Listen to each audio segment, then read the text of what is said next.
seats. We're going to get this meeting started. It's going to be a long day. We're going to go to probably 5 o'clock. Go try and move through it pretty quick. Welcome everybody today. What is a lot of reverb?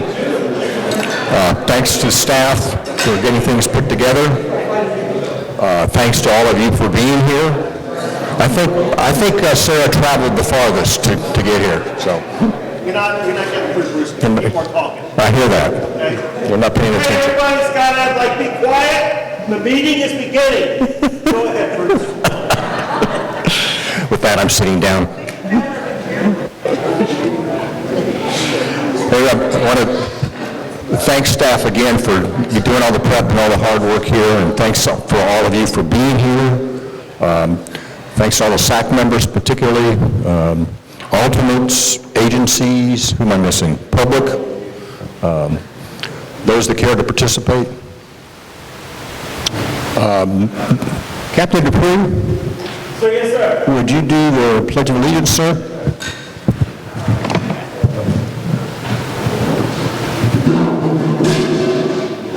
I pledge allegiance to the flag of the United States of America, to the republic for which it stands, one nation, under God, indivisible, with liberty and justice for all. Thank you. Thank you, Captain. Yes, sir. And as Karen says, play ball. Okay, Beth, can you do the roll call, please? Up there. Is it still working? No.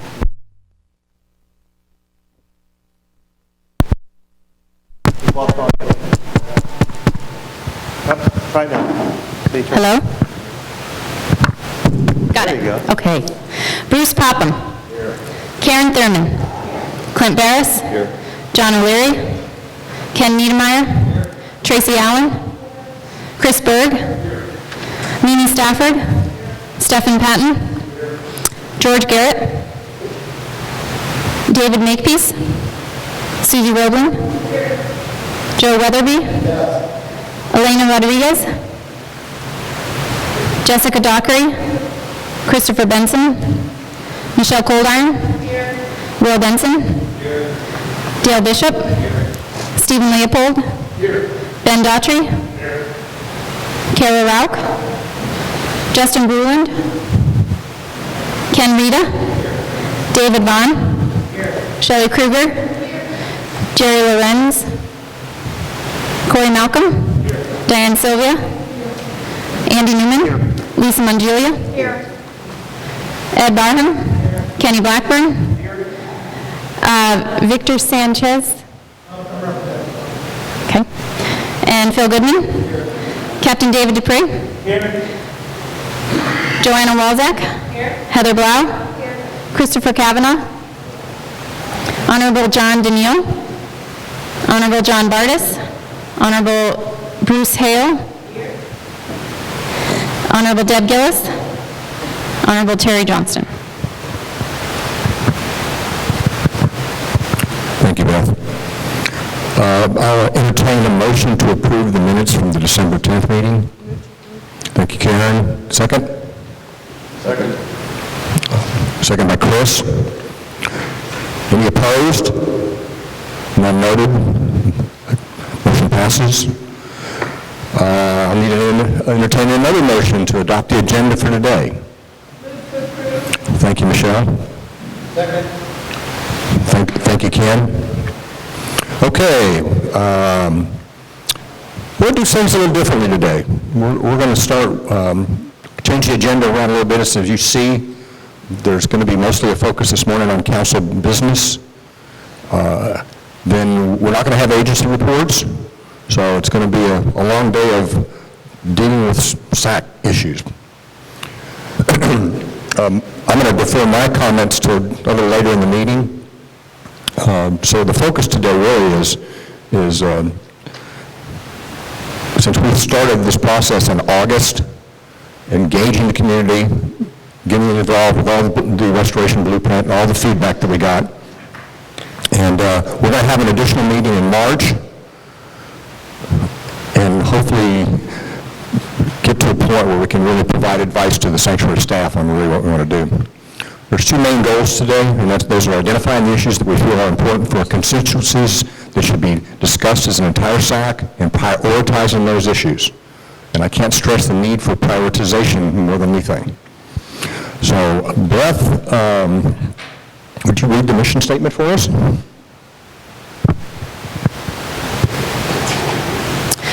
The Florida Keys National Marine Sanctuary Advisory Council is an interactive liaison between the residents and visitors of the Florida Keys and the staff and management of the Florida Keys National Marine Sanctuary.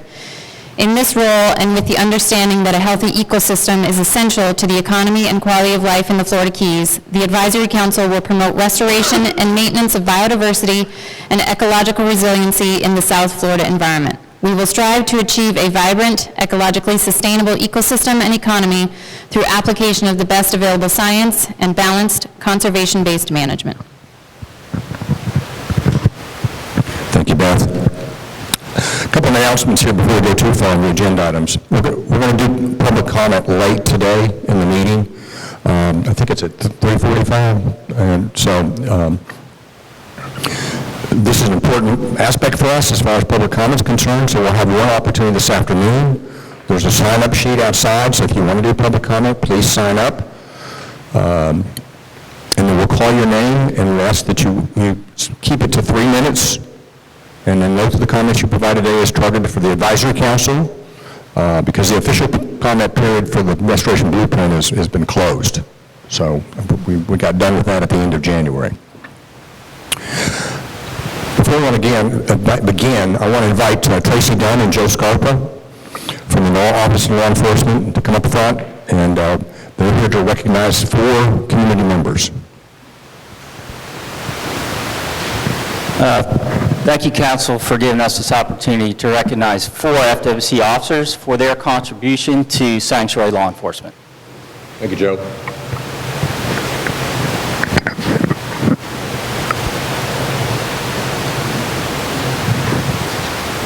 First up, Officer Ryan Trueblood.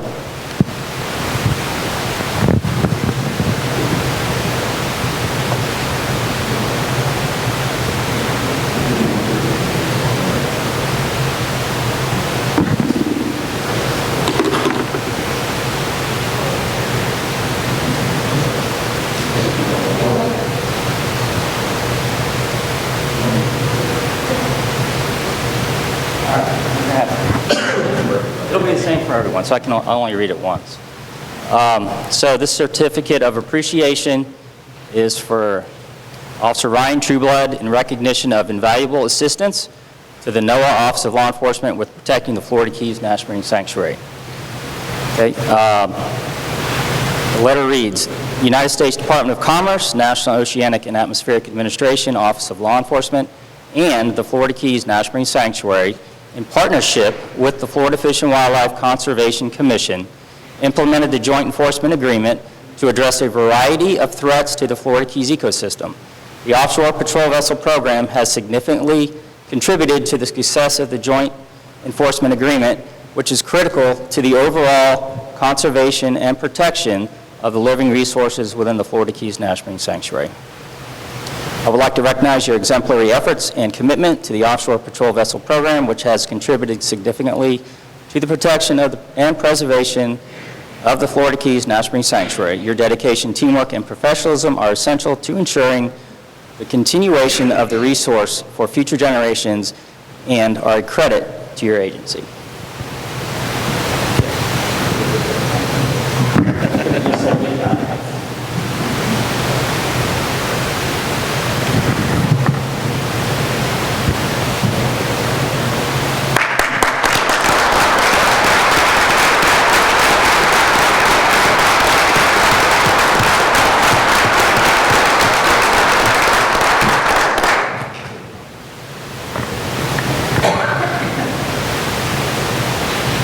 Officer Jessica Sutter.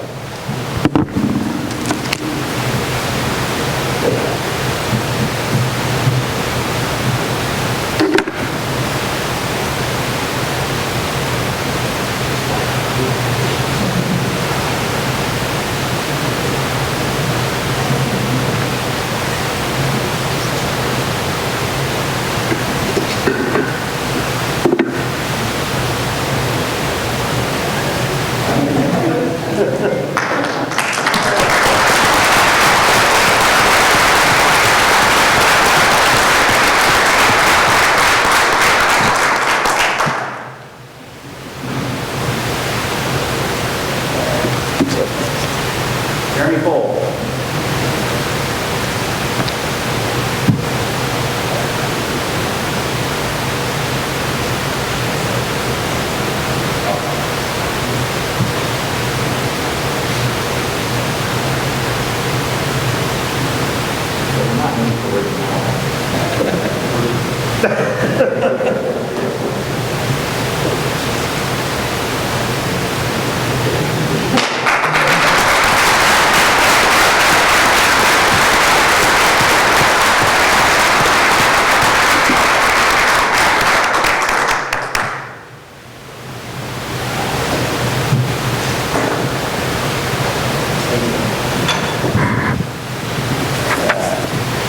Jason Richard.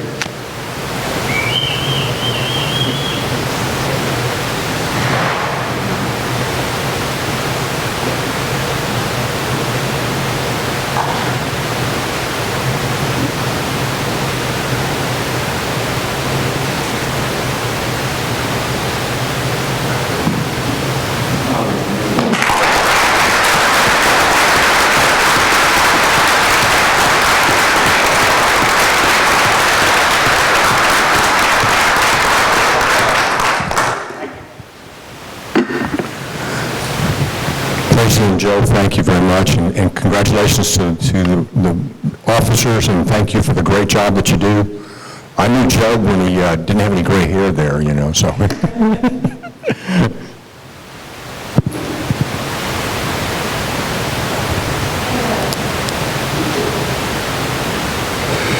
Okay, we're going to talk a little bit about our recruitment. You know, we just finished up the recruitment for 12 Florida Keys National Marine Sanctuary Advisory Council seats. However, selection of the seats is still underway. I think we're hoping to get that done here fairly quickly. Staff will keep you informed as we move forward, but I think we have a meeting scheduled here towards the end of the month. As a reminder, if you see on your agenda, there's a list of all the seats that were open, and it's quite a few. In addition, you're going to need to consider a new chair and vice chair. So you may note that 2 of these seats are currently chair and vice chair seats. Please consider who you'd like to have in those positions, because you're going to have to make those calls. And if you want to nominate somebody, or if you want to bribe somebody to nominate you, you can do that. Just kidding. Not tonight, yeah, exactly. Yeah, you can do either way, however you want to go. Any member, including current officers, including government members, non-voting members, may nominate the chair and vice chair. Alternates may also nominate if their member is not present. Any member of the advisory council, including government seats and non-voting seats, may be nominated and elected as an officer. Alternates are not eligible. Terms are for 2 years and can be renewed for a total of 4 years. So probably at the April meeting, we'll officially nominate and select the next chair and vice chair. So the process is we provide nominations. All primary members and non-voting seats may vote. Alternate members can vote if a primary member is not present. Votes can be verbal, written, raised hands, however we do it. I think the last time we did it, we just did a written one real quick and counted the votes. Simple majority of primary membership and non-voting seats is needed to elect new officers. And then the new officers will take their seats at the next meeting. So you get a 2-month reprieve before you got to be in the hot seat. Kelly McLaughlin is going to be here today. She's running late, so when she gets here, we'll get her to do a brief presentation for us. So I think she saw the information that was sent out to her from her. I think most of you know this is my final meeting, both as chair and as the marine industry representative. I tried to look back and figure out when I started this. I think it was 2002. Is that what? Yeah, pretty close. And I have to blame George Nugent for this, because he plied me with liquor. and got me intoxicated at the yacht club one night with the then current advisory council coordinator, like Beth. So I went back and I started thinking about this, and I'm like, all right, so I've had 5 superintendents now. Wow. I've outlasted all of them but you, Sarah. I think we've got the best here now. I mean, we had some great people. I'm talking...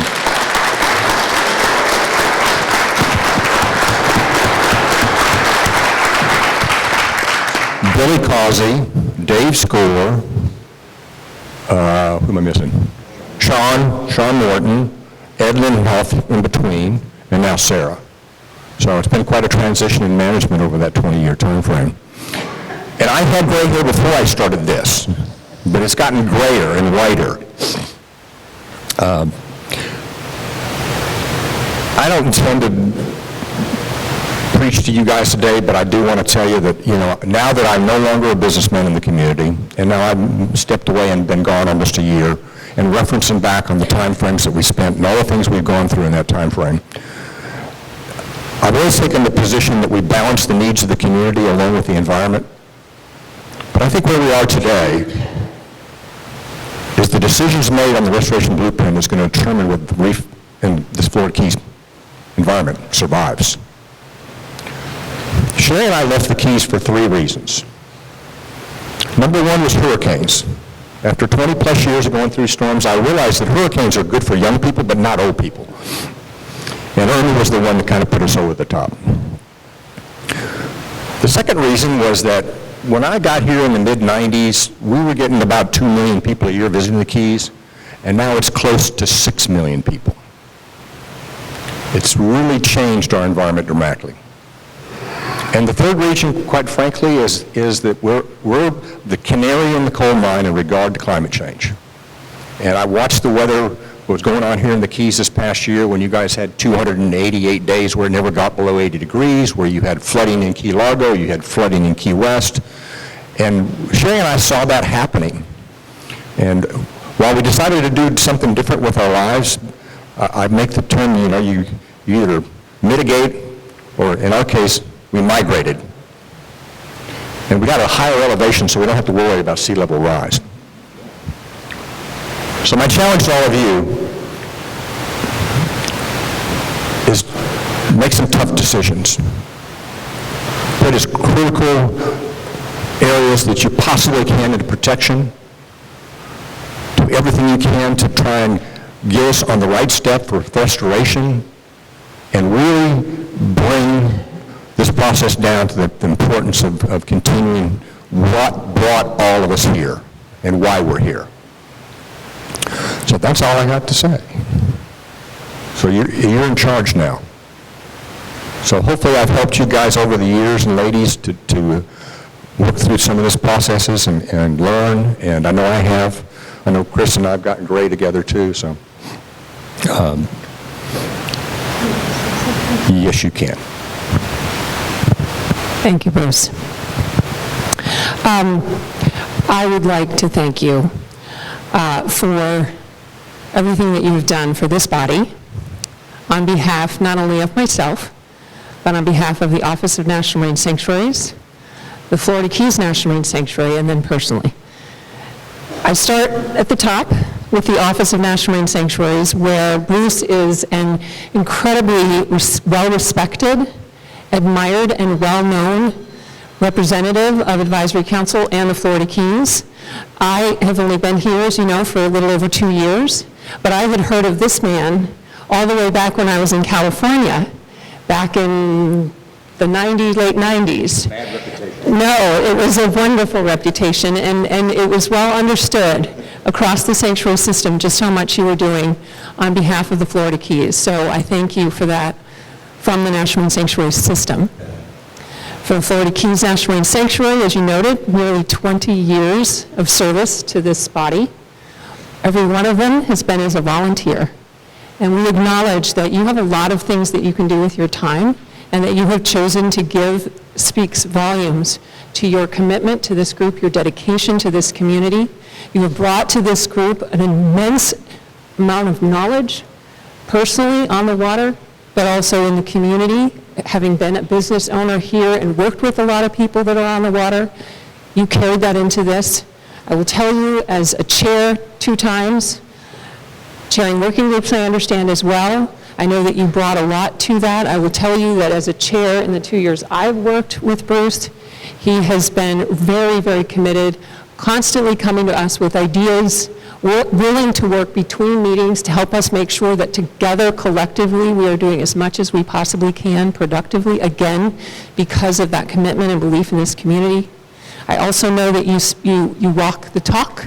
You don't just come to these meetings, but you have, in your business, brought a clean business model. You didn't have to do that. It probably cost you money, but you did it anyway. Yep. So I really admire that, and I appreciate that.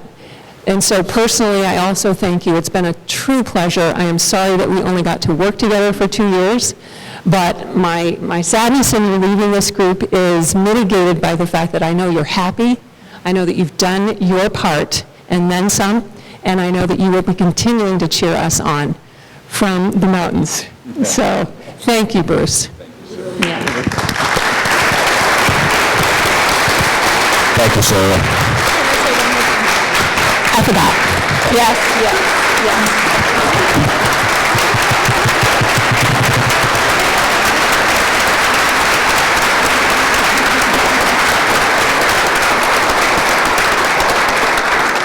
No good deed goes unpunished. And we have a gift for you, but it wasn't ready in time for today's meeting. My mother taught me better than this. I feel terrible that I don't have it to give to you, but we will be sending it to you, and that way you don't have to carry it in your bags back home. Yes, thank you. Thank you, Sarah. You know, I have to tell you, when George drafted me into this, he was plying me with alcohol. I thought, oh, what have I got myself into? But this has been one of the most rewarding things I've done in my life. It's been challenging. It's been educational, incredibly educational, sometimes extremely frustrating, needless to say, but always interesting. And I've learned a lot. And as I mentioned George before, but I go back and look at some of the other people that had influence on this time frame, and it really started with Dan Basta. Because I was in California at the first chairs meeting, and I drank the Kool-Aid, and I was committed to the religious fever of the sanctuaries around the world. John Armour, who has carried on from Dan, has done a phenomenal job. All of the great coordinators I've had. I think I've had 5 coordinators, and Beth's the best too. She has just been awesome. I swear she channels my brain.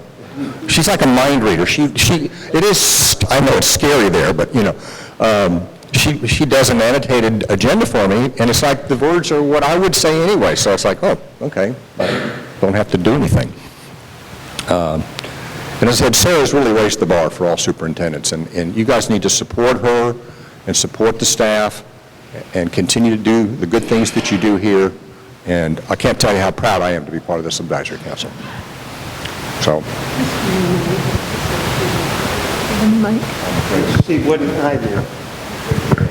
You know, I knew that was coming. It has really been a good year without, I don't get that back talk from Clinton at all. I just want you to know that. No, but I did want to say, Bruce, that it was a little different for me. I didn't get plied with alcohol by Commissioner Nugent, but I did have this crazy idea that I might want to serve on the SAC, and I spoke to you, and you encouraged me to go ahead and to apply, so I appreciate that. Against my better judgment. Anyway, I also want to thank you for letting me speak every once in a while during your chairmanship. Thank you, and thank you very much for your service. Oh, good. All right. Oh, there she is. Oh, hi, Caroline. Hey, good morning. All right, you ready? Yes. You're on. Is this on? Okay, sorry, I'm late. So I know in this restoration blueprint process, a lot of the comments and a lot of the attention has been focused on water quality. And so I wanted to bring a pretty important issue and process in the Everglades restoration process to everyone's attention, and just an opportunity for everyone to weigh in on basically improved water quality in Florida Bay and the Florida Keys National Marine Sanctuary. So as you all know, kind of the Florida Keys is the very tail end of the greater Everglades ecosystem. And so when we talk about Everglades restoration and we talk about moving more water south from Lake Okeechobee through the Central Everglades to Everglades National Park in Florida Bay, all of those processes affect what happens down here in the Keys and what happens in the sanctuary and the water quality that we see throughout the sanctuary. And so for literally decades, the state and the federal government, the Army Corps, had been constructing projects in the Southern Everglades, kind of called Southern Everglades projects. Those include kind of bridging Tamiami Trail, Modified Waters Delivery Project, C-111 Spreader Canal. And so the public taxpayers have spent about $1 billion on the construction of these projects, and it's taken decades. And so they're finally done, they've been constructed, and they're ready to turn these projects on and start moving more fresh water into Everglades National Park in Florida Bay. So what's happening right now is the Army Corps is basically figuring out how they're going to operate these projects. And so how much water are they going to move, when are they going to move it, where are they going to put it? And right now there's a public comment period in which the public can weigh in on the final plan that they've put together. Unfortunately, this plan only has marginal benefits for the ecosystem. It's delivering some more fresh water, but mainly during the rainy season. What we really need to see is more water flowing, clean, fresh water flowing during the dry season into Northeast Shark River Slough. And so this is really an opportunity, again, for the public to weigh in and say, the public has literally spent $1 billion on these projects, and they now need to be operated for the purpose which they were constructed, which is Everglades restoration. And so I have with me some materials about this issue, about the public comment period. There will be a public meeting tomorrow night in Islamorada at Founders Park from 6 to 8 p.m. where you can go and give public comment. I've also brought with me kind of a stack of fairly simple sign-on letters. And so if you're interested, please come and see me at the break. You can add your name, and I'll make sure to submit this to the agencies involved. And if you have any questions or want to talk further, please, I encourage you to come and talk to me during the break. Thanks so much. Tomorrow, Founders Park, 6 to 8 p.m. And I have that, like I said, I have a fact sheet and some information about the meetings as well that I can make available for everybody. Thank you. Caroline, thank you very much. I know everybody knows we got a lot of comments about water quality on the restoration blueprint. A lot of people didn't seem to understand that we had a water quality protection program, and that water quality protection program has been in place almost as long as the Sanctuaries has. And there were hundreds of things on their list of things to do, and one of the big ones that we kind of forget about now is sewering the Keys. And this community spent a lot of money. I know it wasn't cheap to put sewer in here, but we've done all the things we're supposed to do. We've done all we can possibly do, but we're being impacted by so many things outside our purvey. And the Everglades is a huge part of that. And the Everglades restoration process has been kind of on a standstill for quite some time, and now it's starting to move a little bit. But as Carolyn said, it's not as aggressive as it should be, so it's better than nothing, but that's not saying a lot. So, but keep the focus on getting the right water, the cleanest water at the right time. That's the message. All right, I think everybody knows Don Kincaid as a long-term member of him, or the Sanctuary, and we lost Don here recently. I always thought Don was he was very quiet, but whenever he had something to say, he had something pertinent to say. And he was a great resource for historical perspectives on the Keys. I mean, Don been here for so long, he'd been here for over 50 years, and on the water for that entire time frame. So his impact on this advisory council was very large, and continues to be today, because he really cared about the Florida Keys, and he really cared about our environment and the history and the community and everything that was part of what his home was here in the Keys. So I'd like to suggest we take just a brief moment of silence and think about Don.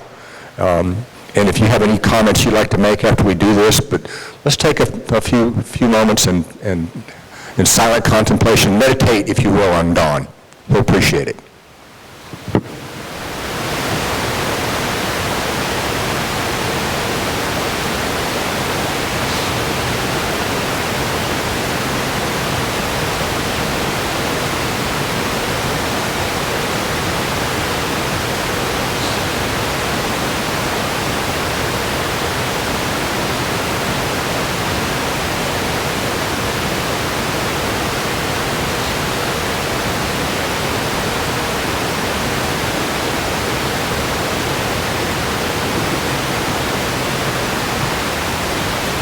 Okay, does anybody have any stories they want to tell on Don? My comments? Well, he was here on the advisory council when I got here 15 years ago or whatever that was, and I knew him from around, growing up in Key West. He was on that little floating galleon replica that they used to keep treasure on and show to kids and show to tourists, and vaguely remember him from then, but I learned so much from him. And the last thing I did together with Don was take him out to Ballast Key, David Welkowski Key, to pick his brain about everything that he knew about that area, the historical, shipwrecks, and he could look out from that house and look at the line in the bottom there and say that was the 17-something, I've got it all written down, but that was this wreck, and there's a cannon buried under the sandbar over there, but nobody's been able to find it, all this wonderful stuff, and then equally rich information about the ecology, the geology, the biology of the region, and his charter boat, Stars and Stripes, used to go to Woman Key, and so he knew that area better than anybody, and so he knew so much about so many things. It was a real pleasure to work with him, and certainly going to miss him here on the SAC, and everybody will miss him in the community.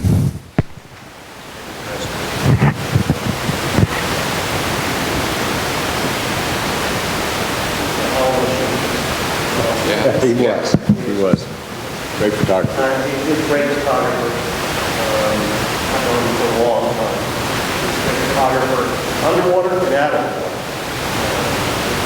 Any shot that he did back in the early 80s, literary giant that we west of a literary seminar. Something that could never possibly be duplicated again. But more important, John was just a gentleman. Very true. Where's Joe? What about you, Joe? You got something to say? I'm surprised.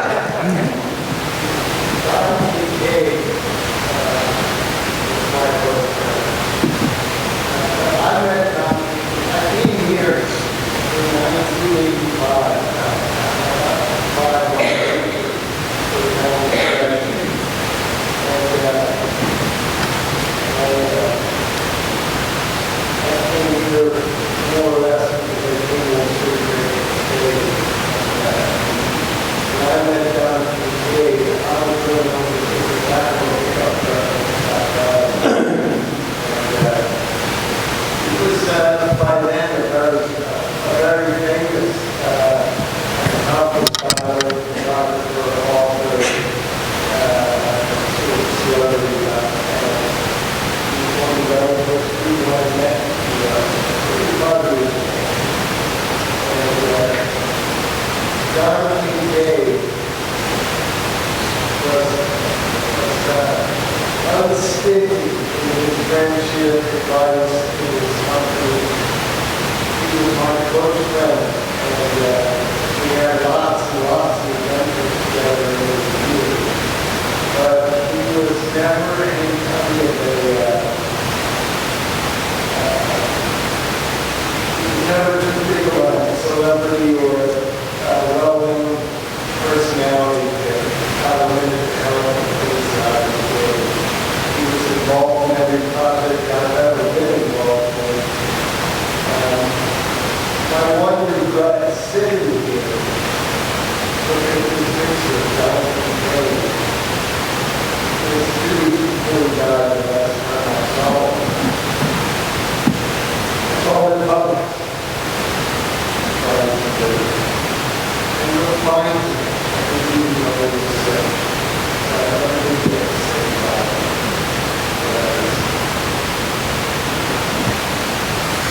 Thank you, Joe. Your comments?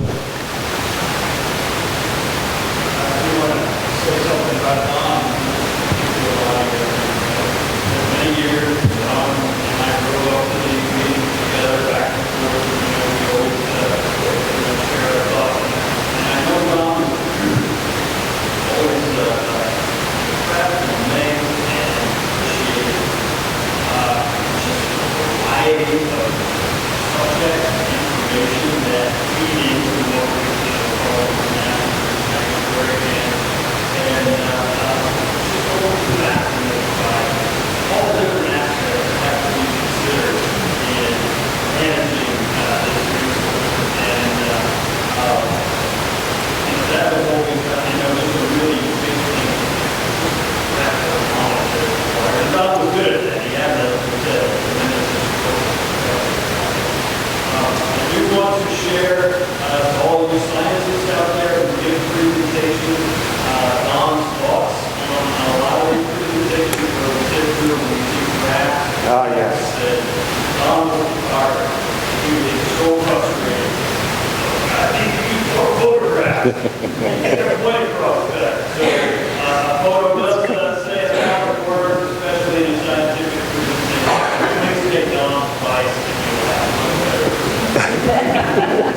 that sounds like Don. Thank you, Corey. Okay, Andy? I'm giving you time here. Come on, take advantage of it.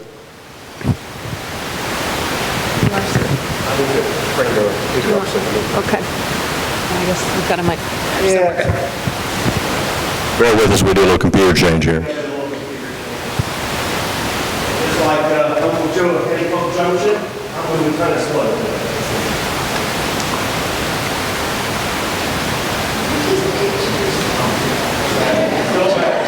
So bad. He was talking about a microfiche earlier. Joe, Bobby, Joe, and Billy Joe.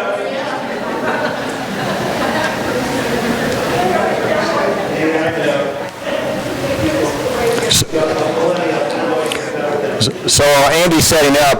I don't know if all of you know this story or not, but about 2 years ago, I got a phone call, and a gentleman introduced himself to me as his name was Jason Penn.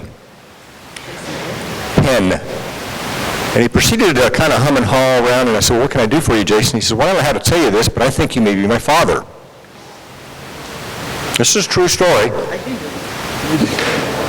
So we talked a few times. He sent pictures, and darn if he didn't look like me. And like, oh, how old are you? And he says, I'm 46. I said, no, 1972? Oh, my. Well, on top of that, he has 2 kids. So within 2 years, I'm not only a father, but a grandfather. Now, this wasn't something I planned or anticipated in my mid to late 60s, that I would have a family. But he grew up in Dallas, Texas, and Sherry and I had already made the decision to move to Taos. We had originally thought about Colorado. We ended up in Taos because of the culture and the community there is just so incredibly vibrant. I jokingly tell people, what made you come there? I said, well, let me tell you what, the Indians figured this place out 1,000 years ago, and they're still there today. It's one of the oldest pueblos in this hemisphere. And Jason and his kids live in Albuquerque. It's changed my life. For the good. Okay, Andy.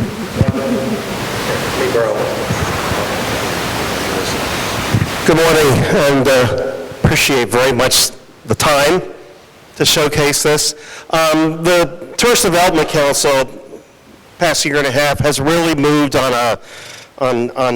pushing sustainability for the Florida Keys. Of course, Clinton also, he's with Two Oceans, and he understands that. And just, I wanted to provide an opportunity so that you all can appreciate what your TDC has been doing in really pushing sustainability, and whether it's on the land or at sea. One of our projects this fiscal year, talking about from a PR standpoint for the TDC, has been doing a television show called Florida Keys Protecting Paradise. It's an hour-long show. It's already seen airings on Discovery Channel, on Destination America, and WGN America. And so we're not going to show you the hour-long show, obviously, because Bruce is here. It's going to be a hard time. But I did want to show a little bit longer than just the 2-minute tease. I want to show about 10, 11 minutes. There will be some people that you will recognize in this show. And we're just going to give you a little bit, about a medium taste of the production, and hopefully we can get some audio going here. So here we go. There are places in our world whose beauty is unmatched, whose allure is unprecedented, whose fascination is undeniable. Places whose importance to our planet can't be overstated.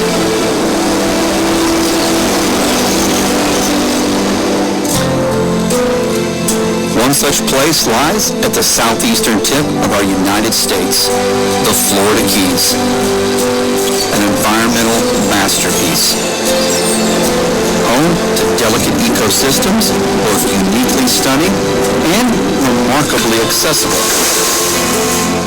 A paradise that welcomes travelers from all over the globe to dive its coral reefs, fish its turquoise waters, and connect with its beautiful harmony between land and sea. Along with that desire to connect comes the need to protect. For this is a paradise that requires conservancy and care. This string of islands is home to North America's only coral barrier reef and depends on protection efforts from those who call the Florida Keys home. Come with us as we explore this amazing environment, meet the people and creatures who dwell here, and discover how visitors and locals alike are connecting with this unique environment.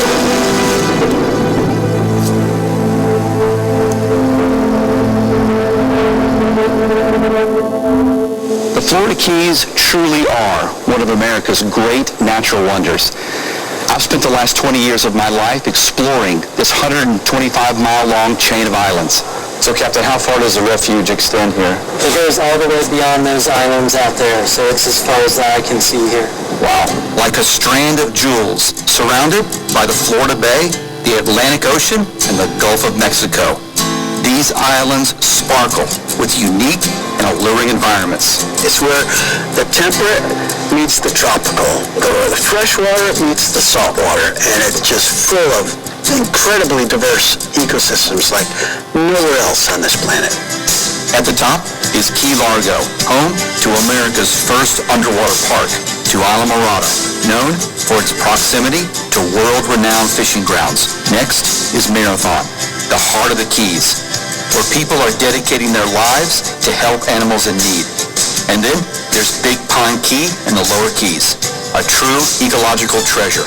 And finally, to Key West, a city well-versed in the culture of connecting with and protecting this precious environment and laid-back lifestyle. This is where humans have the privilege of coming face-to-face with one of the most wild and biologically diverse environments in the Western Hemisphere. This thing is 6.5 feet long. It weighs 150 pounds. What on earth am I going to do with this thing now? Coming up, coming up. I think the Florida Keys really changes people. You're tangling with one of the most awesome beasts that swims in the ocean. These waters are recognized for being completely unique. There's nowhere else like this in our country. I remember the first time I came down here and I went snorkeling, and a week later I was on a bus and I moved down. We want everyone to feel that the reef is theirs, and so it's their responsibility to also take an active part in restoring it.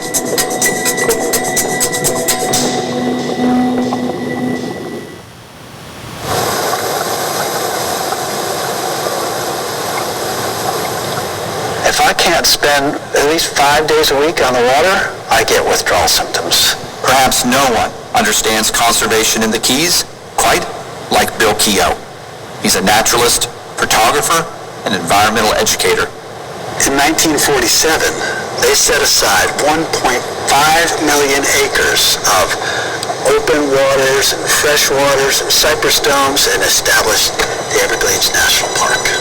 The Florida Keys have such a diverse and productive ecosystem because of their proximity to the largest remaining subtropical wilderness in the United States, the Florida Everglades.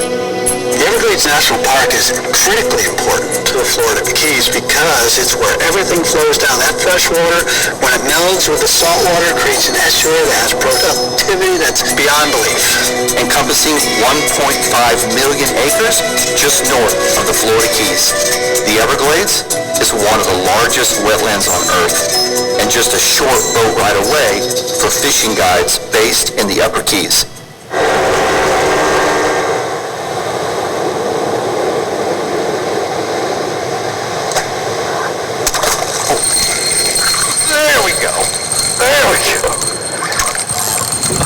So exciting to see a fish and to cast to that fish and then see that fish eat your bait.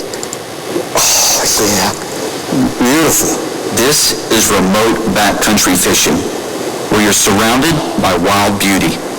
Everglades National Park was the first national park created to protect an entire ecosystem, and is a great place to connect with the beauty and importance of this critical habitat. But what happens in the Everglades affects us here in the Florida Keys. So we are totally interconnected and intertwined. Protecting the Everglades helps protect the Florida Keys. America's only coral barrier reef lies just off these shores, and the Everglades is essential to the health of this reef system. Some call these underwater biomes the rainforest of the ocean. They're some of the most diverse and productive ecosystems on the planet, full of life, color, and movement. Imagine a coral reef like a big city. You've got your skyscrapers, you've got your smaller suburban homes. That is a reef. You've got these big giant corals that attract multiple species of everything, shrimp and fish and other things. You have the occasional big shark and grouper that swims by. But it all comes back to the coral. It's the structure and the habitat and the places for things to live. Known as the Florida Reef, it's the third largest reef system in the world. It's home to over 6,000 species of fish, plants, and invertebrates. In 1990, a sanctuary was established to protect this reef system and other critical habitats.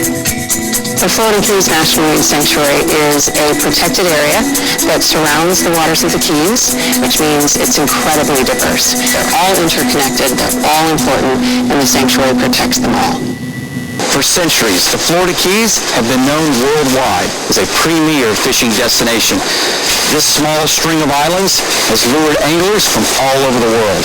Icons like author Zane Grey helped pioneer early sail fishing techniques, and baseball legend turned prolific angler Ted Williams made the Florida Keys his second home. Presidents like Harry S. Truman and George H.W. Bush would escape politics to fish in America's paradise. Between writing sessions, Ernest Hemingway would pursue his passion for deep-sea fishing. Back then, and still today, the Florida Keys fishing industry stands on the shoulders of the captains and fishing guides who take visitors out into the Florida Keys. They're salty, seasoned, and unapologetic when it comes to protecting this fishing paradise. And they're leading a conservation movement to protect their way of life. There's nobody else, out here quite as much as we are. And so I think there's that deep, deep connection from knowing it that well, that you care a lot about it. They've come a long way from the days when trophy fish were caught and hung up at the dock for photos. They would pull 120-pound animals in and kill them. And what we watched is just simply, fewer and fewer fish. And it was really some of the flats guides that started to pioneer the catch and release. Catch and release is one way anglers can play a vital role in conservation. Angling for the fish, getting him to bite, enjoying the thrill and the sport of the fight, bringing him up, taking a beautiful picture of the fish next to the boat so you have that memory, but then doing everything that you can to ensure that the fish is, released healthy, swims away, and so he can fight another day. I hope we've inspired you to join local stewards in building cultural awareness and environmental respect into your time in the Florida Keys.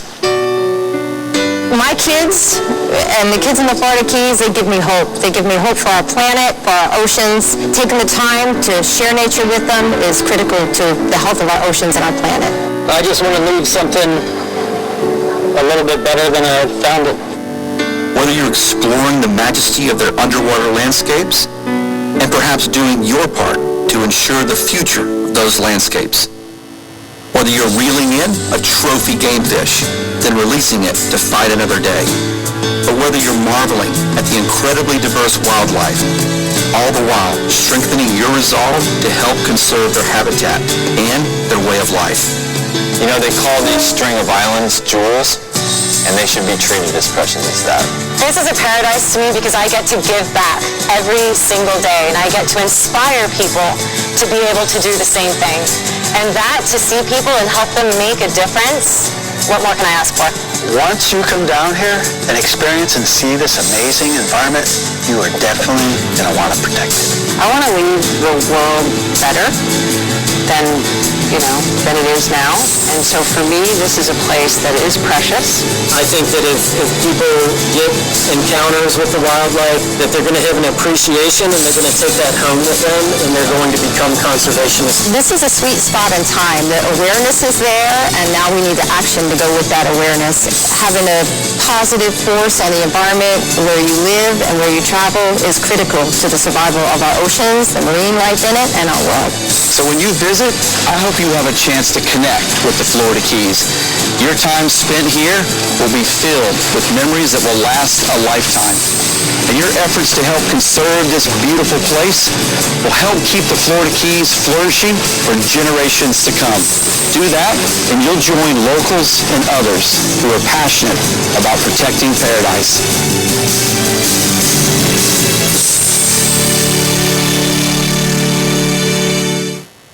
So were you there? Okay, thanks. This gives you a little bit of a preview.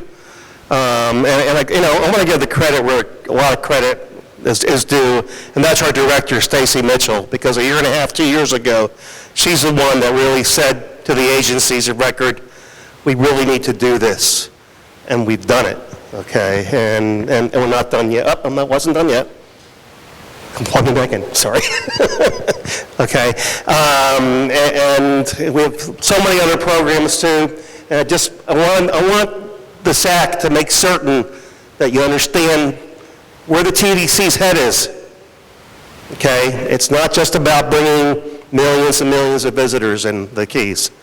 It's about really promoting that connect and protect message here. And then I also wanted to just quickly tell you, Super Bowl a couple weeks ago in Miami, the TDC did a big social media program, and where we did a Florida Keys Superfan contest. I got to stop this thing. Hang on a second. We're going. Anyway, and basically, this is something that, this is our posters at the Environmental Village in conjunction with Joanne DP and a lot of other partners, South Florida partners. But basically, just wanted to show you some of the numbers that we had here. And so, total entries, we had 7,752. The winner was from Wisconsin. We calculate the social media impact. It's actually more than 858,000. I think we're approaching like 1 million or so on it. So again, pushing the message out. We really couldn't say Super Bowl because it's copyrighted by a certain professional sports organization.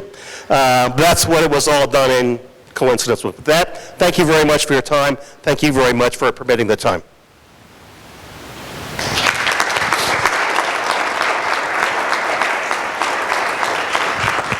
And thanks for your technical help.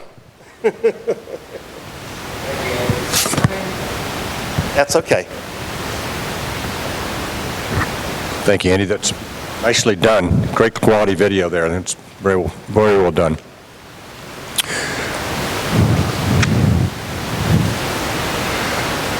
Well, we're a little bit ahead of time. Why don't we go ahead and take a 15-minute break now? Is that?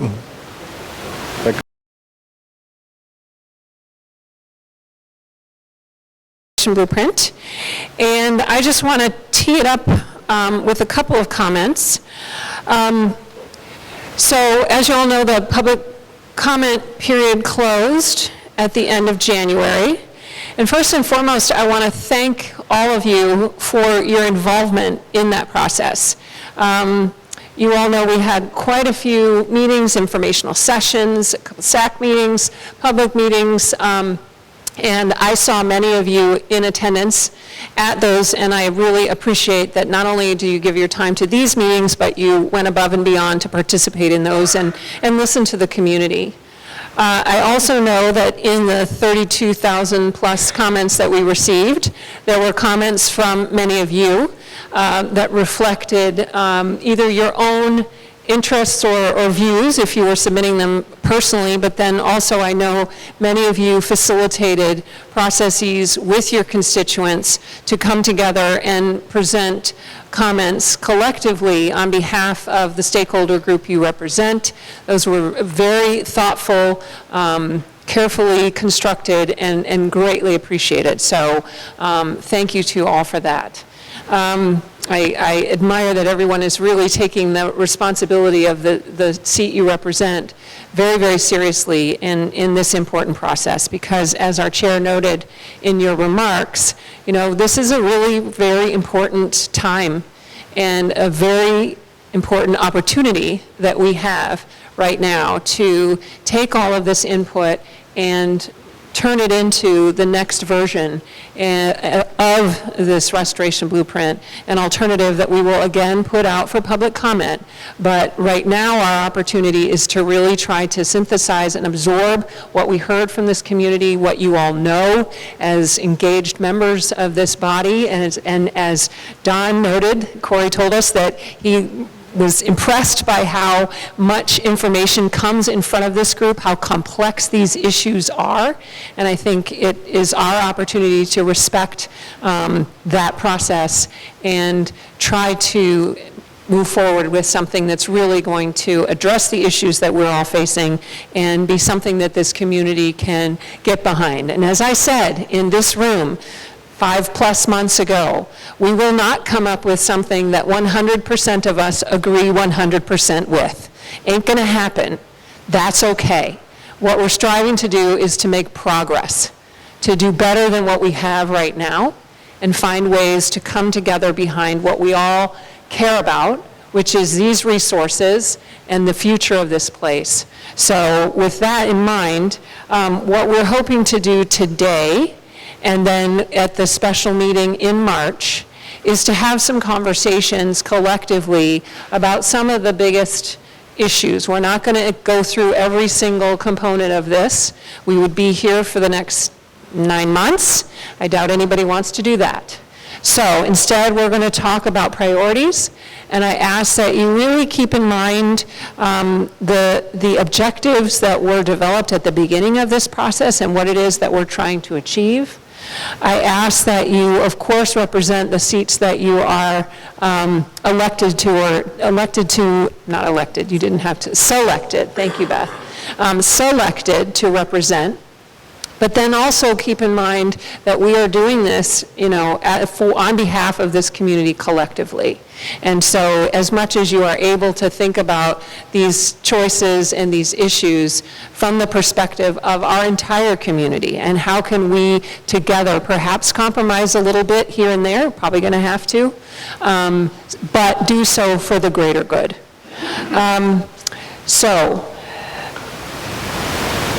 As I noted, we have a lot of different elements to this restoration blueprint. The expectation is not that we as a body are going to come to agreement on anything necessarily, or everything certainly. That's okay. We're looking to get your input on the priorities. So this information, this input that you will provide will be used along with the input that we receive from the public through that extensive public comment period, from our partners in the state, and other agencies, other entities, will be used to create a single alternative. A draft rule, as I noted before, will be much more detailed, that will go back out to the public.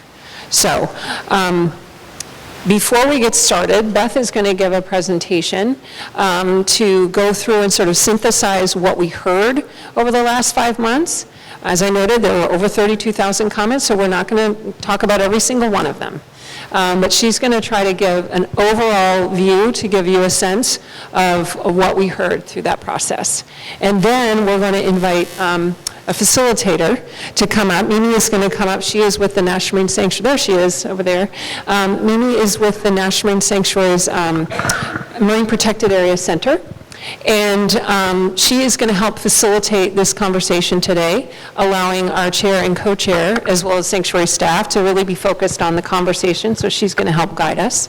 I want to call attention to the fact that it was Mimi's amazing work that created for all of us the interactive map that we used through this process. So we owe her a huge thanks. I thought that was,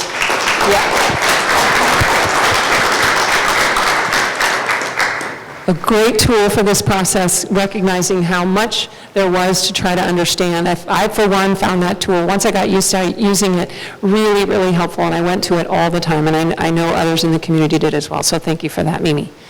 So I think with that, I will turn it over to Beth to give everyone a summary of the engagement that we heard over the last 5 months. Thanks. Okay, so good morning, and I am going to give a fairly high-level preliminary summary of the public comments that we heard. So I just want to note that this, I've tried to reflect the whole range of comments that came in on the various issues. I have highlighted in some places these comments. You can find them always. They are on regulations.gov. You can go and read all of the comments. The agency will have full response to comments after comments on the draft rule. So this is just to give us a sense today of the input received to date. But before I do that, just a little reminder of the process. It's a little washed out here, but as you know, because you guys have participated in this process for the most part from the beginning, starting in 2011 with the release of the condition report and Sanctuary Advisory Council goals and objectives, which you have in your folder material. And that really kicked off this review with 4 community working groups that provided advice and recommendation to the sanctuary superintendent and staff that then resulted in the 4 alternatives that were released in August for public comment. And so we've just completed that first highlight public comment.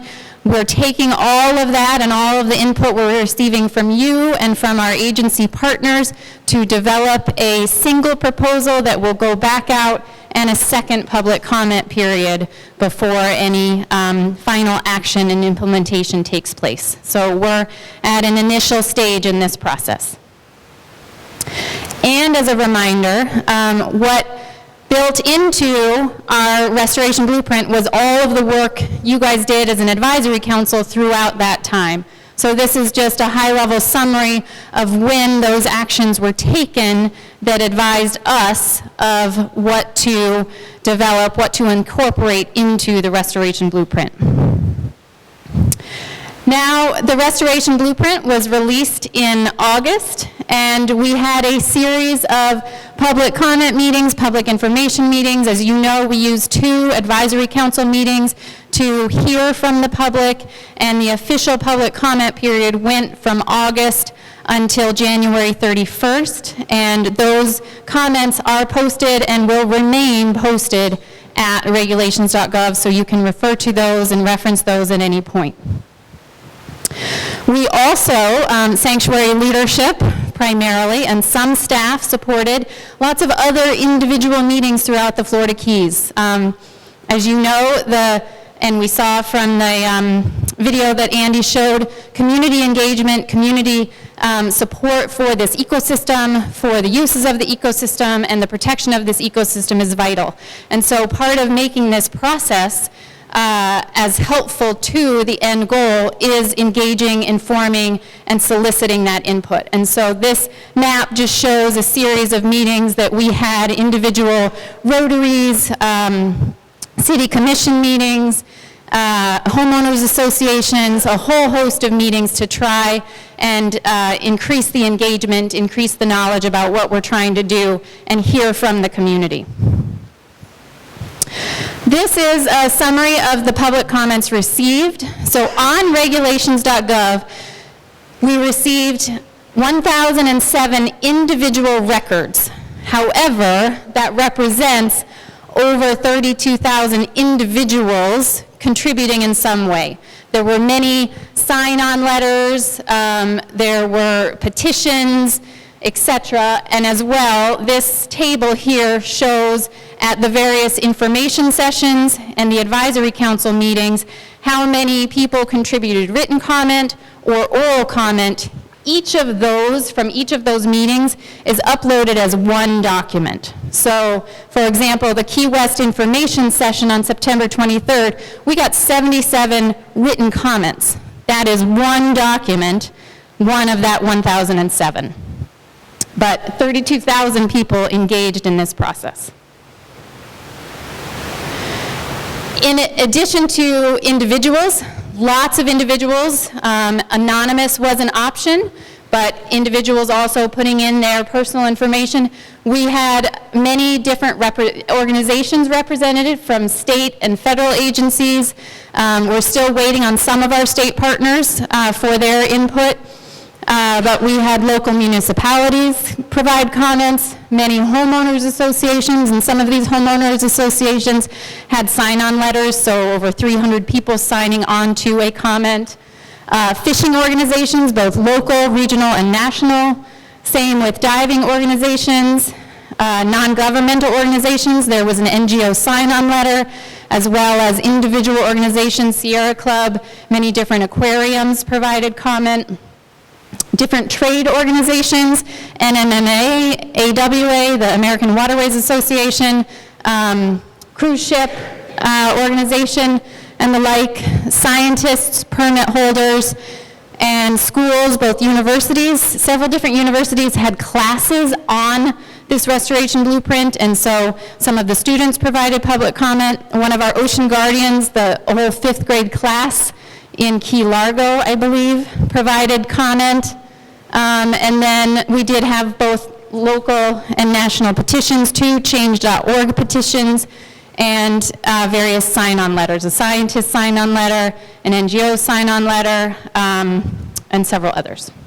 So, wide range of both individuals and organizations represented in the comment summary. And now I'm going to go through the comments, and again, just note this is fairly high level, but trying to represent the range of different input that we received.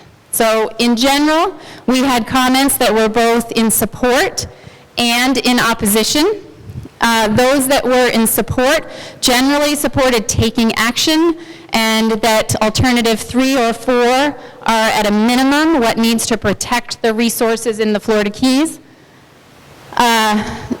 All of those comments really recognize the need to provide additional protections for these sensitive ecosystems.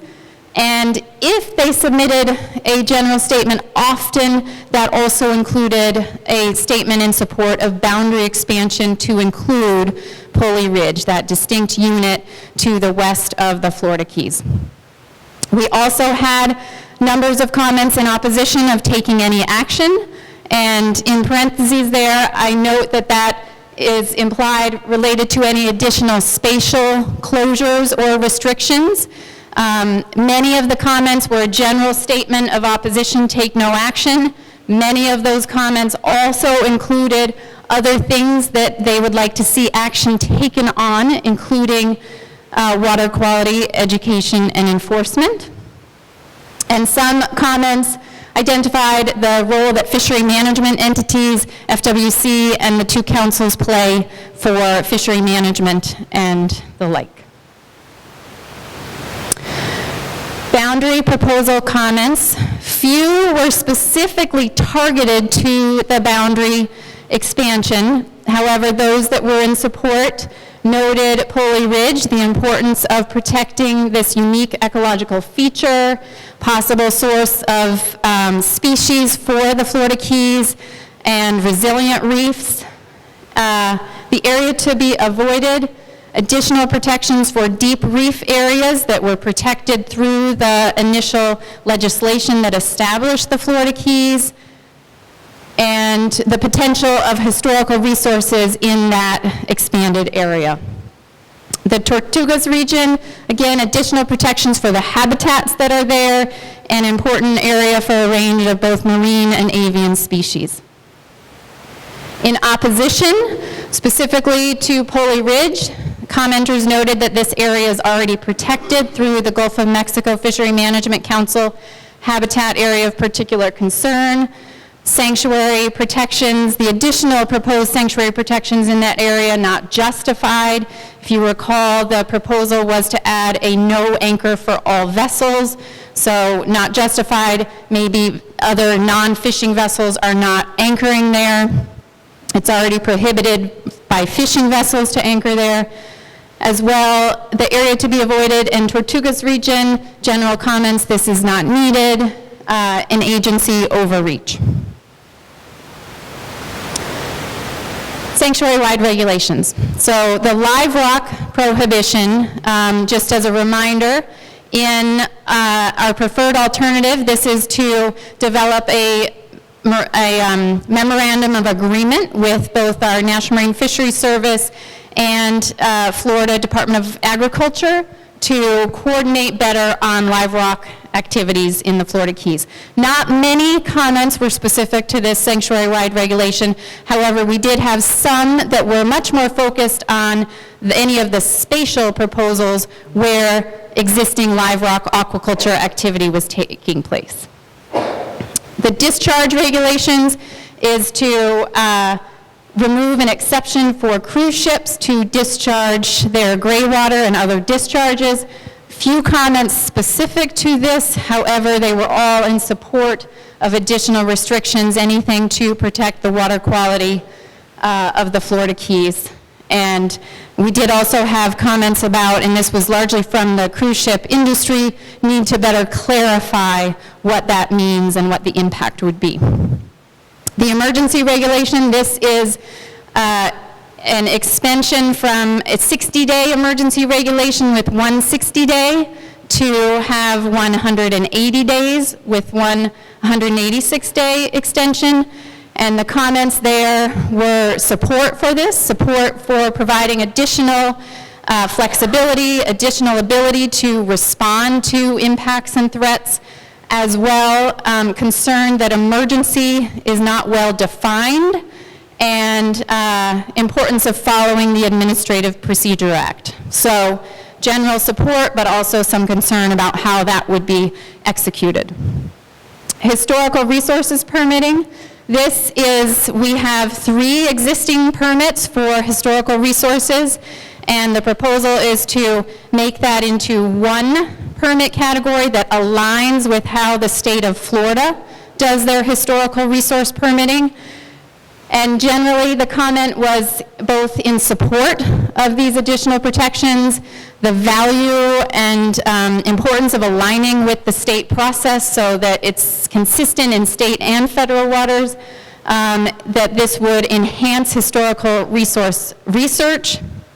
We also had a fair bit of opposition to this, both the loss of the ability to and there were comments about the loss of ability to treasure hunt, limits the ability to conduct operations, and that this was not properly vetted. And in part, that last not properly vetted, we also included for public comment an updated draft of our programmatic agreement, which is our agreement between the sanctuary, the State Historic Preservation Office, and the Advisory Council on Historical Resources. I think I have that acronym a little bit wrong, but of how we coordinate and work together. And so that was in the document for public comment, and that's what many of the commenters were saying was not properly vetted. Vessel grounding and deserted vessels. This sanctuary-wide regulation gives the sanctuary a little additional authority to address deserted vessels. Part of the sanctuary-wide regulation aligns with an existing state regulation for deserted vessels and the need to notice that you have a deserted vessel and develop a salvage plan. So we had few comments specific to this issue, but all were in support of having additional authority to address this impact and this threat in the sanctuary. Large vessel mooring buoy. So this is to have large vessel moorings designated for large vessels and small vessel mooring buoys. Some of the larger vessels the weight is too much. It can pull the hardware out of the substrate and can damage the hardware, can damage the substrate. And so this is many comments in support. There are also comments, or the need for more mooring buoys regardless throughout the Florida Keys, and noting the need to coordinate with stakeholders for placement of those mooring buoys. Other comments related to that is clearly defining what a large vessel is, as well as the rafting of vessels and how that would impact operations. The proposal to prohibit overnight use of mooring buoys. General support for additional protections, anything that would protect the habitats of the Florida Keys, but general opposition due to public access, public safety, and potentially agency overreach of not allowing overnight use of mooring buoys. Another theme for this comment was that potentially the prohibition of overnight use of mooring buoys would not actually meet the intended goal of this proposal, which in part was to address the impact of increasing use of Airbnbs on mooring balls. Fish feeding. So the fish feeding proposal is to align with but strengthen the existing state prohibition on fish feeding. The state prohibition is for fish feeding from divers. The proposal in the restoration blueprint is to include from vessels with the intent of attracting species. So we had general support for these additional protections for safety, for the impacts to changing animal behavior, and to, wherever possible, align with state regulations, consistency, clarity between state and federal waters. General opposition due to impact to the local economy, those users that engage in this activity, and the impact to that use. As well, general opposition due to the loss of public engagement and educational opportunities through these activities. Shoreline slow speed, this was included only in alternative 4, the most protective alternative, and this takes an existing sanctuary-wide regulation that has idle speed no wake within 100 yards of residential shorelines and proposes to extend that to all shorelines and make it slow speed, which is a little less impactful than idle speed. General support for this to simplify shallow water regulations, provide protections for habitats and wildlife in that near shore environment, and as well the potential that by having this sanctuary-wide regulation, there could be fewer individual wildlife management areas. So a simplification of the wildlife management area zoning scheme. Also, general concern due to a blanket regulation in areas where getting on plane is needed, and it's better for the habitat to get on plane in these very shallow areas. Access concerns, and also there was enforcement concerns related to this. Now, just a few for the marine zone specific regulations. So the proposal to have no anchoring in all sanctuary preservation areas, and this would be existing and or proposed new sanctuary preservation areas. General support for no anchoring restrictions where the habitat is, where habitat protections are needed. General opposition to the larger no anchor areas, particularly where anchoring has little impact. So some of those shoreline to deep reef proposed areas where there may be a whole range of habitat types that would not necessarily benefit from no anchoring. There was some comments requesting better defining anchoring and anchoring types and maybe providing some direction of what anchor types are appropriate. And some input on updating the existing anchoring restriction. A little bit confusing, and how can we use that existing definition to achieve this goal of protecting the habitats. The proposal for idle speed no wake in all sanctuary preservation areas. General support for additional safety and environmental protection in the small targeted areas where the water is shallow, heavily used areas. General opposition for large areas due to safety concerns, impact to operations, and lack of a justification for the need. No anchor in Key Largo management area. General opposition. However, We did have some comments that supported additional no anchor areas where needed. But I don't think we got a single comment that was in support of Key Largo management area as a no anchor area, but that particularly certain areas in that zone as well as throughout the Keys could benefit from additional anchoring restrictions. Limiting bait fishing permits in sanctuary preservation areas. So bait fishing is allowed throughout the sanctuary except within the marine zones. We do issue permits for bait fishing within the existing sanctuary preservation areas. We had few comments specific to this issue.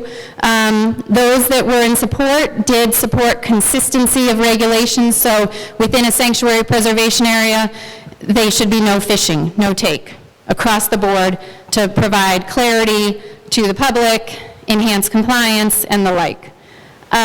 General opposition, particularly for the Lempara fishery, due to the low number of permits, the reporting requirement they have, and for that fishery, the lack or little impact to the benthic habitat. Eliminating catch and release by trolling in forest spas. So there's an exception to allow catch and release, catch and release by trolling in for existing sanctuary preservation areas. Again, the proposal to eliminate that for sanctuary preservation areas to have consistent regulations, no take in those areas throughout all of them. Few comments, again, specific to this issue. However, again, support for consistency of regulations, clarity, and general opposition, loss of access, loss of ability to do this activity in those areas. Limited entry in select sanctuary preservation areas. Proposal to, in 3 sanctuary preservation areas, one in the upper, one in the middle, one in the lower, to limit commercial operations to Blue Star dive snorkel operators. There was general opposition to this proposal. However, many comments supported some action to address the numbers of users and the carrying capacity of the sanctuary, and in particular areas. I only have a very small number of ideas, but a lot of the commenters did provide other ideas, other ways to achieve this. I've just traveled here and they do this. Why can't you do this? And some of those are education, having a Blue Star certification and permit that would be for individuals. Also, many comments identified that the concept of limiting use or limiting numbers should also be explored for backcountry areas. The proposal only included areas on the reef line, but that in the backcountry, that might be something that could be explored.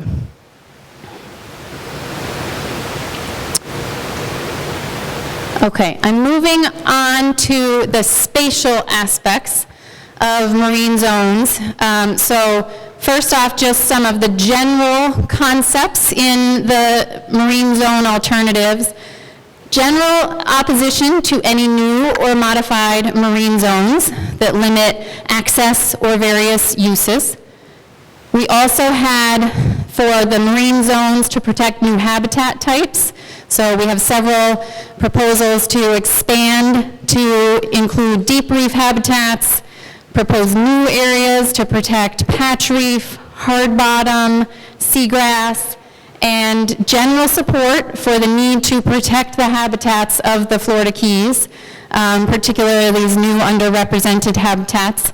And also, as I go through some of the select marine zones, we got comments on those individual areas as well.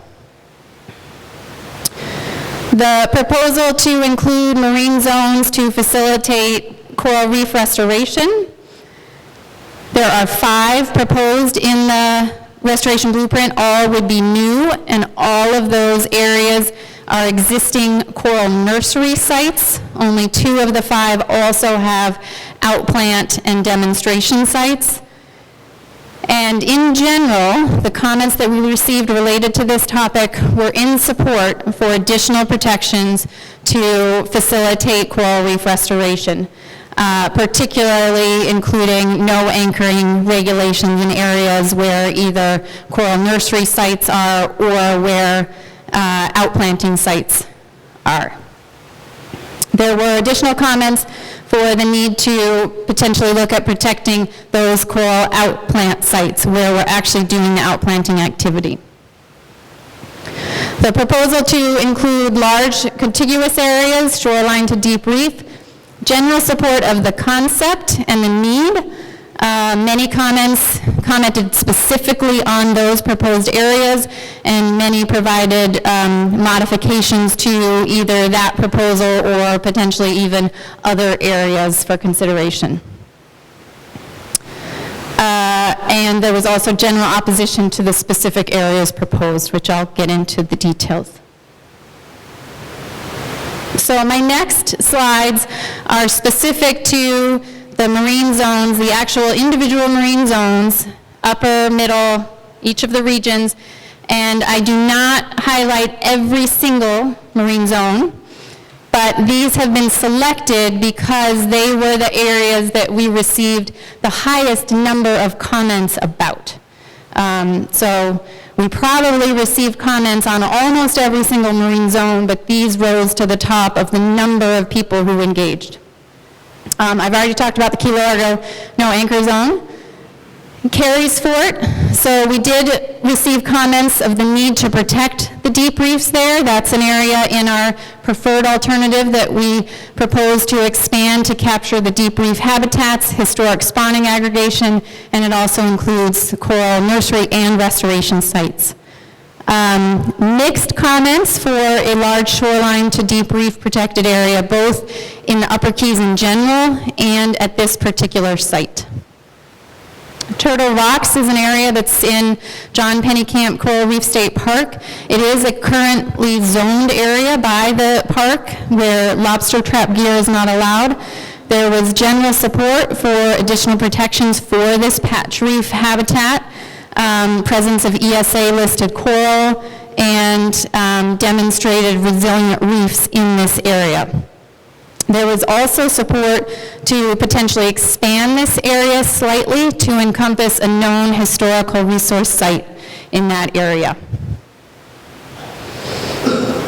Pelican Key on the bay side, general support for additional protections due to increasing and new uses. This would be a proposed new area, and the comments came in about increasing impacts to this area from fireworks, seaplane, a lot of additional ecotour operations.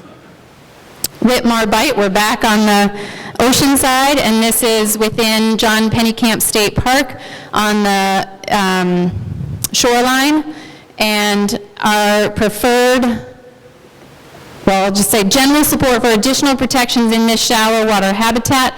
And note that idle speed, no wake is sufficient. One of our alternatives includes a part of this area as no motor, and another alternative includes a part of this area as transit only. So comments were generally that yes, this area could use additional protections, but idle speed, no wake is likely sufficient. There's a lot of uses in this area. Moving on to the Middle Keys. Long Key Tennessee Reef. This is the proposal that is included in our preferred alternative as a shoreline to deep reef contiguous habitat protection area as a sanctuary preservation area. General opposition to shoreline to deep reef spa in this area due to the loss of local access, use, and impacts to their local property value, economic value, and the like. Nearshore use by flats fishermen, and some of those comments came in proposing for a nearshore catch and release area, noting that this area is an important use by the lobster fishing industry, noting that this area, that swath from shoreline to deep reef is a mixed habitat area that may not be the highest quality for protection through marine zoning in the Middle Keys. Other areas were proposed or were put forward for this goal in the Middle Keys. There was also support for this area, the value of the site for habitats, species, the scientific work that's been done there, and as I noted, other areas in the Middle Keys were put forward as potentially higher habitat quality to protect through marine zoning. On the bay side, Channel Key Bank, Red Bay Bank, and the associated idle speed no wake areas. And so these Channel Key Bank and Red Bay Bank are two proposed new areas as transit only to protect mixed hard bottom habitat, proposed to protect that habitat, facilitate research and restoration, and then around there, many banks proposed as idle speed no wake because of the impact from vessels, prop scarring, and the like. So comments, general support for protecting this habitat type that's not well represented in our marine zoning scheme. General opposition to these areas as transit only no take due to use of these areas for fishing, particularly lobster fishing was noted, and when those comments came in, often other areas were put forward as potential areas to protect. General support to protect this area from vessel damage, that high-level prop scarring in those areas, but comments that maybe zoning, idle speed no wake across this whole swath may not be needed, maybe better or more channel marking could be a solution to address that threat. Turtle Shoals on the ocean side is another near-shore patch reef that's proposed to as a new marine zone, and support for protecting inshore patch reefs for habitat, ESA coral, demonstrated resilient reef areas, also some comments about maybe better targeting that protection, maybe that entire area may not be needed to be in a zone, but targeted sites. Marathon Shoreline. So Marathon Shoreline is proposed to protect the habitat there from vessel damage, from prop scarring. General opposition to this area being a no-motor zone due to the impact to the use of the area. As you know, it's a heavily populated area. Access to shoreline and homes, and potential impact to the local economy from further restricting access. Concern related to use of channels, which just as a reminder, the channels would be open to normal operation, it's just the flats that would be no motor. And there was general support for no motor in targeted areas, maybe not that whole shoreline, but comments did provide targeted areas where a no motor or further restrictions on vessel access could be benefit. In the lower keys, Key Lois, Loggerhead Key, this is an area, a proposed new area as idle speed no wake. We received many comments related to this. General opposition due to access and use. General opposition to the proposed idle speed no wake in such a large area. And note, many of the commenters noted that the user conflict that this zone was in part proposed to address is minimal. And much concern about access to the channel that the map looked like it was impacting. Western Sambo, we had comments related to the shoreline area that in the alternatives, in one alternative it's proposed as idle speed no wake, and in the most protective alternative it's proposed as no entry, just offshore. And most of the comments were in opposition to taking any action to change regulation in that nearshore area due to impact to the local community, and that those proposals would not actually achieve the intended goal to provide additional protections for that habitat in that area. Mixed comments about expansion to include the deep reef portion. So the western Sambo is proposed as one of the areas to extend to include the deep reef habitat, the bar, and there was mixed support and opposition to taking that action. I'm highlighting the backcountry wildlife management areas in one slide. General opposition to closures that impact local recreation areas, areas used by eco-tour operators. Many of the areas, the way they were depicted in the maps, concern about use of channels, the no motor, the idle speed, no wake. Many comments came in recommending channel markers, better channel marking versus creating marine zones. Again, that shoreline slow speed was another comment that came up in relation to these marine zones a fair bit.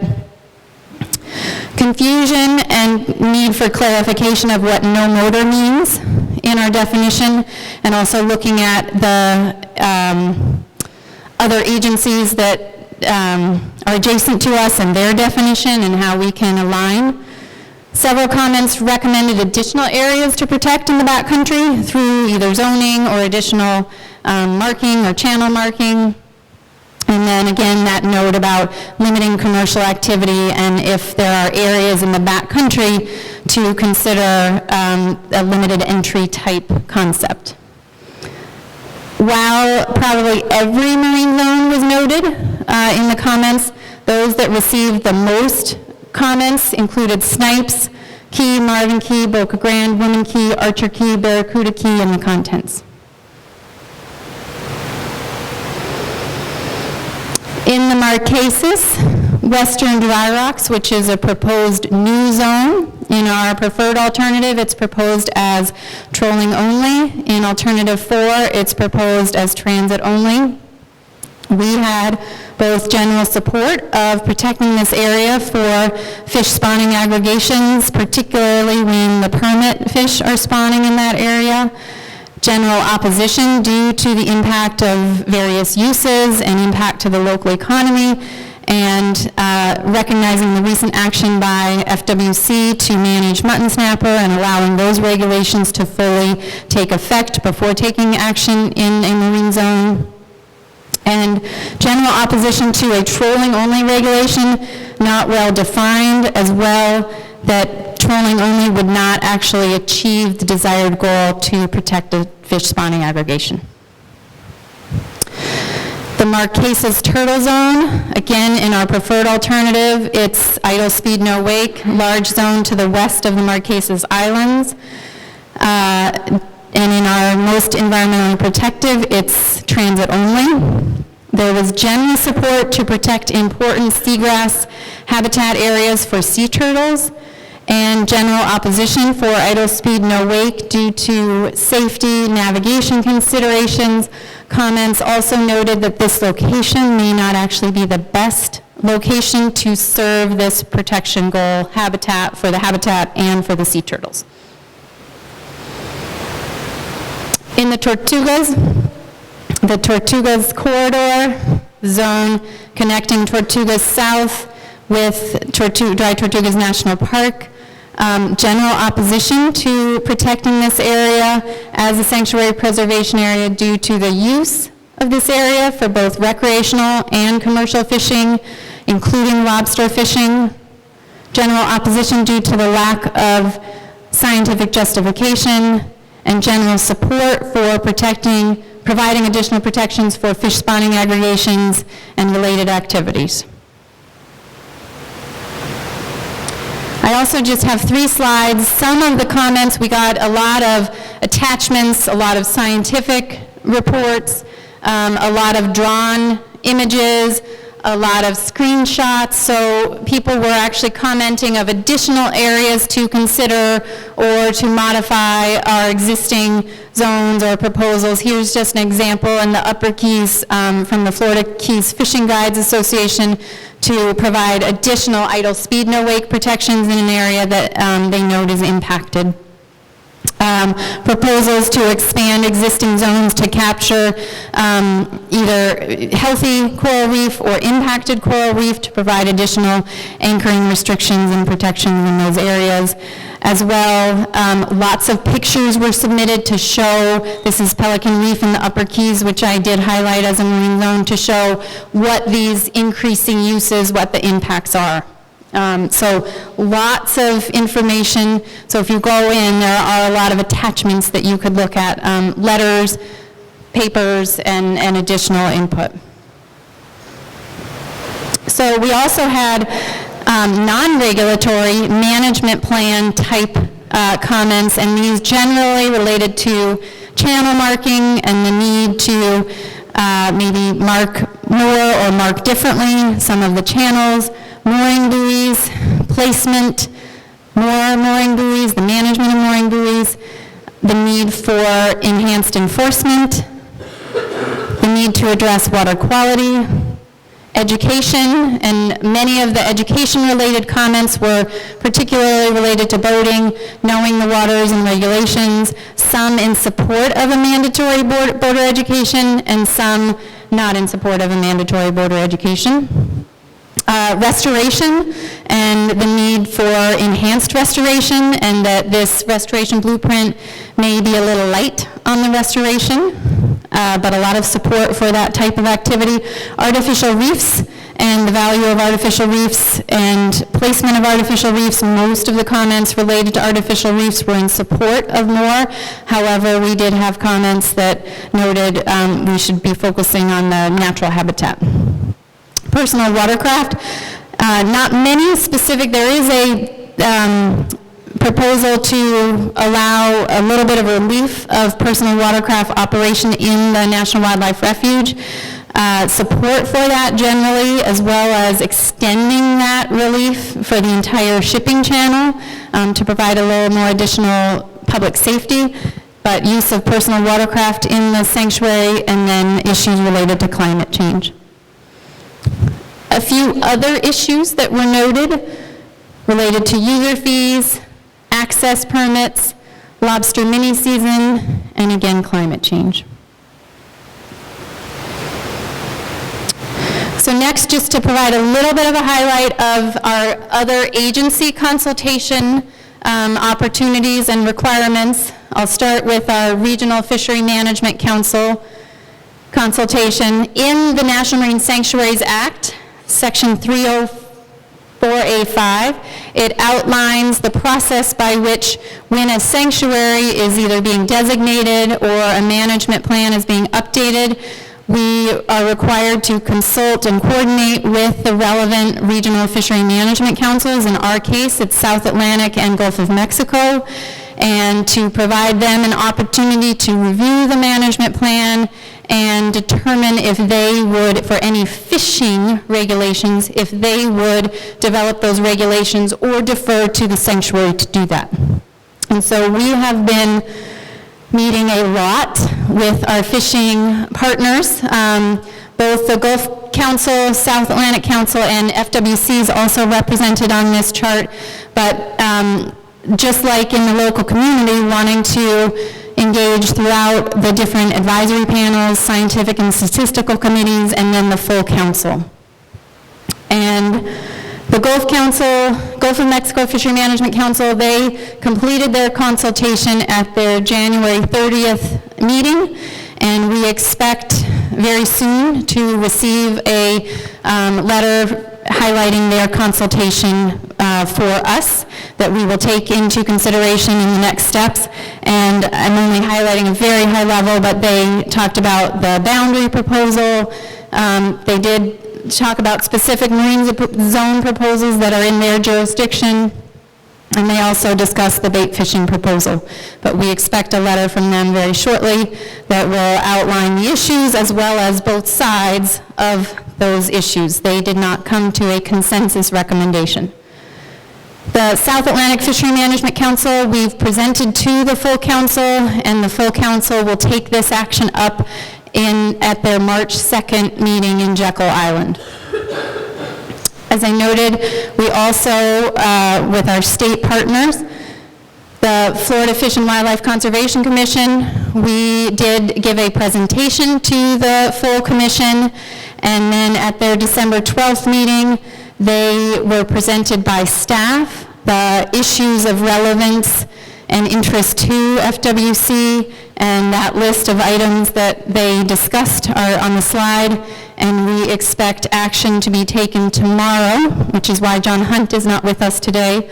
They are meeting in Tallahassee, and this agenda item is first on their meeting tomorrow. We also, through various regulations, our own and other federal regulations, consult with many other federal agency partners. So we'll be receiving, if we haven't already, comments from federal agencies. The National Historic Preservation Act, Section 106. We have received comments from the Florida State Historic Preservation Office, as well as local tribal entities. Coastal Zone Management Act, we will do at another step in this process, but that's a coordination we do with our state partners. Marine Mammal Protection Act, Endangered Species Act, we consult with both U.S. Fish and Wildlife Service as well as National Marine Fisheries Service on that. And then Magnuson-Stevens Fishery Conservation and Management Act, we consult with them for essential fish habitat. And they have submitted their letter, and it's on regulations.gov. And now it comes to this body. So as we noted, as Sarah noted, the role of our Sanctuary Advisory Council, a very important role to provide advice and recommendation. You guys really kicked off this process, have been integral to the entire development of what eventually went out in the restoration blueprint for public comment.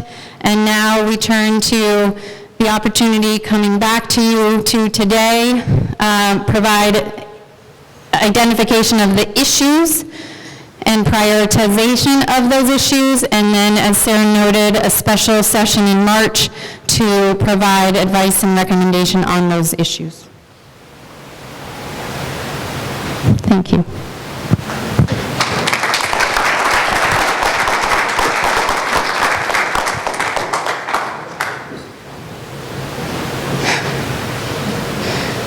And should I take questions? I'll entertain some questions. And just to note, high-level summary, public comment did close January 31st, 1,007 records, but happy to provide any, take time for questions or...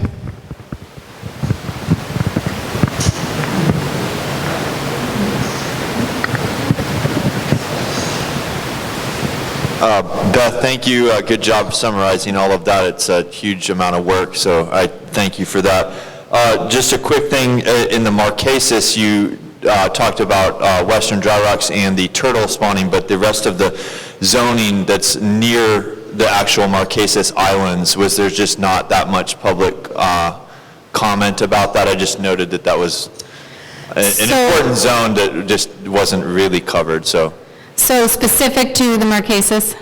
Yeah, just near shore. There's some stuff that was proposed on those alternatives for the interior of the Marquesas, and I was just wondering why that was not part of the presentation today. So again, I will just highlight, there was comments specific to that area, both in support of providing additional protections for the habitat in the preferred alternative, that area around the island, and there are a few other smaller islands that are no entry. So there was support of protecting the habitats in that area, and there was also general opposition for no entry and that level of protection because of the use of that area, access of that area for both eco-tour operators, local recreation, and fishing.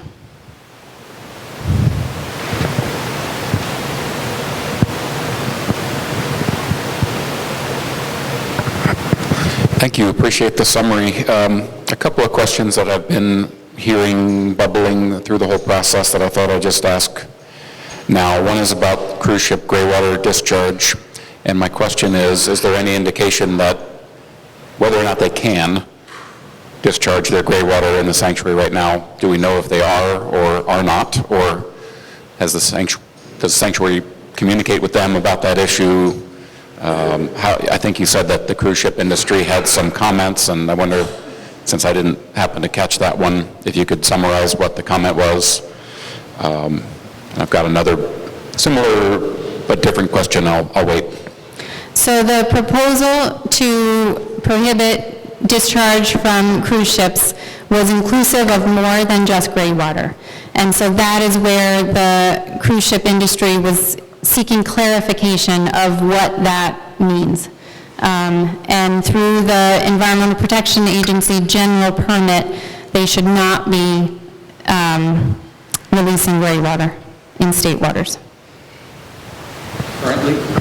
Currently, they should not be releasing Gray water in state waters. It's illegal to release gray water in state waters now. Did I catch that right? Okay, Yes. good. Thank you.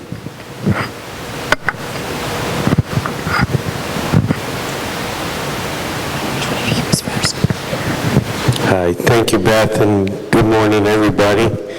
I actually had a question for one of the other council members. Would that be okay? Yes? Sure. Okay, so this question would be for Will Benson. I'm not trying to put you on the spot. I'm just trying to get a little knowledge here. One of the reasons that we're talking about closing Western is because of the spawning of permit and the possibility that they can be hit by sharks or barracuda and such. And I'm just curious if that ever happens on the flats or some of the wrecks that you may fish on.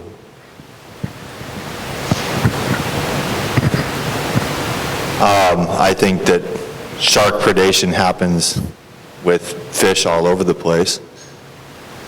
So sure, I can't say that doesn't happen, but I would say that that's probably, not the primary reason why we're discussing Western dry rocks. I think that we heard presentations about, it being a multi-species aggregation spawning site, permit among them. No, I'm done. I just wanted to make sure that I thought that would be the answer, that they are occasionally hit by sharks and different things like that, just like at Western. Thank you.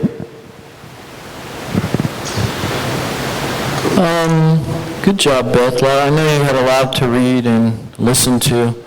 As an advisory council member, my only small issue is attending a couple of the meetings in my area. I know what the verbal comment was, like percentage of for or against. Written, obviously, we don't see everything unless we go on the computer and maybe look at the written comment, which I haven't done. But, general, the term general, it's when I see it's general opposition, general support in my mind, okay, is that 50-50? Is that 10%? Is that what? I don't know if you tried to list them in the order, like the highest was this, because I saw in some of the different areas you put opposition first and support at the bottom, and I don't know if that was, what was at the top was the highest, indicative response, but I kind of would like to know, especially outside of my area, because I heard the verbal comment in my area, that some of these areas I don't know, but I feel that if I'm going to be putting my stamp on something, I'd like to know a little more details about the percents of support or opposition for these particular things, because general is general. Thank you. Yes.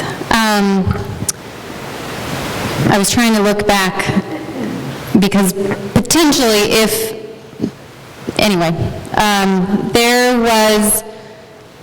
it ranged for the issue, for the location of the range of comments in favor, comments in opposition, comments to clarify. There has not been a ranking of numbers because that's not what this is truly about, of the numbers of support, numbers of opposition. It's the comments in general and what the comments are for taking action in the Florida Keys to develop this draft rule.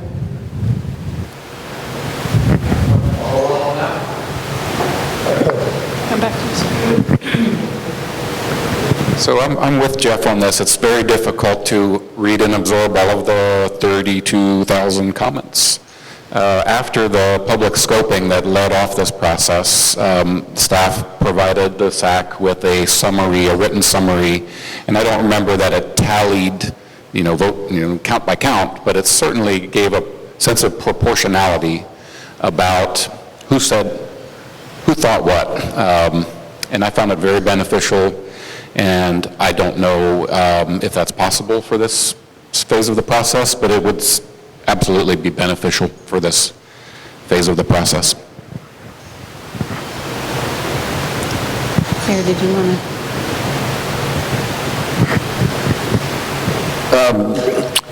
I have a question regarding, I don't know if this is going to be outlined here or not, or when it's going to be outlined.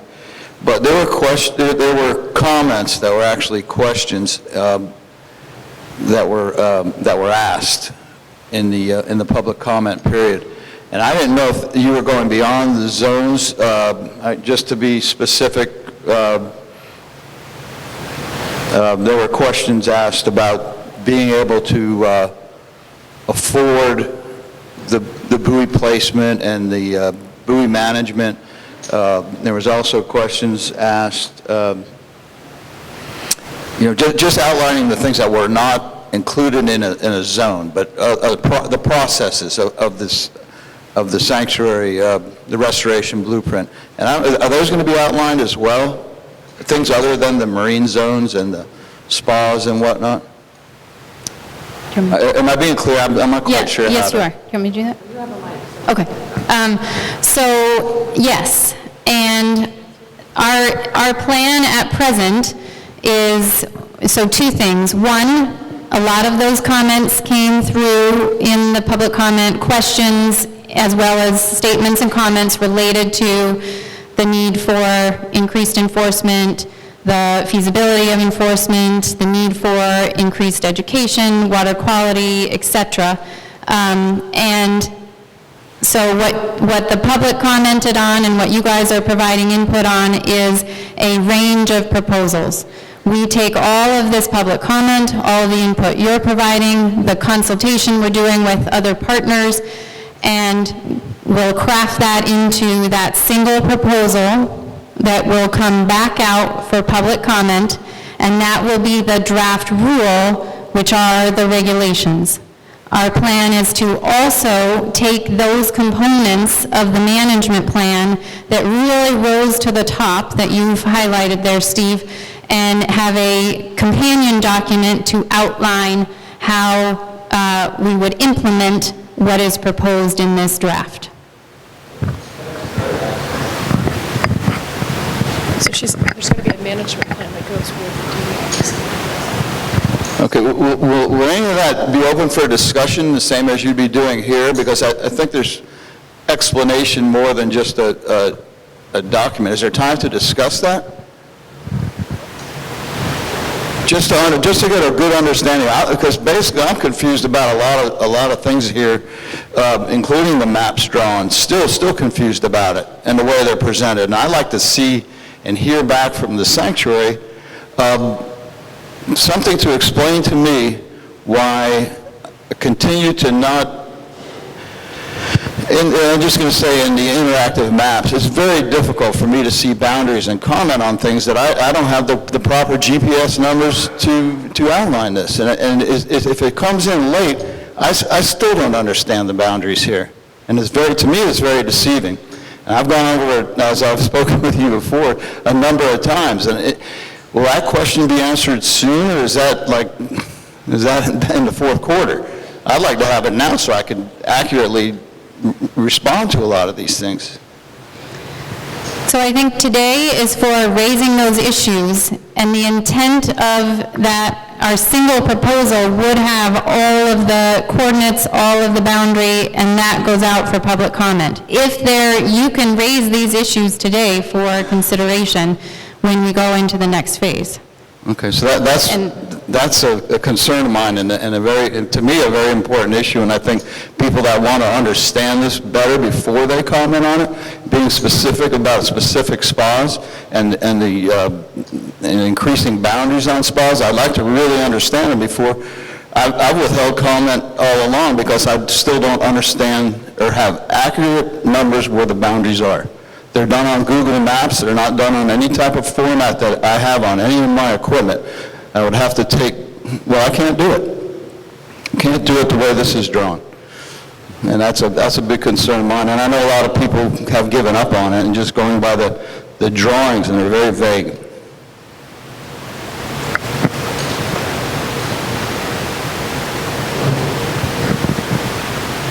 While I agree that the comments are extremely important, I think the variety of the quality of the comments is huge. And the tallies and those sort of things, I think, become very immaterial. I personally talked to over 200 people over the 5 months, one-on-one or in small groups, and then also as a docent to the Eco Discovery Center, talked to about 3,000 people briefly on different things. I talked with people in depth about, I don't believe that's in the blueprint, let's open it up and here's where it's at, can you read that? And then please make a comment, both pro and against. Went back and talked to those people afterwards. They said, yeah, I put in a comment. I said, did you read the blueprint? No.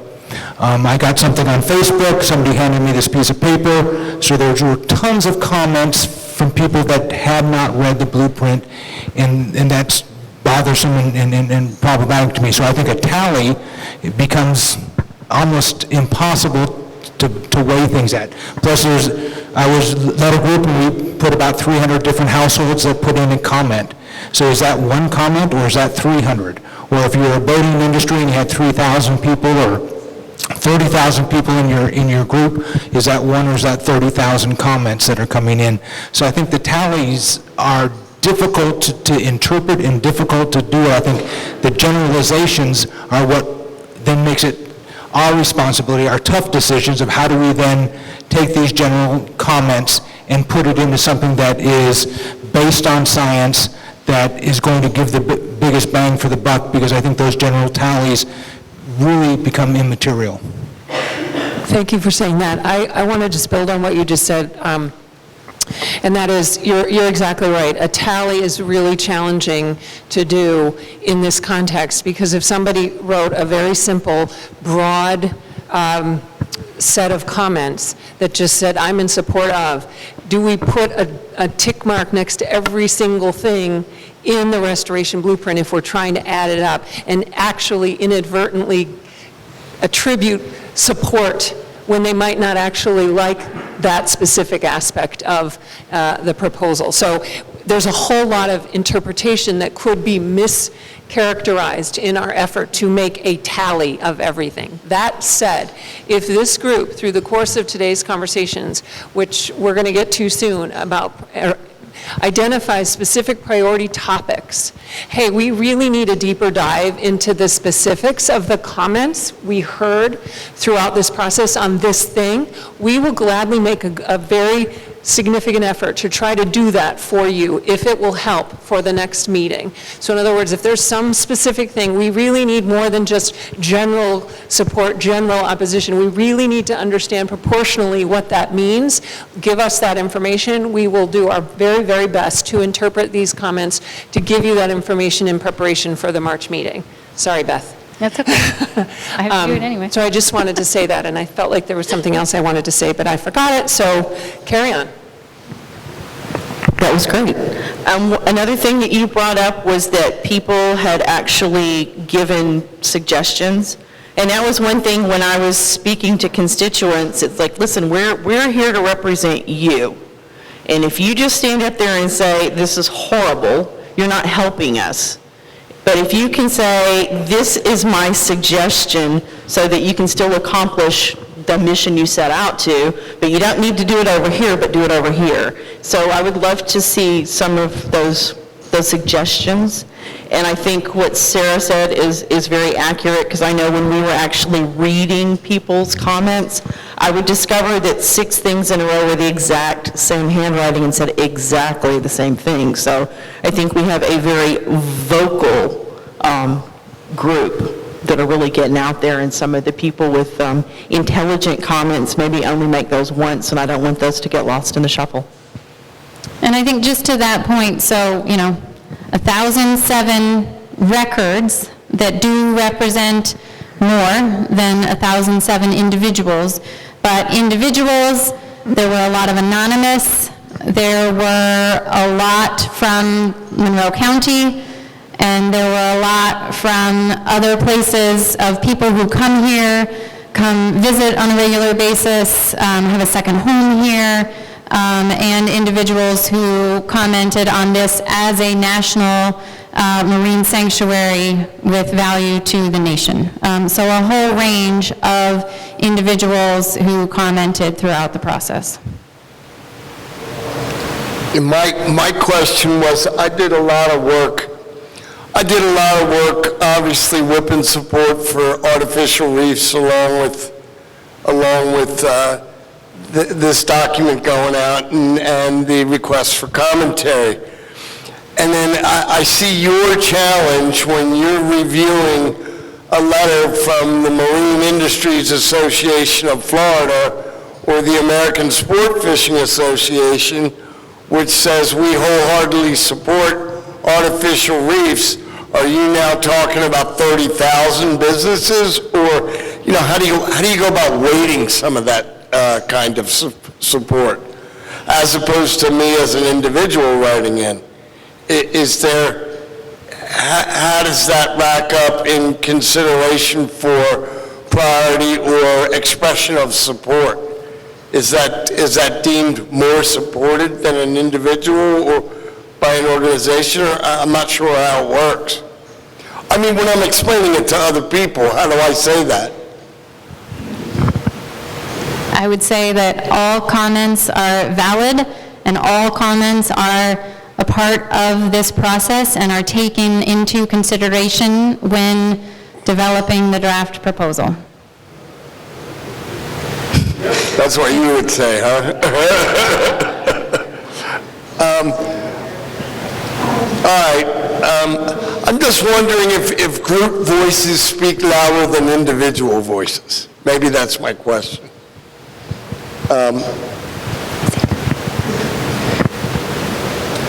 I just want to make a comment. So part of my constituency is the Key West Chamber of Commerce, and I had asked to give their board a presentation about our options, and I was told to defer until after Sarah was going to speak to their luncheon. But days before the luncheon, the board got together and unanimously said that they're against it. And so I was questioning that decision because as a chamber member, I wasn't asked my opinion on that, and I'd asked to give them the facts ahead of time.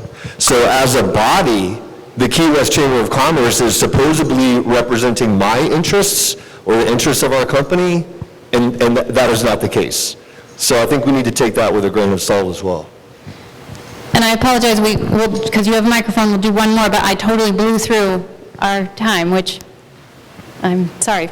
So, Ken? Just to reiterate a little bit of where Jeff was going, was there any section or specific topic, anything in the zones where there was a general overall consensus? I know we said general this and general that, but was there certain areas where everybody was in agreement? Would that not be a good place to start with if we have the public's input and desire to go in one or two specific directions? I mean, it seems to me some of the no-wake zones and mooring balls, those are all things that I think people do wrap their arms around, and was that just a overall more than just general? Again,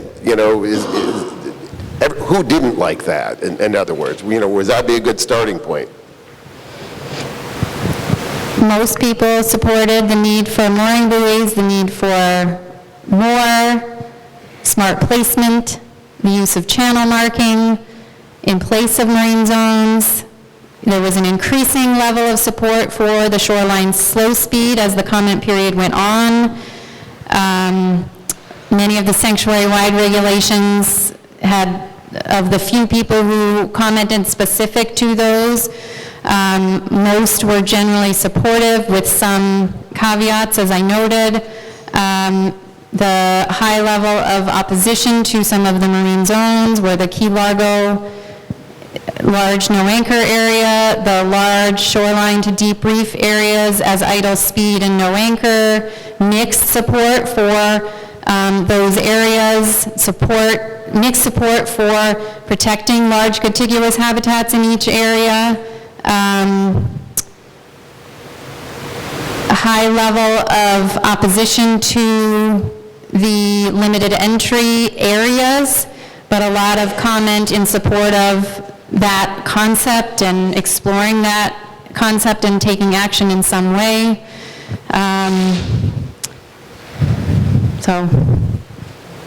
And with that, I do need to bring Mimi up, who's going to help us for the rest of the bulk of our day this morning and after lunch to kick us off.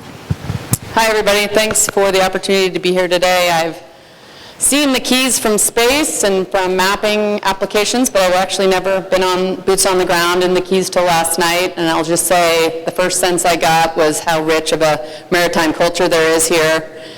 You feel it from the minute you step off the plane, and also how much of everything around here is connected to the sea. I live on the coast in California, and I feel like I'm a very active part of a coastal community, but even driving here this morning, every business that you see, every institution is somehow connected to oceans and coasts. So I can just imagine the sentiments and how hard of a challenge the Restoration Blueprint is, given the breadth of interests that are at the table. I guess the way I look at it is there's a lot, every single person who lives here and visits here feels they have some skin in the game. And that's evidenced by all the comments that we're seeing through the public comment, the comments that you all have made through surveys that have come through the SAC. And I see this as an incredible, daunting challenge for us from working inside the sanctuary program and how we take that all in and make sense of it so that we can land on a plan that meets the most interests but keeps the objectives of conservation balanced with sustainable use at the forefront. And that balance is the tricky part. So today what I'd like to do, given that you've heard from Beth of the wealth of feedback that we've had through the public comment period, is to do a bit of an engagement. I run workshops and they're called workshops because we are engaged and we're interacting and we're doing work. And you guys have been doing a lot of work over the years to get to where you are today, but kind of switching it up and putting this question to you is that coming from your constituent seats, do you mind if I just stick this right here? Thanks. If you could help us to identify the top issues in a concise, succinct way that you feel come from your constituent seat. And as you can see, there's a lot of, the devil's in the details. So it's hard to summarize, and it's hard to generalize, and it's hard to put a few words to topics that have a lot of depth to them. But the goal today, at least this morning's exercise, is going to try to land on some topical themes that resonate with your constituency and put them up on these sheets up here. I'll talk about the details of that in a second. But to take your perspectives from your constituents, write down a couple key themes or topics that you see are imperative to be discussed further or thought more thoroughly through before the next meeting or as a topic at the next meeting. And we're going to ask for you to write those down. And you will all have an opportunity as members to put down up to 10 different topics or issues that you want further consideration and discussion around with this group. So the challenge with that is that you have to come up with that based on what you've learned from your constituency. And then that can be challenging. And what we also want to make sure we don't do is overgeneralize. So we don't want these to be so general that we can't dig into them. So coming up with issues that perhaps it's a geography-specific thing, perhaps it's a regulation-specific thing. If you can add that to your issues that we write down, that would be helpful. So the first part of today will be brainstorming with you and your alternate on these issues, and putting these issues up on the theme sheets that we have in the front of the room. The second part of today will be after lunch. We'll come back and revisit what we learned from our first part of our exercise, which is what is that breadth of topics from all the constituent seats?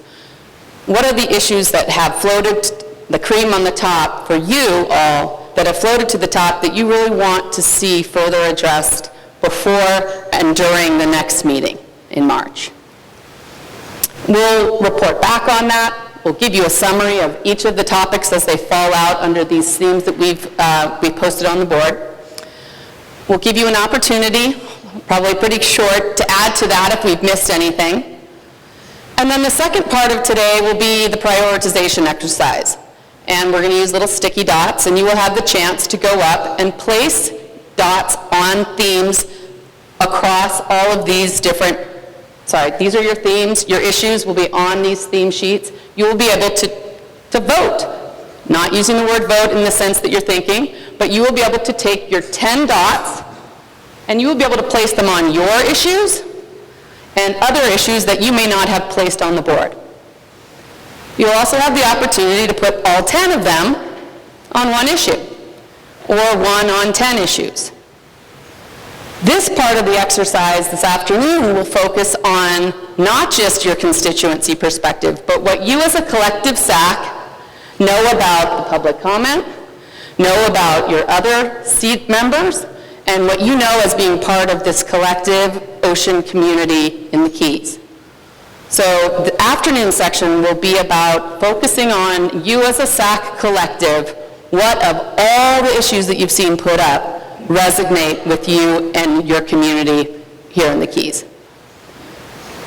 We will finish up the session with one final step, which is allowing you, after you've seen the prioritization exercise, to reconsider your allotment of dots. You may see that some things got too much prioritization and something fell to the wayside. And you'll have another opportunity to rethink how you distribute your dots. And it is important to note that this is just one bite at the apple. This is not the end of the conversation, but what we're trying to do is to distill down the 31,000 bits we got from public comment, so much of the feedback we've already heard from you through surveys and other dialogue, to get down to those topics that really float to the top that need to have further attention moving forward. And recognizing that it's not an easy task. So what we'd like to do, first of all, is the first step. Maybe Beth or somebody can help me, because you know better who the seat folks are. Whoever our member seats are will be given 10 sheets, 10 sticky sheets. So you're given 10, but that doesn't mean you have to have 10 issues. But you have 10 sheets of paper, and over the next 15 minutes, take some time and write down the topics or issues that you see really resonating the most with your constituency. Try to be succinct and concise if possible. And most importantly, if there is a geography specific to that issue, be sure to note that on there. It can be sanctuary-wide, or it might be one particular place. I imagine this other category, which I'll tell you about our categories in a second. The other category is for stuff that just doesn't seem to fit into any of these other ones. But these themes that we have written up here match the ones that are in the restoration blueprint. So the boundary expansion, sanctuary-wide regulations, marine zone regulations, This is other, so this is something that isn't captured through any of these other ones. The management plan, Beth went over a number of comments that were related to the management plan from public comment. And then marine zones, in particular, the spatial components, if you will, by region. So if you're concerned, you don't know where to put your issue, stick it in other.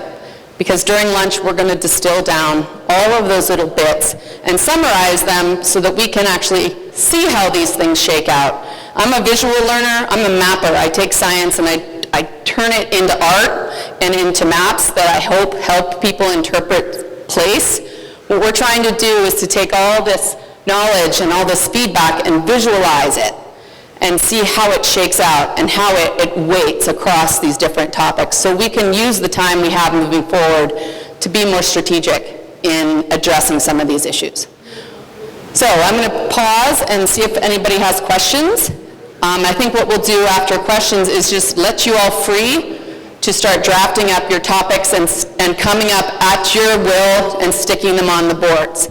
And we'll be milling about up here if you have questions. But before that, does anyone have any specific questions to the process? Can I clarify?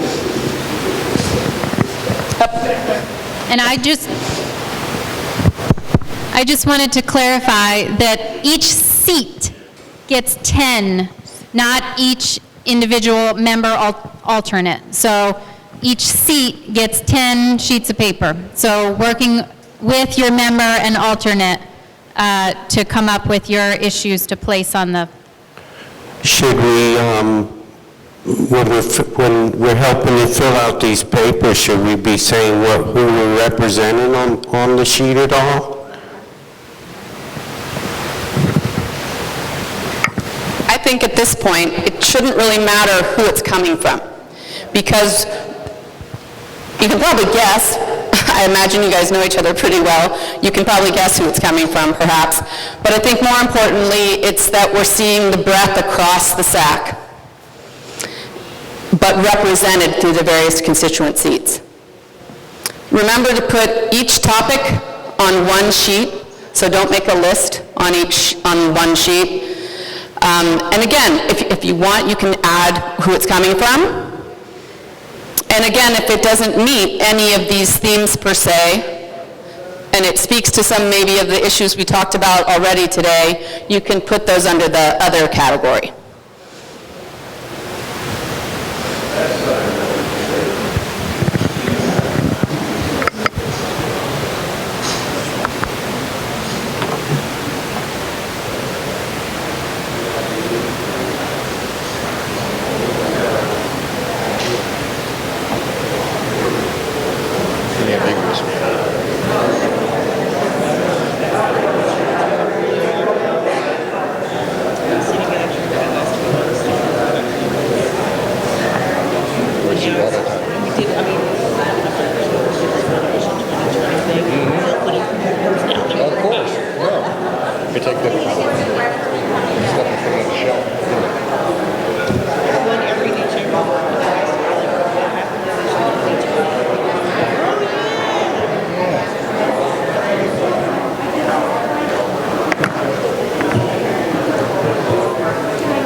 before people go for lunch, they have to put their stuff up because we're using lunch so if they're done, they can leave. But they have to put their stuff up before they leave for lunch. And then, which I think, it's 5 till. It's hard to say because I have no idea how much we're going to have. I know, it's kind of ambiguous. I would do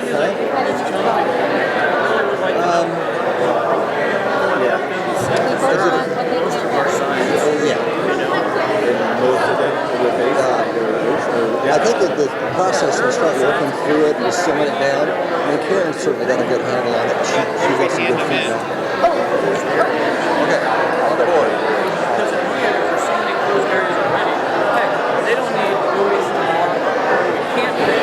So, just...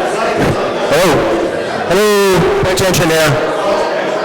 Just real quick, you don't hand them in, you actually will place them on the appropriate sheet up here.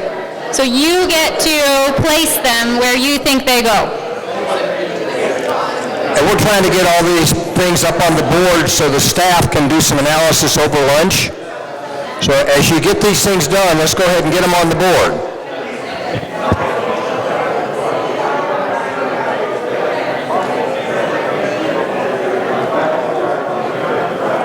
Grandbabies. Well, my son-in-law,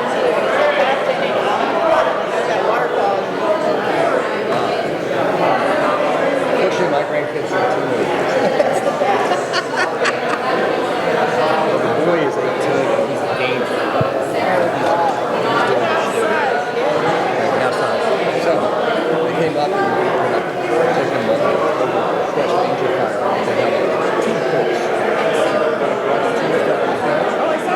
And it was a blast. And cash out. So come on, you're going to go. It's fun. Now we can mumble and ride. I get him over there. He and I competed in every one. And he beat me by 3 out of 5.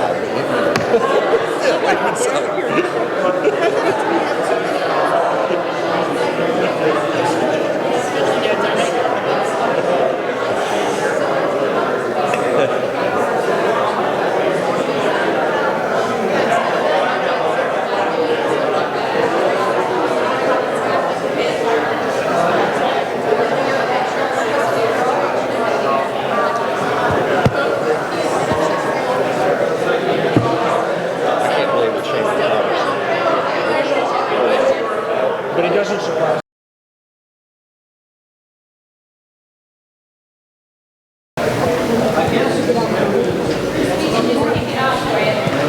You want us to just kick it off?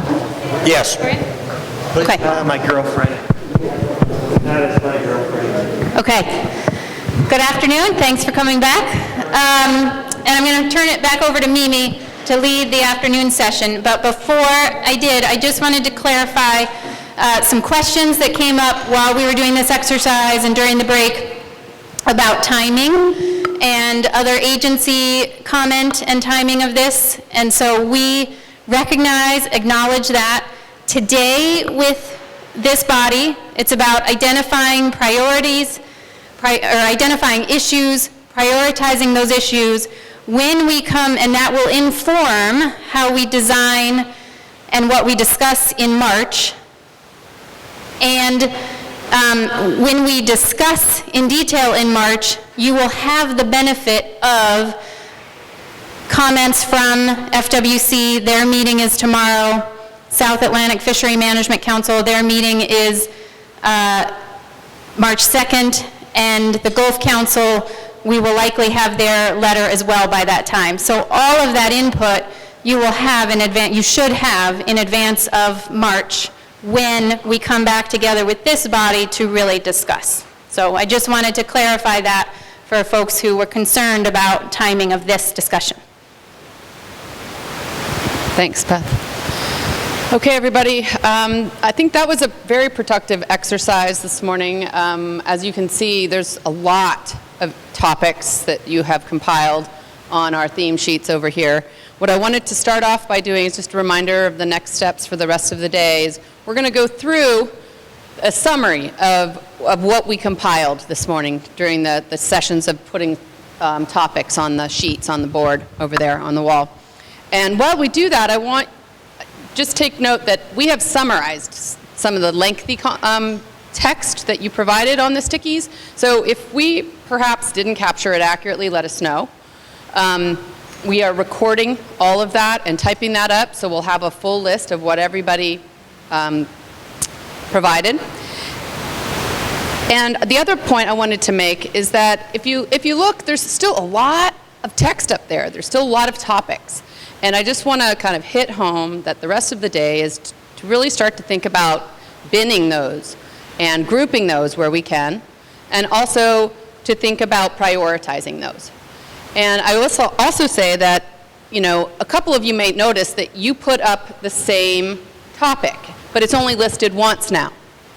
And that's not to say that we only want it to be shown as at one time. We know that many people offered the same topic. But the next part of today is to talk about that prioritization. So if you feel that one of these topics on the board resonates strongly with you, you get to put your dot on it. So don't worry if you don't see the same topic 10 times up there. We're trying to capture each topic once. So what I'd like to start to do is just to go over what we've compiled. And remember, the next step will be to take, the next step will be 10 sticky dots per voting member. And you will get to place them on all of the topics as you wish. You can do 10 on 1, 1 on 10, 2 on 5, you name it. And then we'll come back and revisit how those dots shake out after we've all had a chance to put the dots on the sheets. But first of all, let's go through the findings from this morning's session. Questions before we dive in? Okay. So for the boundary expansion, and again, just raise your hand if we missed something. The topics that we received were incorporate Pulley Ridge, expand the overall boundary, accept Dry Tortugas extension, include Riley's, this is all under the expand overall boundary, include ATPA expansion, and keep bigger ships offshore.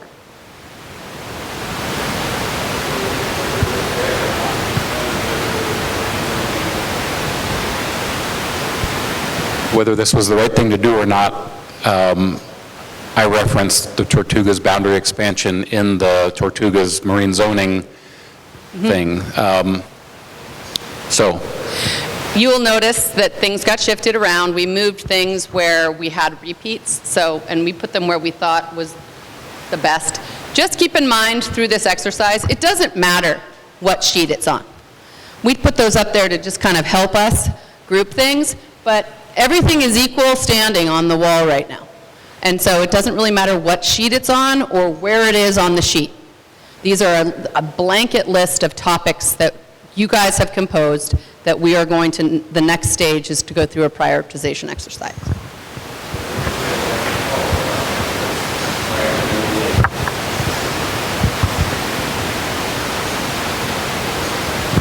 So in the Tortugas marine zoning part of it is the Tortugas corridor, which is not in the current boundary. If we accept the Tortugas extension, EXCEPT it doesn't make sense to talk about the Tortugas corridor. So that's why I'm bringing this up, and I imagine there will be all sorts of intersections like that as we go through this. How do we grapple with something like that?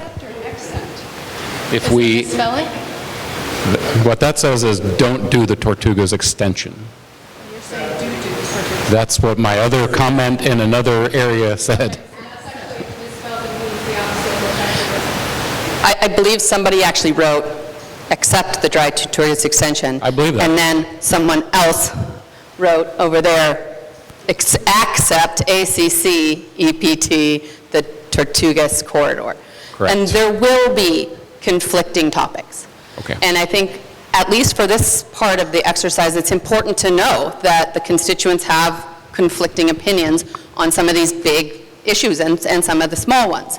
And so, in my opinion, and I can allow someone else to speak on this, is that if you were to put a dot on this Dry Tortugas piece, it means that that corridor and the extension are still things that need to be discussed.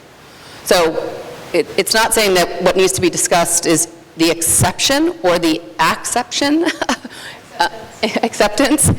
but that general topic is something that still needs some ironing out as a collective SAC. Does that make sense? So yeah. Related to that, I would say if you change that slide and change it on the board over there and take that first word off, exception, just put Dry Tortugas, because you're going to talk about it either way, right? You're going to talk about both sides of that coin? So your So if you suggestion is to just get rid of this? Yes. Yeah. Yeah? Okay. Okay, next one. Any more comments on that? Area to be avoided. So again, mind you, it may not fall under sanctuary-wide regulations, but we stuck it under there. Certain things we weren't sure where they should go in our haste to get everything compiled. And this is another instance where we have two sort of potentially conflicting pieces. First being private salvage of shipwrecks, the second being in situ preservation of shipwrecks. Next, fish feeding, live rock permits, idle speed on shorelines, no wake in channels, cruise ship discharge, consistency in regulations, clarifying language, for example, derelict or the term emergency, equal use, and no anchor. So all of these topics were listed individually, and as you can see, there's a lot of them. So keep these in mind that on the next exercise, we're really going to have to start to think through which ones of these resonate the most with all of you.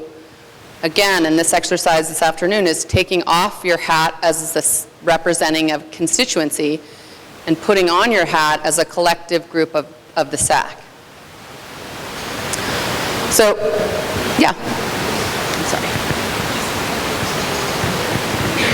Equal use. So I think what was intended from this was, at least it was from how I interpreted it, was that if we're allowing certain uses, we should be allowing other uses, and if we're regulating certain uses, we should be regulating others. And it speaks later to regulations on divers. There's a lot of regulations on fishers. There should be equal. And I don't know if anyone wants to clarify that.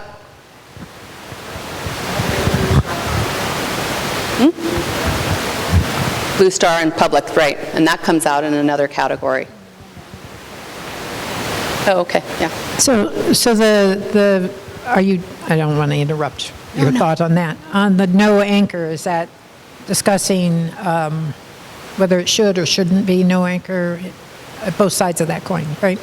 Because there's nothing specific up there besides no anchor. Right, and we did get a number of topics that were specifically just no anchor or equal use or fish feeding, and it wasn't yes or no or anything other than this is the topic that it is not done and that needs further clarification. And it wasn't location specific. A lot of the ones that are on sanctuary-wide regulations weren't specific to an area. And that is something that we should talk about as we get into the zones, is people did mention specific areas, but then we didn't bring up the regulation or the issue with those particular areas, which will be more helpful as we get to those sections. Okay, we'll keep moving.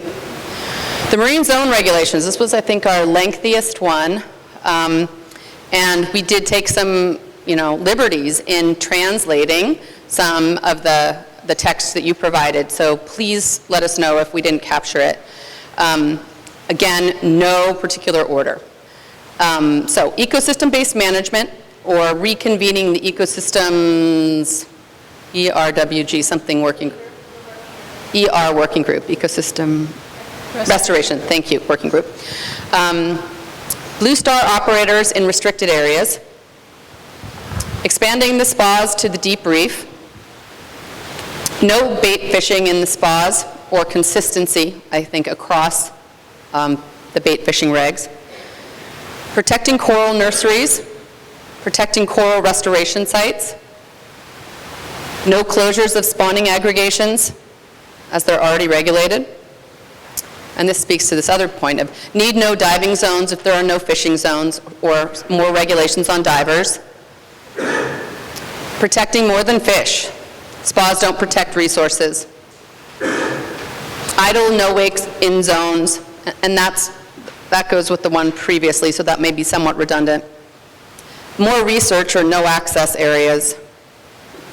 Protecting large continuous habitat, and that speaks to the 30 by 30, so protecting 30% by 2030. More backcountry WMAs for seagrass and bird nest protections.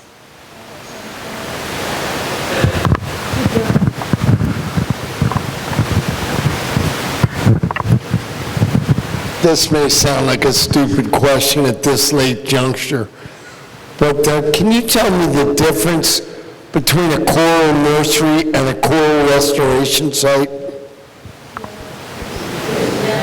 Can you tell me the difference? I don't know the difference. I think I can, yeah. I think a coral nursery is, Coral nursery site is where, and I can let Dave Vaughn do this or Ken Niedermeyer, but coral nursery site is where the corals are grown to then take to coral outplant sites, coral restoration sites. All right, thank you. It's where the baby corals are being reared before they're let out into the world. Okay, moving on to other. Sure. And I'm sure I missed it because kind of my line numbers are all over the place. But I want to make sure there's something here. All these things we're talking about here, does this mean these are points that will be added to the other points for the agencies that will be discussed in more detail in March? Is that correct? Sorry, Andy, can you repeat that question again? Sorry. But I was saying that all these points that are up there in our little sheets, and they're up there now, these are points that are going to be discussed in March? Yes. The intent of today is to identify the issues and prioritize those. The outcomes from today will help us design that March meeting for what the issues that really rise for further discussion, deliberation by this body. Okay. Well, but I guess my question, if something doesn't get the most dots, it won't get, well, but is it possible that it might get included in the plan but doesn't get discussed? This won't be something we're going to deal with on March 26th. We're going to try to tackle the topic. We're the ones with the most dots. Great. Okay, thanks for that. Thank you. Okay, we'll move on to other. And this was basically a catch-all for things that didn't really fit into any of the other categories. And the laundry list goes on with funding, and specifically to moorings and enforcement, abolishing or shortening the mini-season, user fees, iconic reefs restoration, the motherships or hotel operations like Airbnb on moorings and elsewhere. And this one speaks to how we're going to address the questions that were raised in the public comment. Oh. Thoughts or clarifications on this category? Okay, we'll keep going. So the management plan, I think this actually received the most overall. There was a lot of redundancies across this, so I guess that what speaks to is that there's a lot of topics on here that resonate with many of you. Water quality was obviously a big one, and enforcement. We've broken down education here into two. There were two different ones listed: mandatory boater education and then just education at large. Mooring buoys and where they are and how many. Artificial reefs and restoration. And there was a note for restoration permits.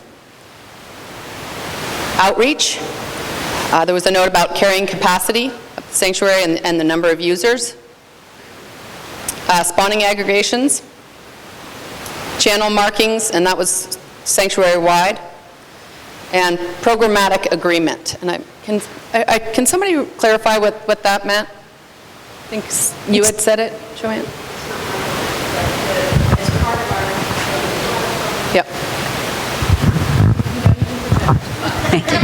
As part of the restoration blueprint, we included a draft programmatic agreement to satisfy our obligations as a federal agency under Section 106 of the National Historic Preservation Act, and that is included in full, and we're accepting public comment on that through the restoration blueprint process. Got it. Thanks. Two things. Under the artificial reefs, there's, artificial reefs can be, ships and stuff like that, but they may also be in the future different types of substrate that could be considered, habitat replication and habitat building. So I was going to see if we could add, not just artificial reefs per se, but, habitat building or habitat restoration as well as artificial reefs. No, I mean, just in general, considering of artificial reefs, not just sunken ships, but beyond that, what are other types of structures, whether it be bait fish habitat, whether it be, different types of habitat that can work for coral or sponges or sea fans, or what other things, can we use and get out there that could be considered artificial in nature, but would be supplemental to natural habitat.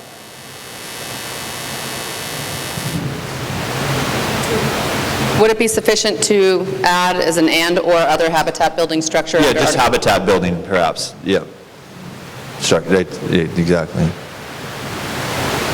And then in the channel marking section, I think it's condensed to channel marking, and that's not entirely accurate because there are certain pathways through the backcountry that aren't exactly channels, but might be through basins or other larger areas that I think would be ripe for marking so that folks know how to get to and from some of the popular sandbars, but it might be confusing to call those channels per se, because it's not a channel, it's just a route. Right, it's a navigational route. So not just channel marking, but channel marking and navigational routes. Running lanes.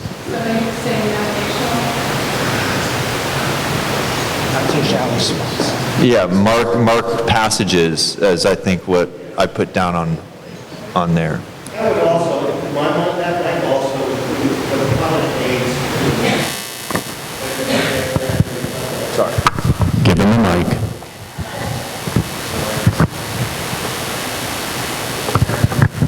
I know. So I just added, I'm not running the board though, okay? Just added that it should also include electronic aids such as GPS mapping aids, private resources. So are we okay with just generally as marked passages, or should we clarify further? So David's You're too bad. You're too bad. Are you asking for clarification or new comment? This is a clarification. So I don't know about the rest of the Florida Keys, but people all through the lower Keys, many people said, don't tell us not to run into your seagrass flats if you won't do channel marking. So I'm all for routes, but I think channel marking is a specific comment that hundreds of people, if not thousands of people, asked for. I think you would add channels and routes, and that's what we're talking about. Yeah, Chris, all I'm saying is when I think of Yeah. a channel, I think about like Bluefish Deep, channel or deep. call the channel that's marked, in deeper channels. And So you just- the public's asking for some of the shallower, slightly shallower water markings, the running length. If I'm I think channels and routes, Yeah. marking channels and routes is what we're talking about.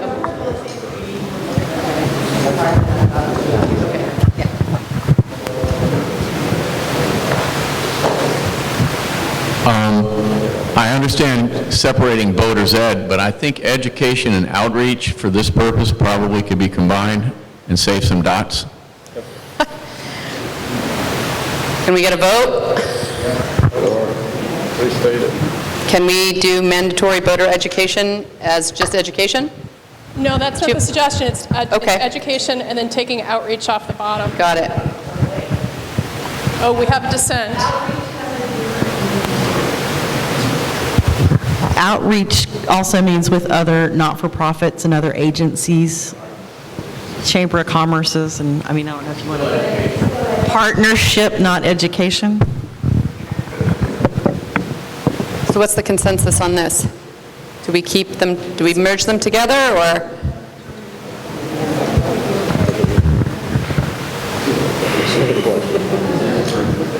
Okay. On the same topic? Okay. Just going back to mini-season just for a moment. Obviously, if you abolish mini-season, then people would come August 6th. But what you can do is if we created a out-of-county user fee that was enough to dissuade a few people, but if not that, at the very least, you'd be creating some funds for channel markers and other things too. So that would certainly help the future and possibly get rid of a few out-of-county residents. But at the very least, they would pay a larger fee, and that would create funds. We tried that. Yeah. So I just added revision to mini-season, meaning somehow alter it to either bring in funds or somehow change how it currently operates. Is that capture it? Just out-of-county residents coming down to the Keys to dive our lobster there should be a hefty fee for those divers, and that would create monies. So we have user fees on here too. So does that capture it? I'm sorry, I didn't... Having user fees on here? Yeah, but a large enough user fee to actually make a difference. Bigger. Okay, I'm going to keep moving. Sorry. And I want to go back to channel marking as well. The channel marking action plan that's in the current sanctuary plan turned out over 700 additional markers through the county. And it ended up creating gated markers in a lot of areas. I agree with Chris. We spent a lot of time trying to get markers in the backcountry, and it was not the sanctuary's issue that we couldn't do that. I tried, I know Billy tried, so, it's an issue, it continues to be an issue. I agree with Chris on that, but I'll leave it at that. But sorry? It's a wilderness area in the backcountry of the Florida Keys, if that helps. It's a national wildlife refuge. Okay, yeah. Yep, so we are going to keep rolling with reviewing the issues. Let's try and keep on task with this so that we can get to the next step. Okay, so we're going to move on to the marine zones. And I think one of the challenges I had in interpreting through these sections was there were a lot of named places. I'm sorry, yep. A lot of named places, but not issues associated with those places. So in theory, what we'd like to be able to do is, and maybe the issues are specific to each one of the keys or each one of the locations, but it would be good to have the issue attached to what it is about Western Dry Rocks that needs to be further discussed. And is it the zoning or is it the regulations? And I don't know that we want to go through one by one here, but I will read through the list, and then we'll open it up, and folks can provide us some clarifications, if that's helpful. For the most part, speaking for, I think this comes to being with our constituents and being able to answer their questions, dig deeper into most of those where I'm coming from. I don't have enough information about why the alternative decisions were made. So for me to stand up to somebody who's telling me they can't take their kids to Women Key or Boca Grande anymore, I can certainly read the map and say, well, look, you're going to go around this side anyway. We're only putting red here. But why? I don't think enough of us understand why the suggestions and why the alternatives were being made. Because if you can point out to me and say there's 3 green lizards left in the world and they all live here, Right. then I understand why you made that decision. So what I'm hearing from you is an overarching comment related to the marine zone is a clear purpose and need, resource impact, science justification for any of the proposed marine zones.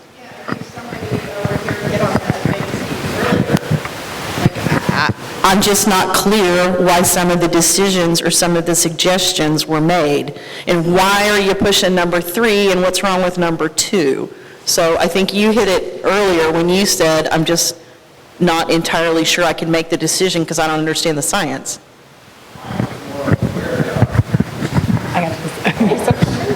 That was my concern. I kind of get what the reasoning was, but I want to know exactly where they are and what the components of each one.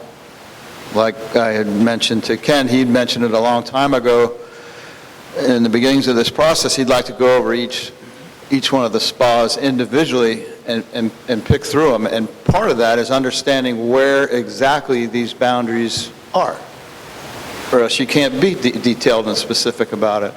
But I also understand, I spoke with Mimi about it, that those numbers will become available shortly on the interactive maps, right? So Yep. that's a big deal for me. So I think that what Beth's writing over here is maybe adding a topic to other that captures the need for purpose. So where and what is included, sort of the purpose and scientific intent, I guess, for each of the zones and the alternatives. Would that capture what you're after?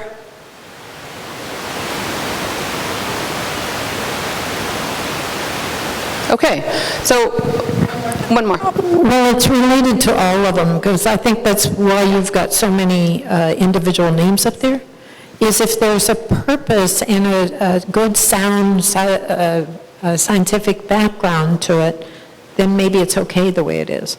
But maybe it isn't. It needs to be delved into deeper. There's several names up there I think that applies to. Music. Location. There's someone back here.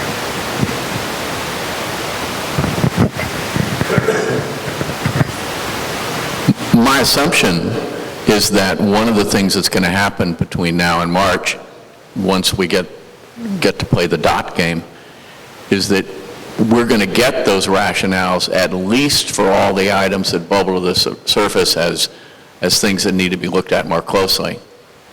And did I also understand from picking up from what Steve talked about that we don't need to have an item for more accuracy in boundaries for the graphics, et cetera, because that will be available to us by March? Is that what I'm hearing? We can definitely add it to the list, but we've had it, we just haven't pushed it to the public. Right, I just wanted, I noticed it was just now that it wasn't up there, but I'm assuming that's because it's coming anyway. Yes.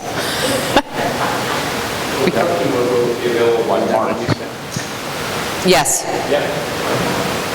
As long as it's agreed upon by everybody that we can push that to the public, or we can make it available to just the SAC if that's agreeable first.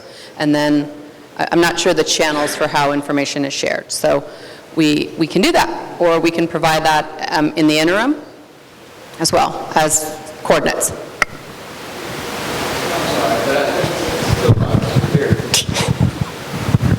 So, I'm sorry, but what I understand now is there's going to be a place to toggle that information on the interactive maps available soon. Yes.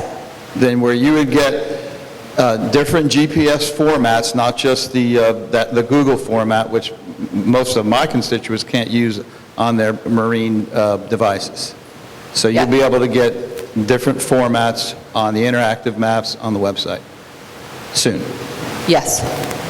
I can't tell you exactly which coordinate systems are available, but I think that we can get you latitude and longitude to begin with and go from there.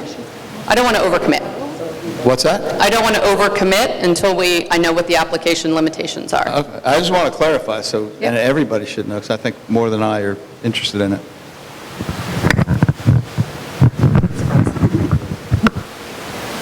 So again, with the zones, and it seems that there's a lot that would be clarified through this bit that we've added under other, which is the purpose statements, which would get at the reasoning behind some of the proposed zones and the regulations. So I'll read through these, and if there's clarifying pieces you'd like to add, that would be great. But if not, we'll just leave them as places, and then we can go through and try to categorize them after we've looked at them as a whole. So the Tortugas had the least topics, and it was protecting the corridor and the westward expansion as two separate ones. Any clarifications to those? Okay, I'll keep moving.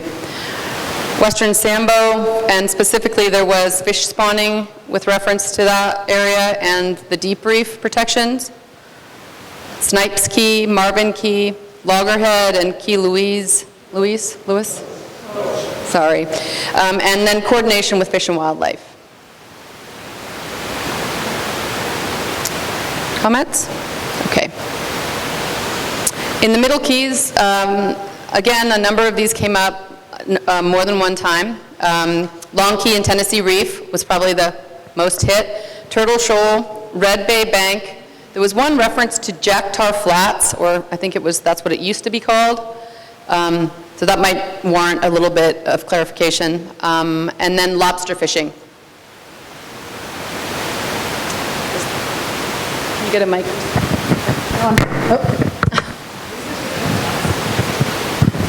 So Marathon people, isn't Jack Tar Flats the Marathon bite that has the channels through it that, yes, it's the south side of Marathon. Should I add Marathon on there? Oh, she's got it. Okay.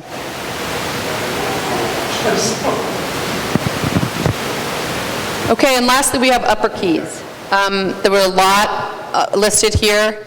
I've named as many of them as I could, or that we captured: Alligator Reef, Whitmore Bight, the Upper Keys, WMA, and specifically with reference to fireworks and other types of activities, or similar activities. Dove Rodriguez and Pigeon Keys, Pelican Key, Shell Key, and I'm not going to try this, Lignum Vitae Zone. Lignum Vitae. Rookie, I have no idea what that is, and zoning or lack thereof. The Indian Key Fills, Carries Fort Reef Ecological Reserve and Spa, and/or Spa. Chica Rocks Spa, the Key Largo management area, and its size and regulations, and Tavernier. Tavernier. I've been bludgeoning the names, my bad. Tavernier Key. So it seems that there are a lot in the Upper Keys that are spatial, and I imagine that the issues you have are with either the boundaries or the regulations, but it was unclear from the lists and from what people wrote what the real issues were. So I don't know if we can add some clarity to that. So the Indian Key Fills are land, so I presume whoever put that up there is talking about the water around them? You're going to have to turn it on. No, thank you. Yeah, it's okay. I actually added that, and it really is in the water areas around the fills. It's been a bit of controversy, though much better managed over the last summer and the last couple of months. But there's still some issues about small boat operations, and it's just a little bit of confusion, and I think it needs a little better enforcement if possible. I know it's hard, but, okay, thank you. It needs a lot more enforcement, so the mayor would like to say something.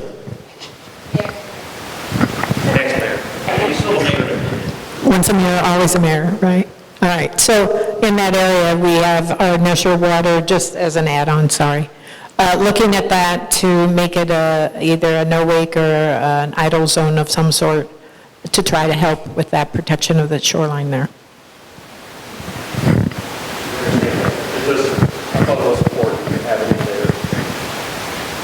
I thought it was important to have it in there and to just, because Captain and I have spoken a number of times about the area too. So it is used. Whether there's people on the fills or not, the area around it is used and needs to be in there. Thank you. Just briefly, now that you mentioned about near-shore slow speed zones, et cetera, I'm not exactly sure how we'd go about enforcing that. That's just something that we're talking about putting in here, and it is something in the plan, and we're talking about it. But I want everybody to think about how that would be enforced, because at this point in time, I'm not sure. Unless we have waterway markers all around, and that's not something everybody wants to see, is waterway markers and buoys all around. So please consider it. And the way that I look at this whole opportunity, Captain, is that this is like a blank canvas, and this everything should be up for discussion, and then it's up to you guys to decide to tell us, no, we can't deal with it. But I just know a lot of my constituents in the area, especially from the marine areas, which is a little different than the people occupation in terms of people on the land, which I think the village has done a very nice job of helping out. That's still a challenge, and they'd like to see something, if at all possible, done. So, that's all. May I ask a general question? Since we have so many on this location list and others, is there some way of fixing it so that you guys understand that it's all of these, that there's some kind of issue? I don't know how you organize it so that, because they're all an issue and they're all obviously in the Upper Keys, all of that group at least. I imagine you're right that there are different issues related to each of these places. I would also, and you please correct me, but in looking through this, it seems to me that a lot of the issues are captured under the marine zone regulations, and under the regions, you're actually pointing to some of the places where these marine zone regulation issues apply. Is that, Sarah, you want to? I just want to add that whatever the collection of topics that this group decides to dive deeper on and provide further recommendation on, those things that are not on that list, we will simply be referring to the plethora of comments we've heard through this process and from the public, from other agencies, et cetera, to inform how we move forward on those things. So on all of these, I would hazard to guess that we have comments already, and so we will use those. What we're selecting is a subset that we're going to dive deeper in and provide more. So anything we don't talk about as a body still has a lot of input on it that we will absolutely be taking into consideration. Does that make sense?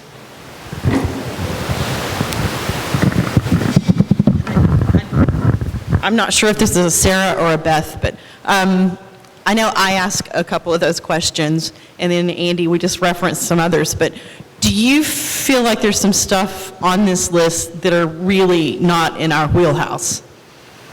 I mean, are we wasting time? Are there some things we need to just say like, hey, look, we're not in charge of that, that's a FWC thing, or we're not in charge of that, that's Gulf of Mexico region fishery, or, I mean, well, maybe waste of time is a little harsh, but I mean, I don't know that this board can really do a whole lot about mini-season or making changes to it. I mean, Yes. I mean, Well, that mini-season is what, he just whispered, oh, mini-season, that's FWC's regulation, but, you know, if nothing else, this puts it on their radar even higher than it already is, which is quite high. And, you know, the SAC could come back at this upcoming workshop and pass a motion asking the FWC to bring it up to a public process, another public process.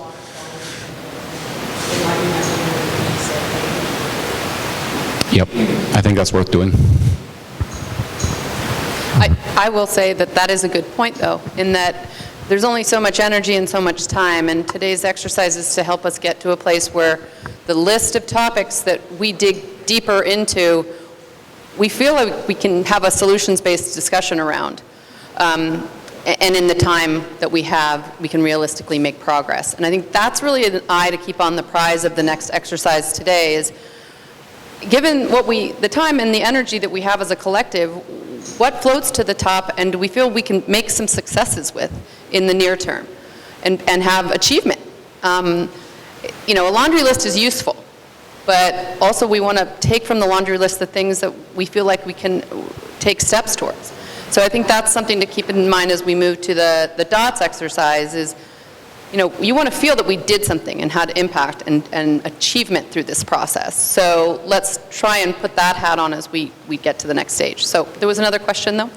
Yeah, if it's possible to toggle back to the Upper Keys zones slide, I think we can help combine a few of those because the Dove, Rodriguez, Pigeon, and Pelican Key, those were all sort of clustered under the wildlife management area concept and should have been addressed together.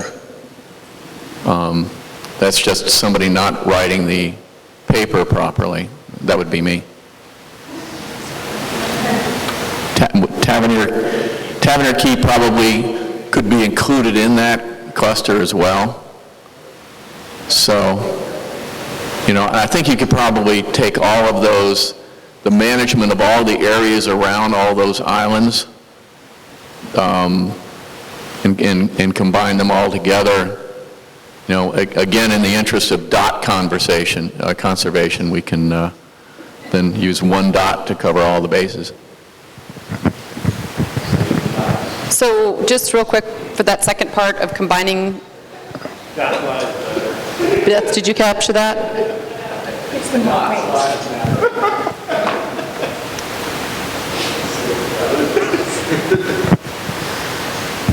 Okay, so any more clarifications to our list?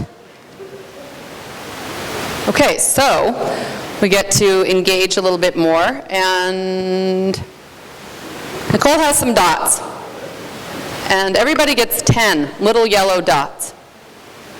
Every seat, I'm sorry, if you will be provided dots if you are allowed dots.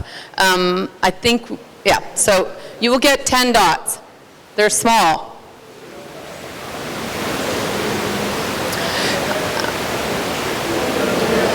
I would do your best in, when you affix the dots, be sure, oh, I'm going to wait for a second, everybody to hear this.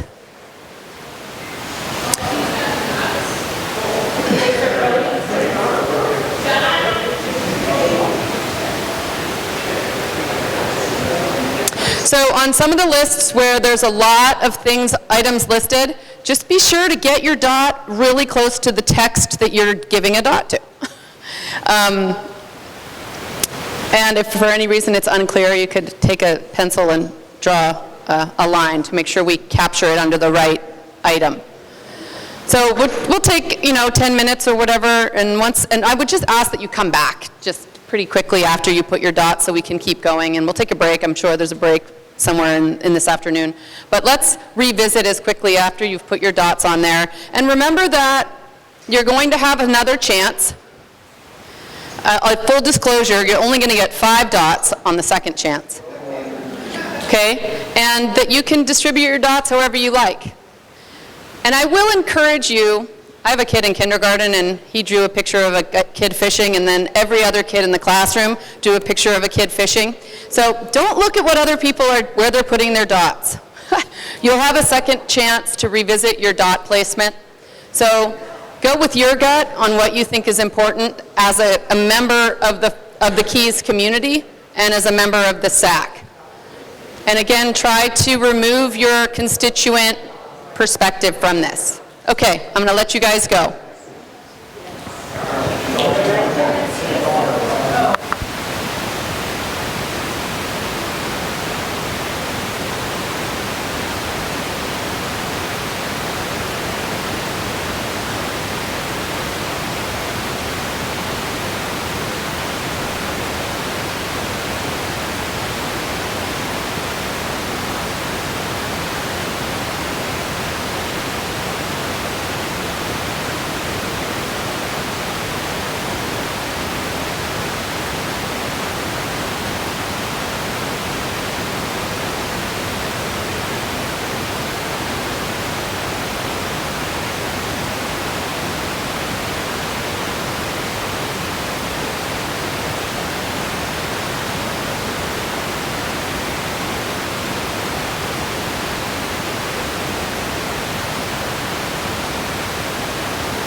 Okay, everybody, we want to try to wrap it up, so please place your dots if you haven't done so already and get back to our seats so we can move to the next step. Wow.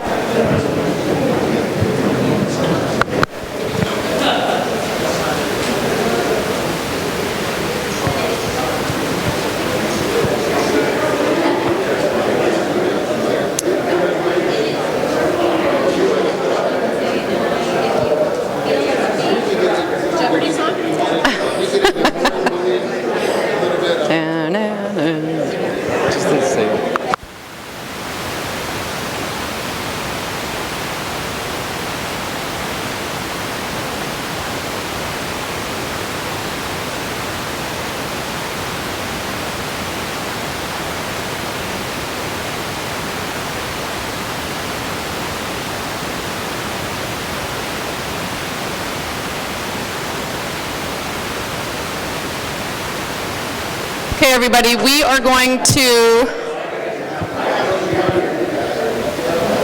to have a look at how things shaked out. So if everybody could give us your attention up here. Hey, everyone! Folks over there, right there. Okay? There. Let's go. I need you to come to my house. Ready to go. Okay, great. It's fun. It's fun to see how things shake out when you're, tasked with looking at all of these different issues and deciding where you're going to, place. They call this 100 pennies. We can call it 10 dots. You get to choose where you want to put your pennies. So let's see where everybody's pennies ended up.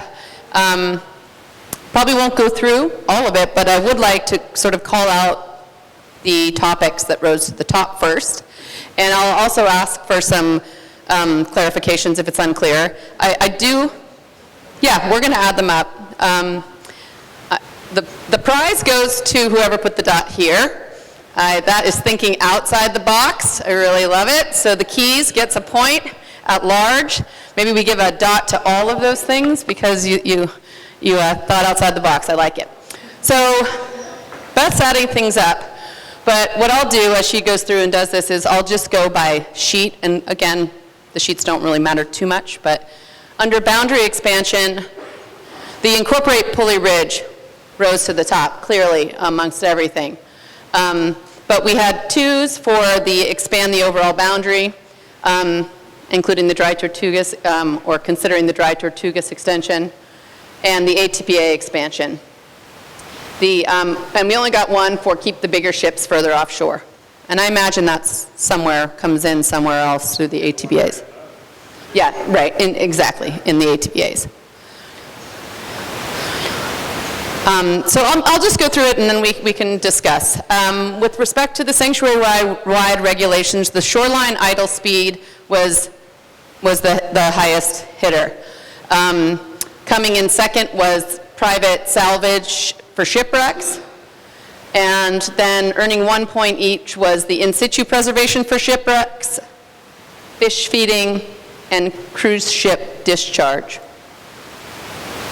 And no anchor down here. These others are, again, will still be in our list for consideration, but they didn't receive the sort of priority dot. For marine zone regulations, another clear winner here is the protect large contiguous habitat 30 by 30, which speaks to one of the primary goals, which is the protection of biodiversity is one of the main goals of all of this. And so, in year 2020, where we are right now, where we're looking at the targets, this new target, 30 by 30, looks like we've got 6 people thinking that rises to the top. The second in the list here is the Blue Star operators in restricted areas gets a 4. So it's the second in the list. And then using ecosystem-based management or reconvening a working group to that effect got 3, next in the list. And then for 2s, we had no bait fishing in the spas or having consistent regulations with respect to bait fishing.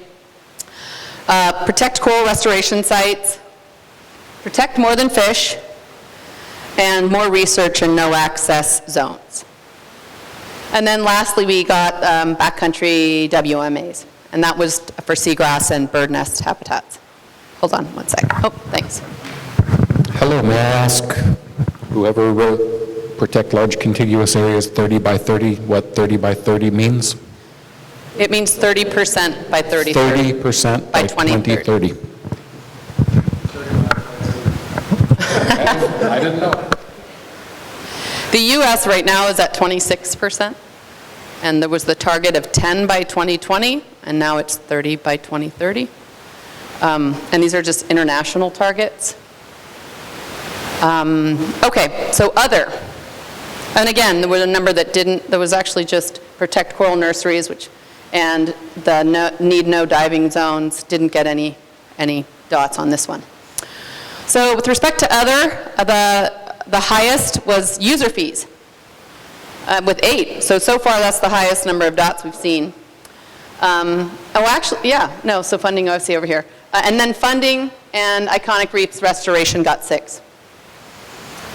So those are in the top. I mean, it would be good to maybe make a list of, yeah, that would be great, of everything that was like 6 and above. And then mini season got 4, and this mothership, hotel operations, and Airbnb got 1. So regulating for that type of activity. Okay, moving on to management plan, we had a bunch of 8s. So to me, this says that some of these big issues are about, that surround around some of the issues in the management plan, which are water quality, carrying capacity, and this channel marking and route passage discussion we had. Each got 8. The next is artificial reefs and mooring buoys, got 5. And again, artificial reefs include, you know, anything that's habitat forming. Next would be enforcement, which I'll say is interesting because that did have a lot of sheets in the first part of today, which I think is an interesting part of the exercise, is that when you put it all up with everything, how people spread their dots. And then education and outreach. Nested in there was the boating education, so that wasn't separated out on this. Oh, whoops, and I missed restoration. So restoration actually came in at 4 with enforcement. And then the last ones were education and the spawning aggregations.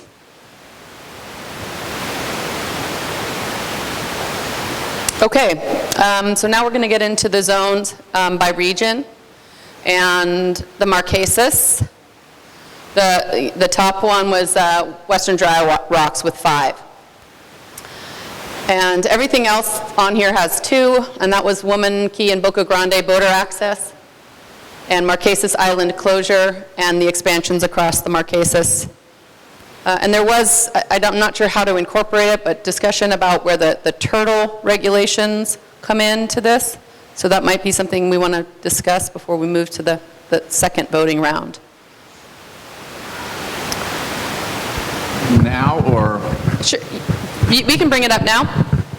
Yeah, I just noticed that didn't make the cut. I think everybody assumed somebody else was going to put it on there, but there's nothing about that turtle foresting area in the Marquesas up there anywhere.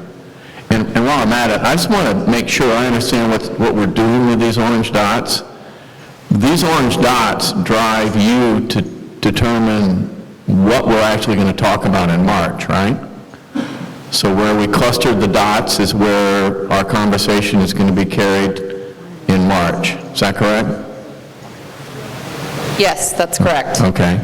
Well, I do have a question on why iconic reefs is up there at all, because we're not going to be talking about it as part of the management plan. I'm going to defer on that one. No? Do you want to speak to whether iconic reefs be in the management plan? There's already a restoration. Well,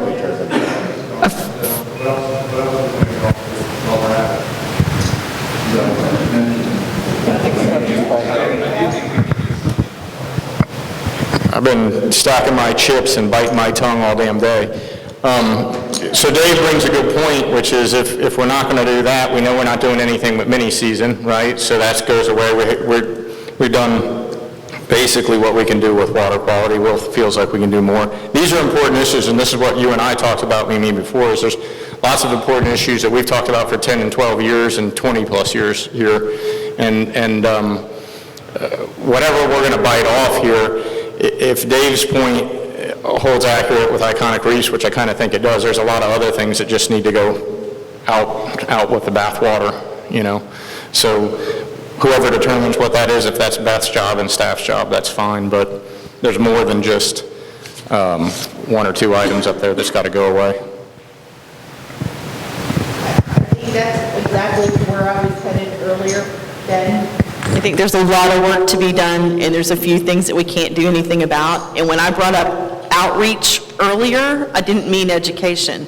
I meant outreach because it might be a great idea for us as a collective to write a letter to South Florida Water Management District, or write a letter to somebody about supporting them with clean water initiatives. Same thing with mini-season.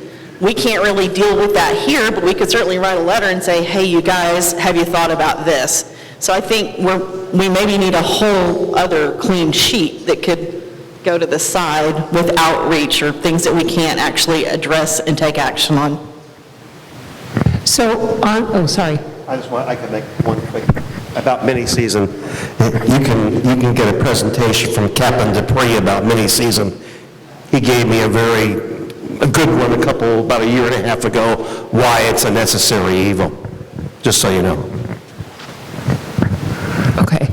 On the question of, are we able to do something about a given topic, and whether putting a bunch of dots next to that thing is a good use of dots, if you will. I think it's really, and I'm sorry to say this, but it's really up to this body to decide what you want to talk about in further detail. I think whatever that is, it's actually very helpful. Whether or not the sanctuary has all the authorities necessary to address what you want to talk about is not necessarily the question. Is this a topic that's really of concern to this community, and that by making progress on this topic, we can address threats and issues in the sanctuary? Then we have to figure out what is it we at the sanctuary can do, and if it's not entirely within our authority to do something, who is it that we need to be talking to, who is it we need to be pressing? And as was said earlier, it helps all of us to know in this community we need more action on that thing. Even if it's not the sanctuary that can take all the action, if it's of interest, if it rises high enough for this group to have further conversation and to help us figure out who do we push, how do we push forward, then absolutely, let's discuss it. And so the 7 Iconic Reefs project is obviously something that exists. It's something that has some momentum. But if there's more that this group feels like needs to be said, either to endorse it further, to refine it further, I'm quite eager to hear what that is, because there were a bunch of people that put dots next to that. I'm interested to hear what it is you want to see done relative to that. So I'll stop there.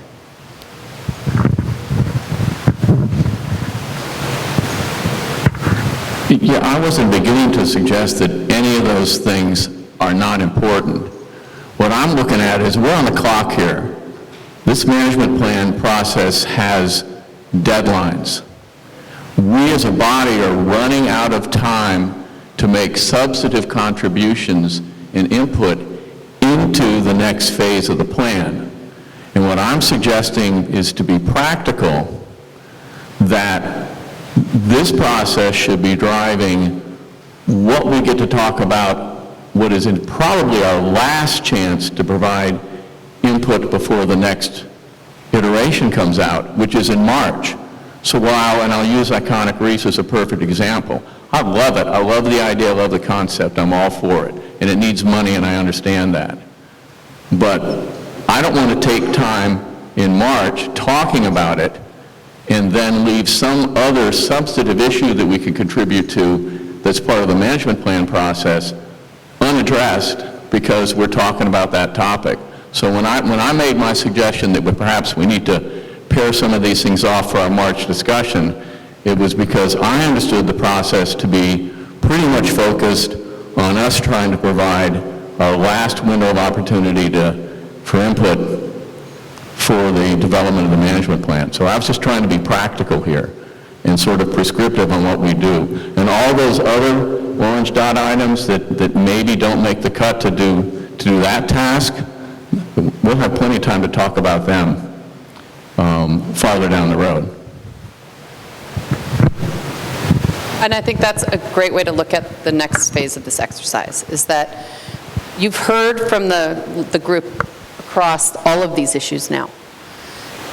And the next step will be, given where these dots have fallen, what do we want to dig our teeth into and really feel that we can do something with by March and during the March meeting.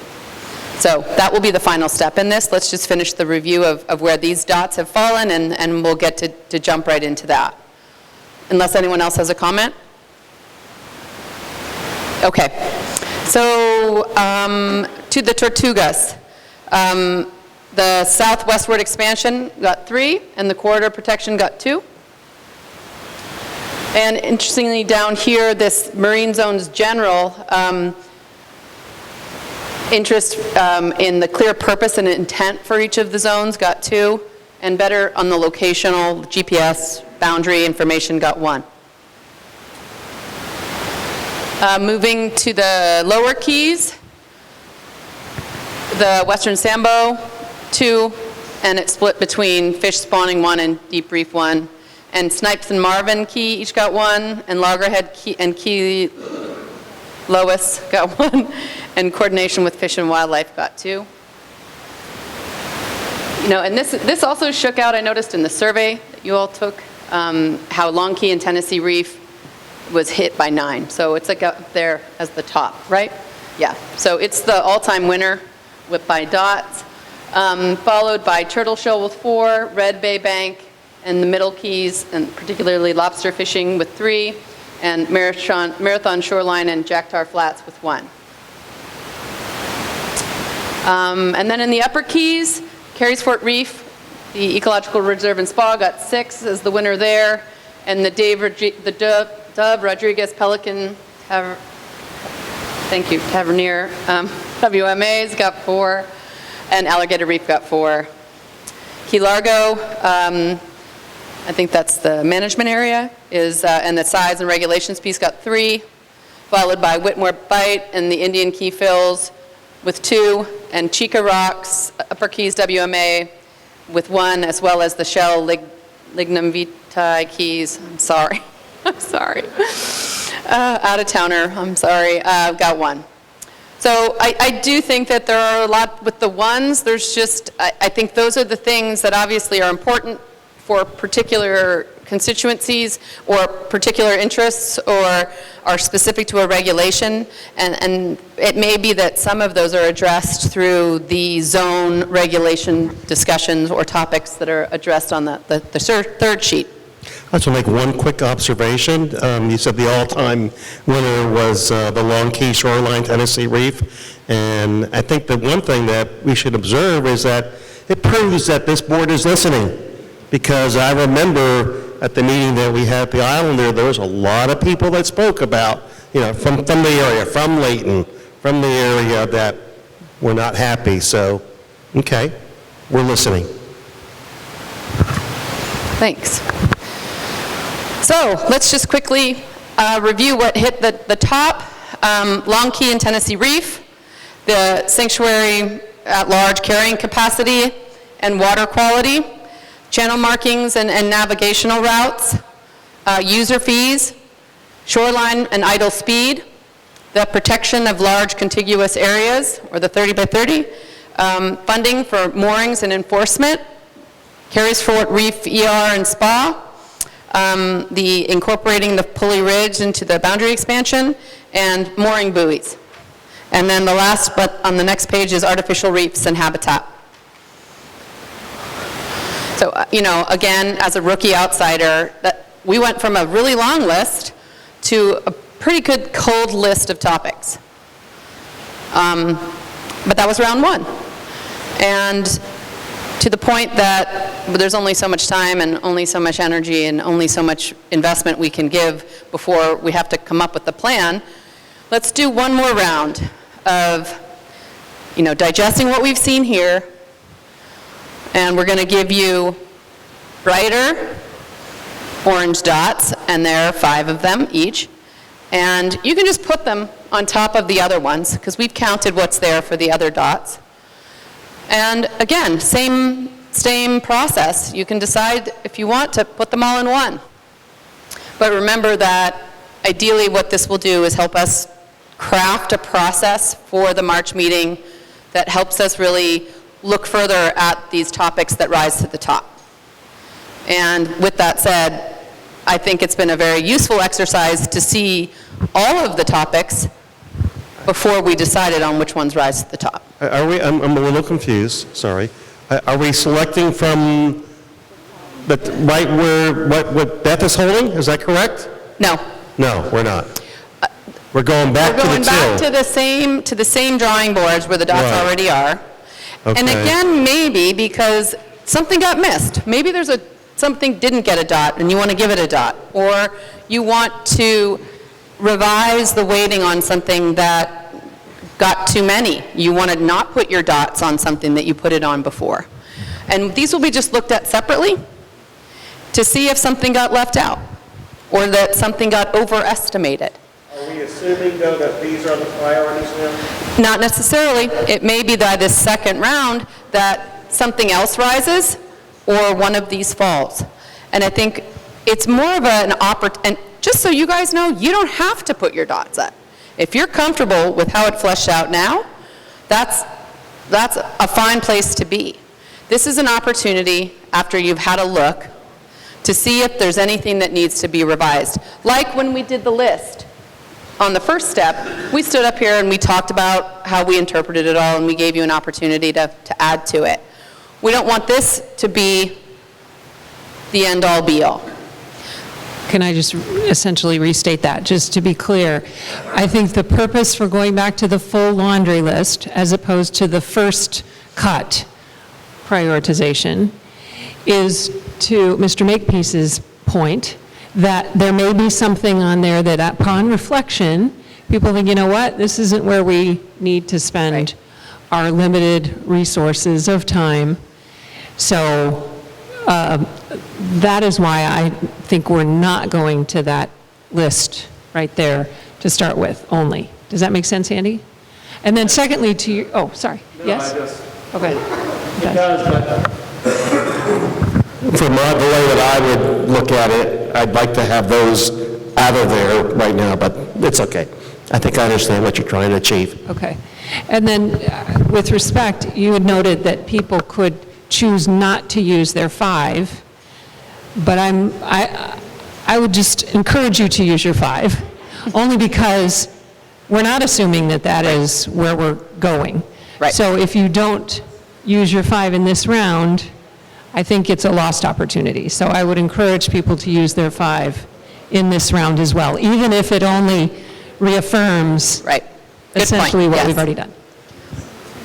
And just to reiterate is that this exercise isn't to redo what you did. It's just as a verification or an opportunity to have a second hack at it. And I think we've learned a lot right here if we walked away now. But I want to give you the opportunity to have one final look at it. Again, because we want to make sure that we get the cut, and we also get the long list. We have a really long list, we have a long list, and we may even get a shorter list through this exercise. We might not. But with that, I'm going to let you all go, take a couple of minutes to add your orange dots, and then we'll reconvene and sort of look how that fleshes out. Yeah, 10 minutes. Oh, what time is it? It's just about 3.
Okay, everybody, if you haven't placed all of your orange dots,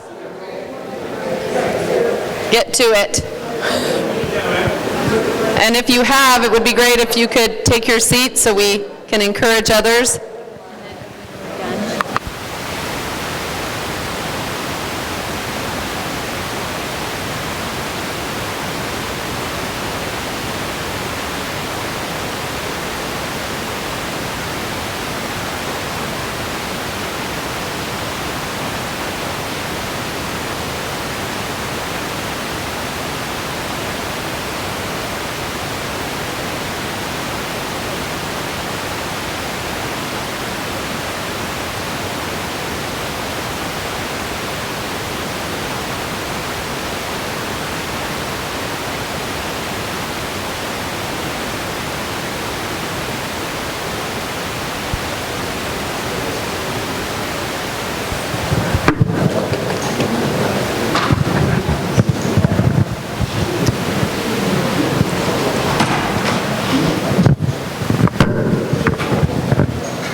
Okay, everybody. That was the final exercise for the day, and all we really have to do after this is just to have a quick look at where the bright orange dots landed. We'll make a separate list. It's not going to trump the other list, but it will be, food for thought on how well our initial list played out. So we're doing the tally really quickly here.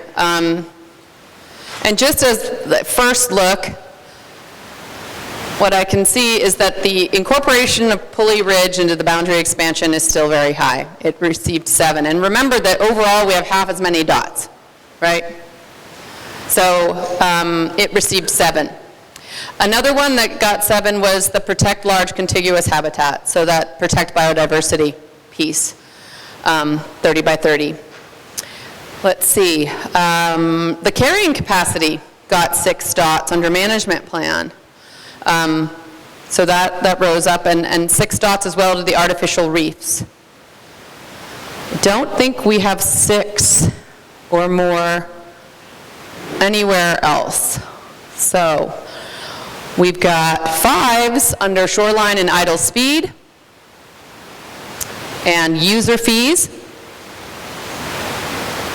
Let's see. And I think that's it for 5. For 4,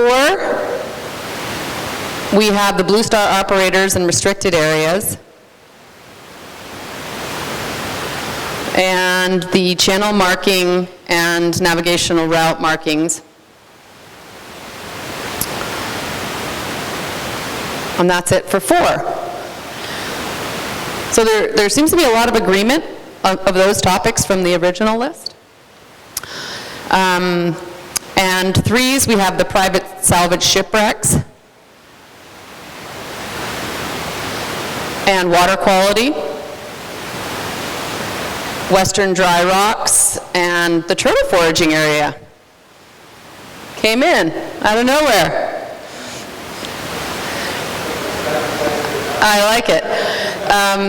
And then over in the upper keys, a number of 3s with Alligator Reef, Carey's Fort, Ecological Reserve and Spa, and Key Largo Management Area. And just noticing overall, there's a lot less dots on the board, mainly because we had half as many dots, but a lot of the topics didn't just get 1. So there's a lot less topics overall. For 2, channel no wake zones, the need for no diving zones, the iconic reefs restoration, education and outreach, and mooring buoys at 2, the Tortugas corridor protection. Oh, and I missed this one down here, my bad. 3, for the clear purpose and intent of marine zones. So back to 2 was the Tortugas corridor protection, the Middle Keys lobster fishing, Turtle Shoal, and Long Key Tennessee Reef. and the Upper Keys Wildlife Management Area. And I'll just round it off with what got 1 was the Indian Keys fill and shell lignum vitae. Guys, I just have to say it 100 times. The Marathon Shoreline and Jacktar Flats got 1. Snipes Key got 1. Tortugas Southwestward Expansion. The Airbnb, the mothership and hotel operations. And least restrictive zoning. And I think that sums it up. I've got a question sort of on behalf of Jeff Kramer, who seems to have left. He asked me when we were standing up there earlier, what about Middle Keys lobster fishing? He is a Middle Keys lobster fisherman. He didn't put it there. I did. What is it about it that we are, what is it about it? George, too, it could kind of go in with the shoreline question, but most of my constituents and almost everybody who showed up at the marathon meetings, that was their #1 complaint. A lot of lobster, a lot of bully net guys supposedly are really worried that they're not going to be able to make a living if they can't run up and down the shoreline. And I think a lot of us explained to them that you can still get out the channel, but they work that grassy flat area. Actually, there was two lobster comments there for me, actually, because Jacktar Flats, I think when people looked at it, didn't recognize that there were a whole bunch of slots that were the historic ways out of, the various subdivisions along there. So, but I think bully netters do use the area now where it used to be really a flats guide area. And then I heard, I'm blanking, Conch Key, Gary Nichols, commenting on some of the areas north of the Keys, Conch Key, Grassy Key, and he lays a lot of his traps up there. So it's not so much that, at least from because I put a dot there, I was really recognizing that we need to think about the two things. I actually support those areas, and at the same time, I think we need to be looking at what impact it has on lobster fishing.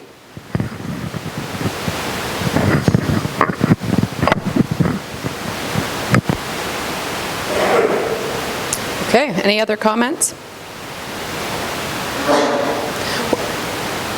Well, we now have the first cut and the second cut, and most of the first cut, or most of the second cut, it was already represented in the first cut. We'll put, we can put this list up, even just the 3 and aboves, sort of as we stopped here with the 5s and aboves. And I think that these lists shouldn't be used to limit 100% what gets discussed, or it should only be the first 2 at the top of the list. I think that's part of the deliberation that we all have in trying to plan for the next meeting. But the goal was to, filter to the top the things that mattered the most to the largest number of people and the biggest community stakeholder investment. And I think that we've done that today. And I don't think that the task ahead is simple, but I think we've definitely refined down the topics that matter to the most people. And I will just encourage us to take this solutions-focused approach to, now that we've spent a whole lot of time talking about the issues, right, is to really be brainstorming for March on how do we build a process around finding solutions and processes to move us from these are the issues to this is how we hope to move forward. And that, of course, is a lot harder than putting dots on a wall. And so I think there's some brainstorming that has to happen to get us from here to there. And this is a traditional facilitation exercise. It's not a lot of rocket science. But the next step, which is taking this all in and trying to figure out where it leads us for the best process forward is the challenge that we have ahead of us. And I hope to be a part of that dialogue in March. But we'll leave these up here, and you can have a look. Some things, again, remember that I think a number of folks realized that some things were really no-brainers across the board. And so on their second round, they just didn't put a dot there. It was sort of the fabric that they knew was already, it was a thread that was already part of the existing fabric. And so, again, should be looked at as a collective to sort of show what the second round confirmed about the first, and not really as something that identifies any major gaps. So I appreciate the process, and we have a list, and I understand you're going to develop the process for the two-day workshop based on this list, but I also just heard, don't let this limit you. So what does that mean? Is that what we're going to talk about at the next two-day workshop, or how does one... My point with that is that we don't have to talk about every single thing on this list, and that some of these topics are interrelated to a lot of the things that didn't rise at the top. So while these are the topics that we want to focus on, we actually have to figure out which ones of these. There's a lot up there. And we also need to do a bit of mental crosswalking between the other pieces that didn't get voted on but are integral to solving or proceeding forward with some of the topics on this list. So I won't, presume to try to influence your process, but I think there are some topics that some people on this board, council, feel really strongly about that aren't on that list. And if there's anybody in this room that's going to walk away from this feeling like, forget it, I'm not going to play ball anymore because I need that issue to be something that we discuss as a body. I mean, I personally respect everybody in this room enough to hear, I've got this issue, it's got to be on the table, we have to discuss it, or, I'm going to walk away from the Marine Sanctuary Advisory Council bitter. I would rather that people put those things out and that we get them on that list rather than lose the kind of, rapport and opportunity to hit those issues. I don't have one. I mean, there's plenty to talk about there, but I guess what I'm saying is if there's an issue and you've got to have it on there, I would holler right now. Well, there was this one little patch read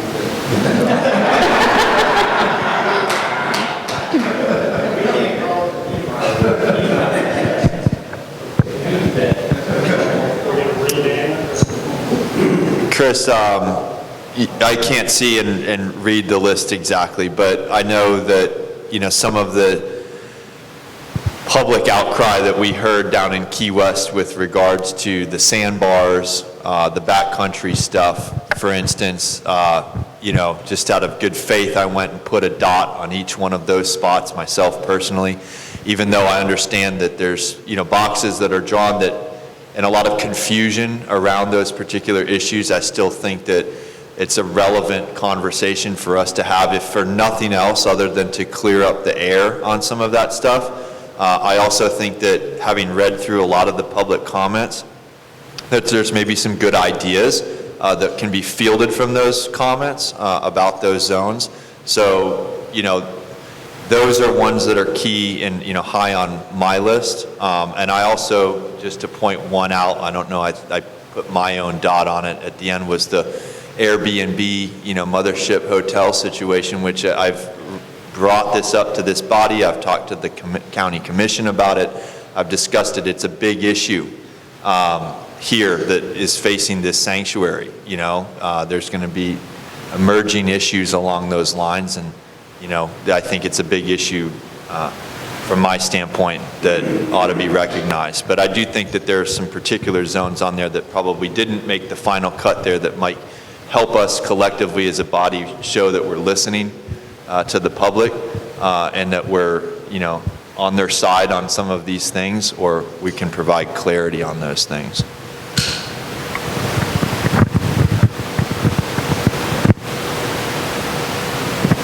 Any other comments?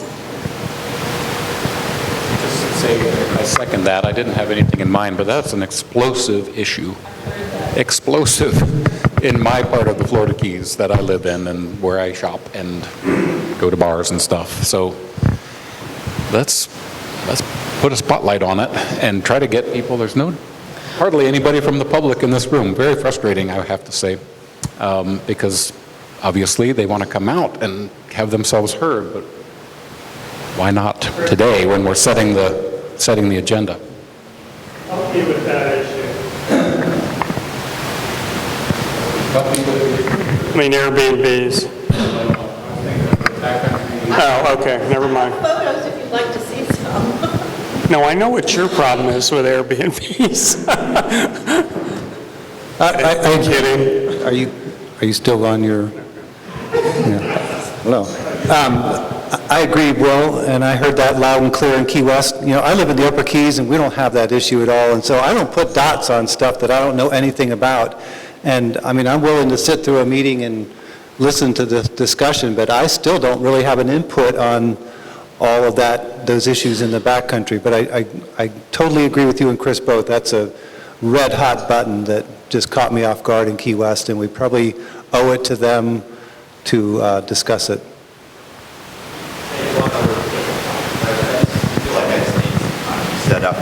After sitting through all of that in Key West and whatnot, another issue up there which I discussed with you, Chris, was coordination with Fish and Wildlife. I can tell you that, because I run around in the backcountry, that without any notice, without telling us, and without informing the public, U.S. Fish and Wildlife went out there and started putting up big posts and markers in the backcountry, which, people could not differentiate between what NOAA and what the Sanctuaries doing and what U.S. Fish and Wildlife was doing. And it caused a firestorm to get set off before this draft environmental impact statement was rolled out. And it was an enormous blow that we took, that, I personally got attacked for. If are not the areas where people go and recreate. We tried very hard to get the right message out, and it just fell on deaf ears. They came with their ideas, and they didn't want to hear that we weren't closing them down. And as we heard earlier today, some people came there without even looking at the maps, and they heard it on social media. So we're informed. I would just like to have a more clear understanding of the reason that we're suggesting the changes that we are to those areas. I think that will go a little further with the explanation of why you can't go to the backside now. And again, I'm not sure if the last 3-tongue blue skinks in the world were found there, or if there really are sandpipers nesting on the beach, or why did we make that decision or that recommendation? So I had a comment about the water Airbnbs. I think it's a growing issue. Airbnb or the like, RBO, any of those is a growing issue in the Keys, and it's not getting any better. No matter how hard you try to find the illegals, they're out there, they're hard to control. It will be an issue. I couldn't put one of my dots on it only because I don't think we have a lot of authority at it right now, at least on this board, but it is something that needs to be worked on in the future.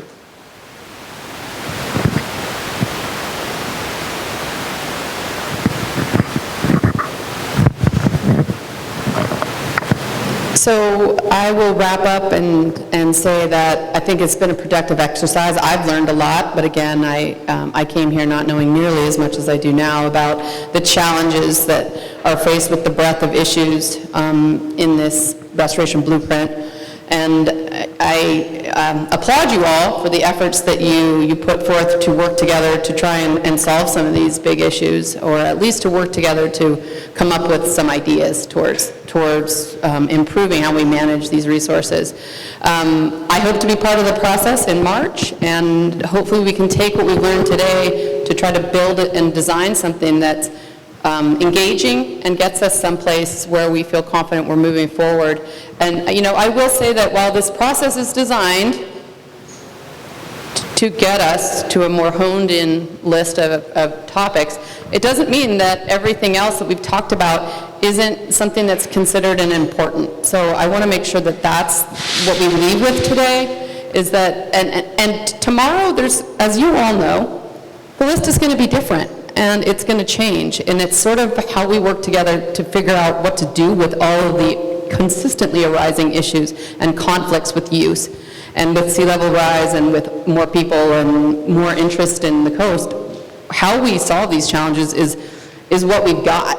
And so I encourage us all to continue these dialogues, and I appreciate you letting me be part of the conversation today. And I don't think we can crack this nut in one day or 1 year or one SAC, but I appreciate being part of the conversation.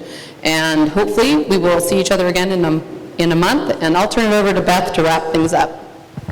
So I'll keep this quick and brief, but just for your information, immediate next steps, the public comment preliminary summary presentation that I gave will get posted as soon as possible on our website. There's a little bit of delay because it has to go through channels, but we'll get that up as a reference as soon as possible. I will do a meeting summary from this meeting that I'll aim to have out by Friday at the latest, which will capture the tiers of lists, your general list, your first prioritization, and your second prioritization, so you'll have all of that information. What was discussed here in this process will help us design the March meeting. Right now, I'm still asking you to hold 2 days for that. We'll let you know as soon as possible if we feel 1 day is sufficient or 1.5 days. We will be here again. Those dates are March 24th, the Tuesday, and March 25th. As I noted earlier, some might be interested in queuing into tomorrow's FWC meeting. They, as long as technology is working, just like us, they live stream over the Florida channel. Our agenda item where they're discussing Florida Keys National Marine Sanctuary issues is the first one tomorrow. And then the South Atlantic Fishery Management Council will be discussing this issue on March 2nd, the afternoon. It's a Monday in Jekyll Island. They also live stream and do webinars. You have to register for that in advance, but you can go on that website to access that. Once we get any further comment letters from our partners, the council's FWC, those will be posted to regulations.gov, and so you'll have access to those there. And we will, as we design the agenda and as we look at what issues we're going to be discussing in March, we will do a little bit more, a deeper dive into the comments we've received, so you get a little bit more of the detail of the specific comments related to these issues to help inform your discussion, and we'll try and get that out as far in advance as possible. Can I ask a question? This is a little bit risky question, but, or maybe not. Can I see a show of hands? Who thinks that 1 day is enough for us to try to dig into whatever number of those and whichever ones it is? Who thinks that a day is enough? Raise your hand.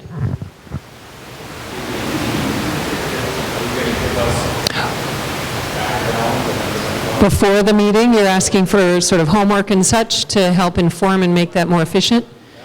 It would help? Okay. Okay. Let me ask the question then a separate way. Who would like the meeting to be a day? Raise your hand. Okay. All right, that helps. I mean, I think, you know, we of course really appreciate and value, respect your time. We don't want to waste it. That said, I know that this group has worked your asses off on this subject. This topic means a lot to all of us and to this community. I do not want to short shift this.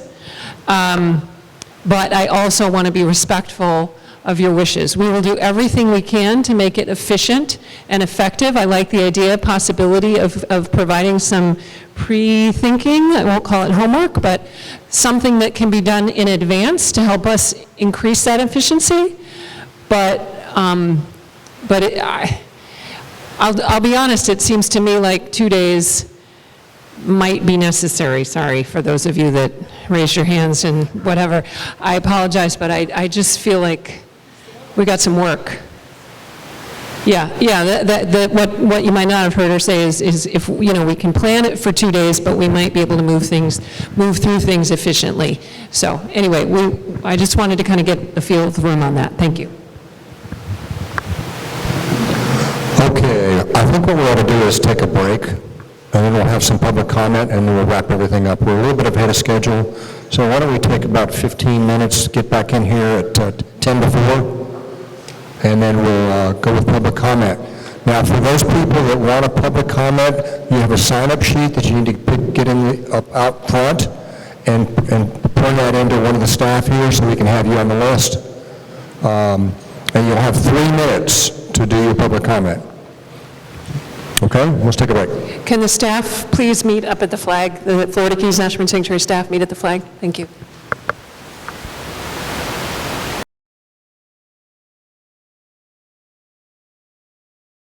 Since 1970, and that comes into a half century come at the end of this year.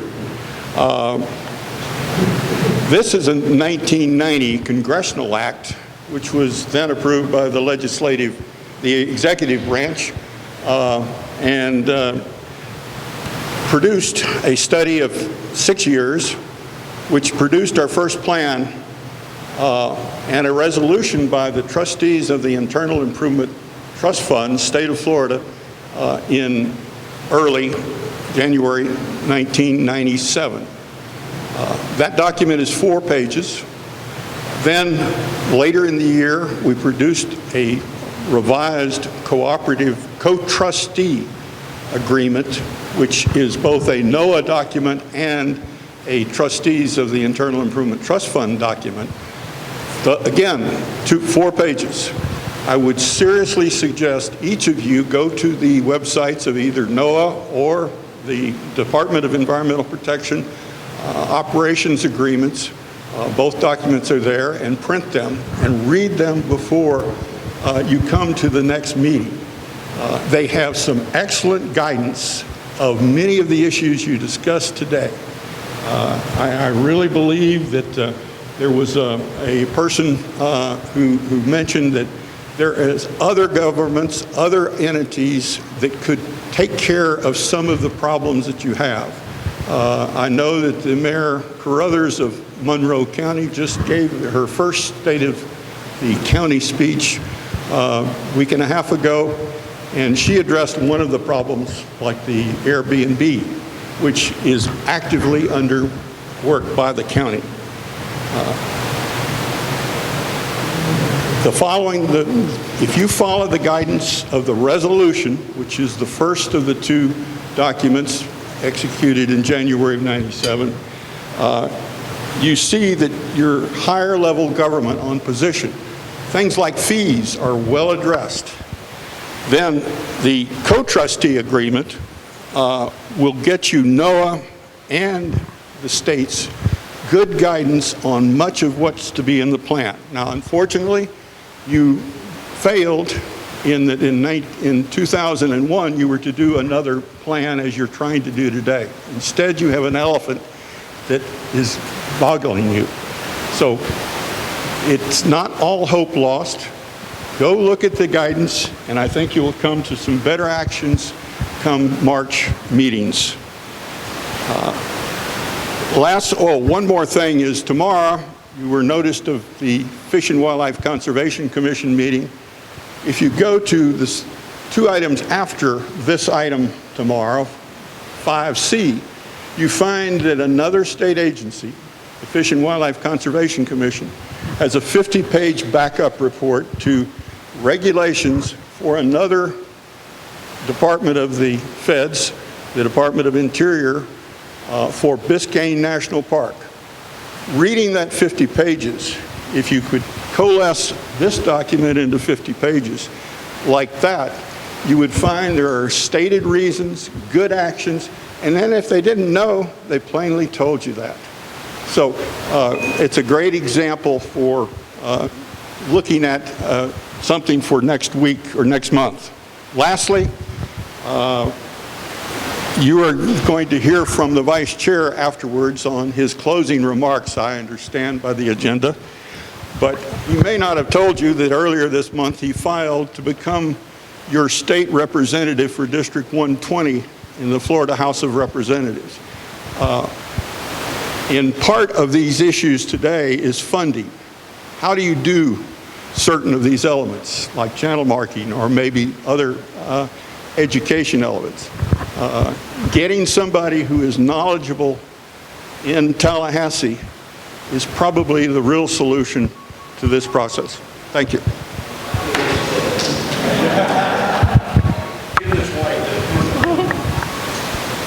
Thank you, Joe. Troy Testa? Hey, I just want to say hello to you all. I've never spoken in front of this council before.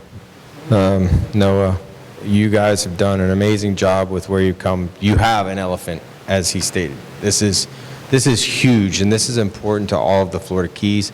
I've been coming down here since I was, I don't know, 5 years old. I was standing on the back seat of a car off the old Bahia Honda Bridge, looking over the bridge, and, you know, one car at a time going across that thing. That's my youngest memory of the Florida Keys. So I've been coming down here now for over 45 years. I have seen the demise of the water quality, the reefs. I've dove every shipwreck and every reef in the Keys, all the way from John Penny Camp in northern, even as far north as Miami, all the way down to Key West and the Marquesas and the Etosha. I have had the privilege to dive some of the most amazing water in the world, and I have seen the reef and the demise of the reef come and go. It comes with nature. It flourishes, and then it dissipates, and then it flourishes again. I've seen it die, and I've seen it come back. Right now, we've lost a lot of reef. The water quality is a huge issue here, okay? I've run a treasure ship myself for over 30 years. I've been a treasure salver using blowers on a boat, mailboxes as we call them, blowing holes. My boat could not in 100 years do any damage to the reef that a hurricane can do in one day, okay? Also using water dredges, sucking out the reef. I have actually enhanced quite a bit of reef up in the northern parts of the 1715 that I work in, Sebastian and Fort Pierce, that are actually still open regardless of beach renourishment projects, where I can dive there today and still see 10-foot deep crevices that I have made that there's now new coral growing on because we moved the sand out of there. Beach renourishment and sand movement kills the reef, right? Now, hurricanes just move the sand, kill the reef. Another hurricane may move the sand and clear the reef. But this water quality issue is not derived by mailboxes and blowers. That, you know, I feel like being a treasure hunter or running one of these boats, that you all believe that we're damaging things. Like, there are certain people that have damaged reefs, I agree, but when used in a proper fashion, these things can actually enhance estuary on the reefs, literally on the reefs, for fish and coral to grow. There are crevices there that haven't been opened up for 300 years because they're full of sand from hurricanes 300 years ago, right? And by removing this sand out of there, we're actually creating artificial reef that was once real reef. This reef is natural reef, okay? There's natural reef there that can be exposed by the movement of sand. And I would appreciate the opportunity to put together a plan in front of you to show you how I could actually enhance the coral growth on the reef, make it a healthier place with the use of air and water movement to minimize the impact of the sand and the sediment that's actually on the reef that has killed it over the 300 years it's been there. There are opportunities to salvage what our history is without leaving it in situ. okay? This has been in situ for 300 years, but what this reef has grown on is not natural to begin with. It's an artificial reef. Much of our reef out there is created from shipwrecks that are left in situ, okay? There, you sink a wreck, it's an artificial wreck. It's an artificial reef now, it's growing coral.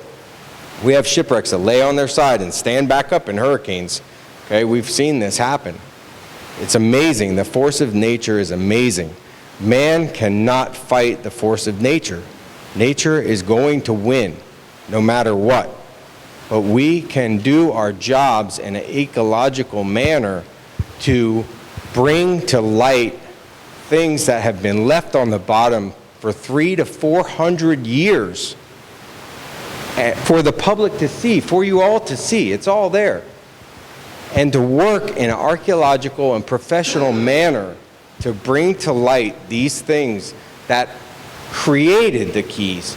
I am a wrecker. I was born a wrecker. I probably died a wrecker 300 years ago. And here I am standing here again to plead my case that I want to be a wrecker.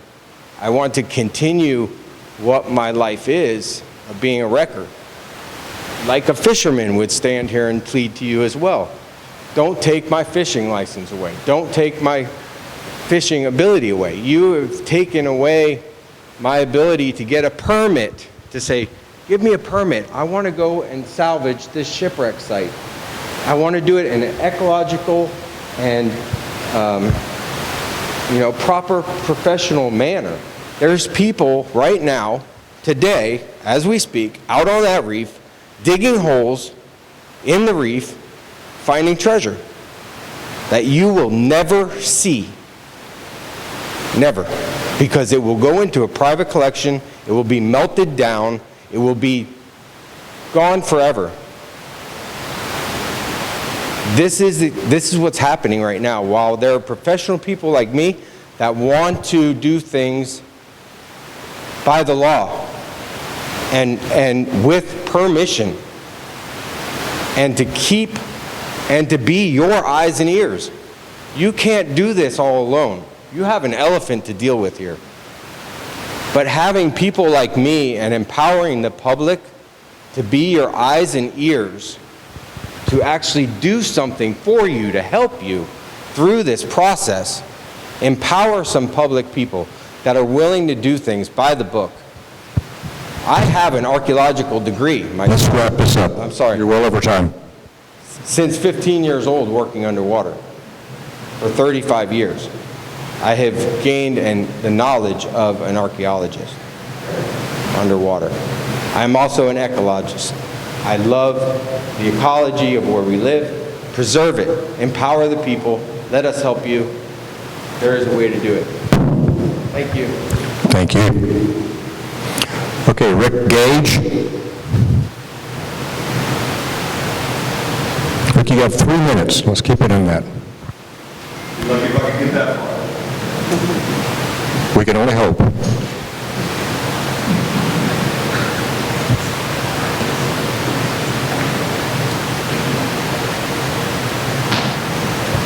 Thank you all. My name is Rick Gage. I just found out about this meeting a few minutes ago, so here I am.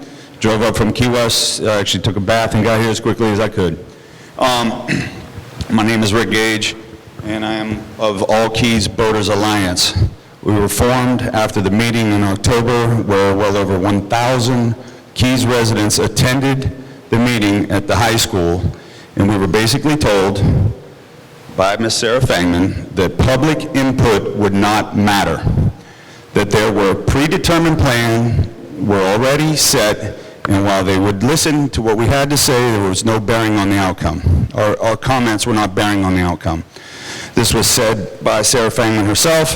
After that meeting, the local outcry for someone to do something was completely overwhelming. The plans that you guys are putting together sent shockwaves through our community, through the local community, the community that supports all of these tourists coming into this town, who come down here and have fun and revel and go out on the boat and go diving. We support that. So when our ability to go have fun when we're done taking care of all these folks is taken away, then we got a major problem here. The outcry was overwhelming, and the local community asked for someone to do something. Myself and Tony Nolly stepped up. We formed the All Keys Boaters Alliance to try and combat, or at least give you guys the words that are coming from our local community, from the people that are out here grinding it out every day in our community to make this a nice place, and we want to have our fun too. There's a lot of stuff that goes into this blueprint plan that we're just shaking our heads at. We're out on the boat ourselves all the time. We're out there on the water seeing what happens, and just a lot of this stuff is questionable.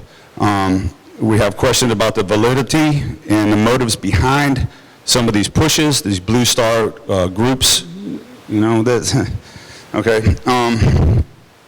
From that time on, more light was brought upon the sanctuary and what they have not done in the past 27 years of control of the Florida Keys.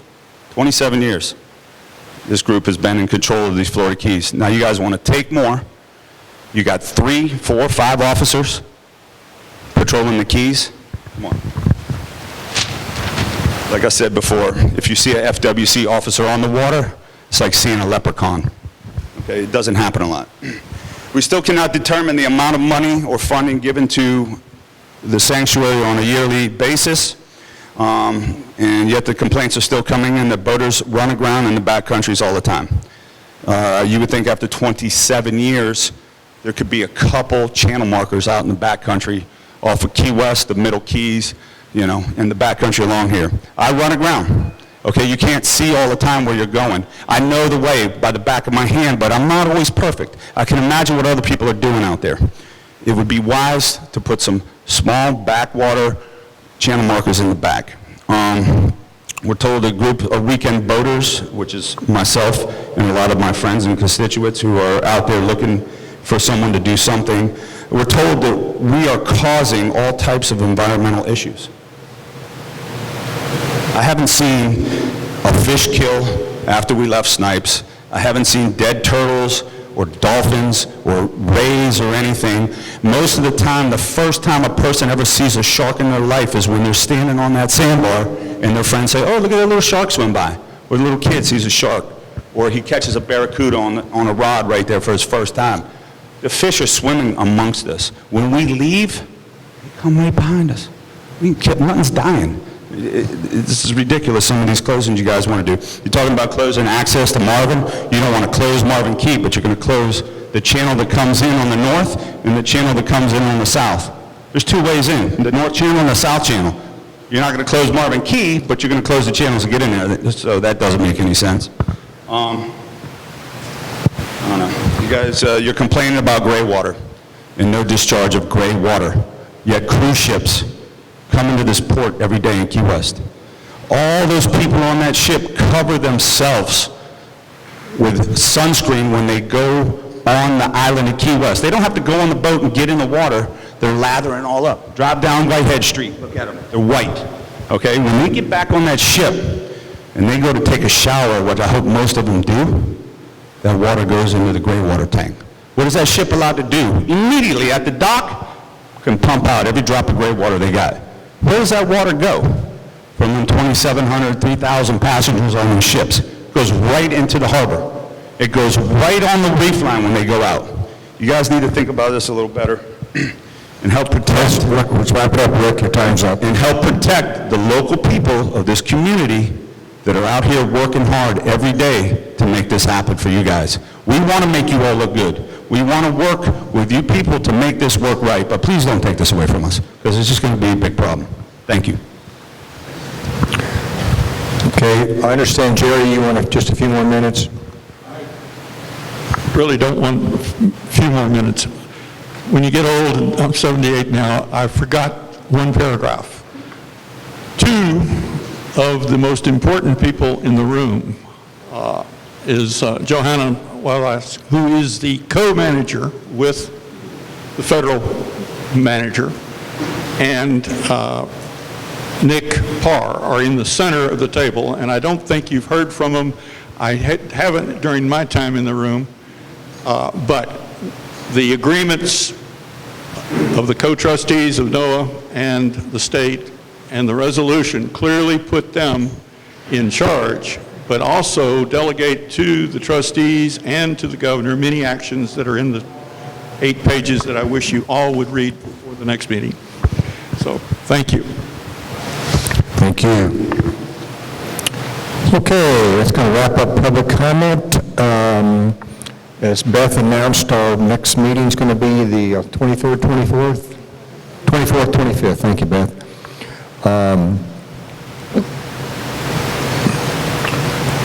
I guess my closing comments are, this has been a lot of fun. And I won't be far away. So thanks for everybody for your participation today and your continued participation as advisory council members. Thank you.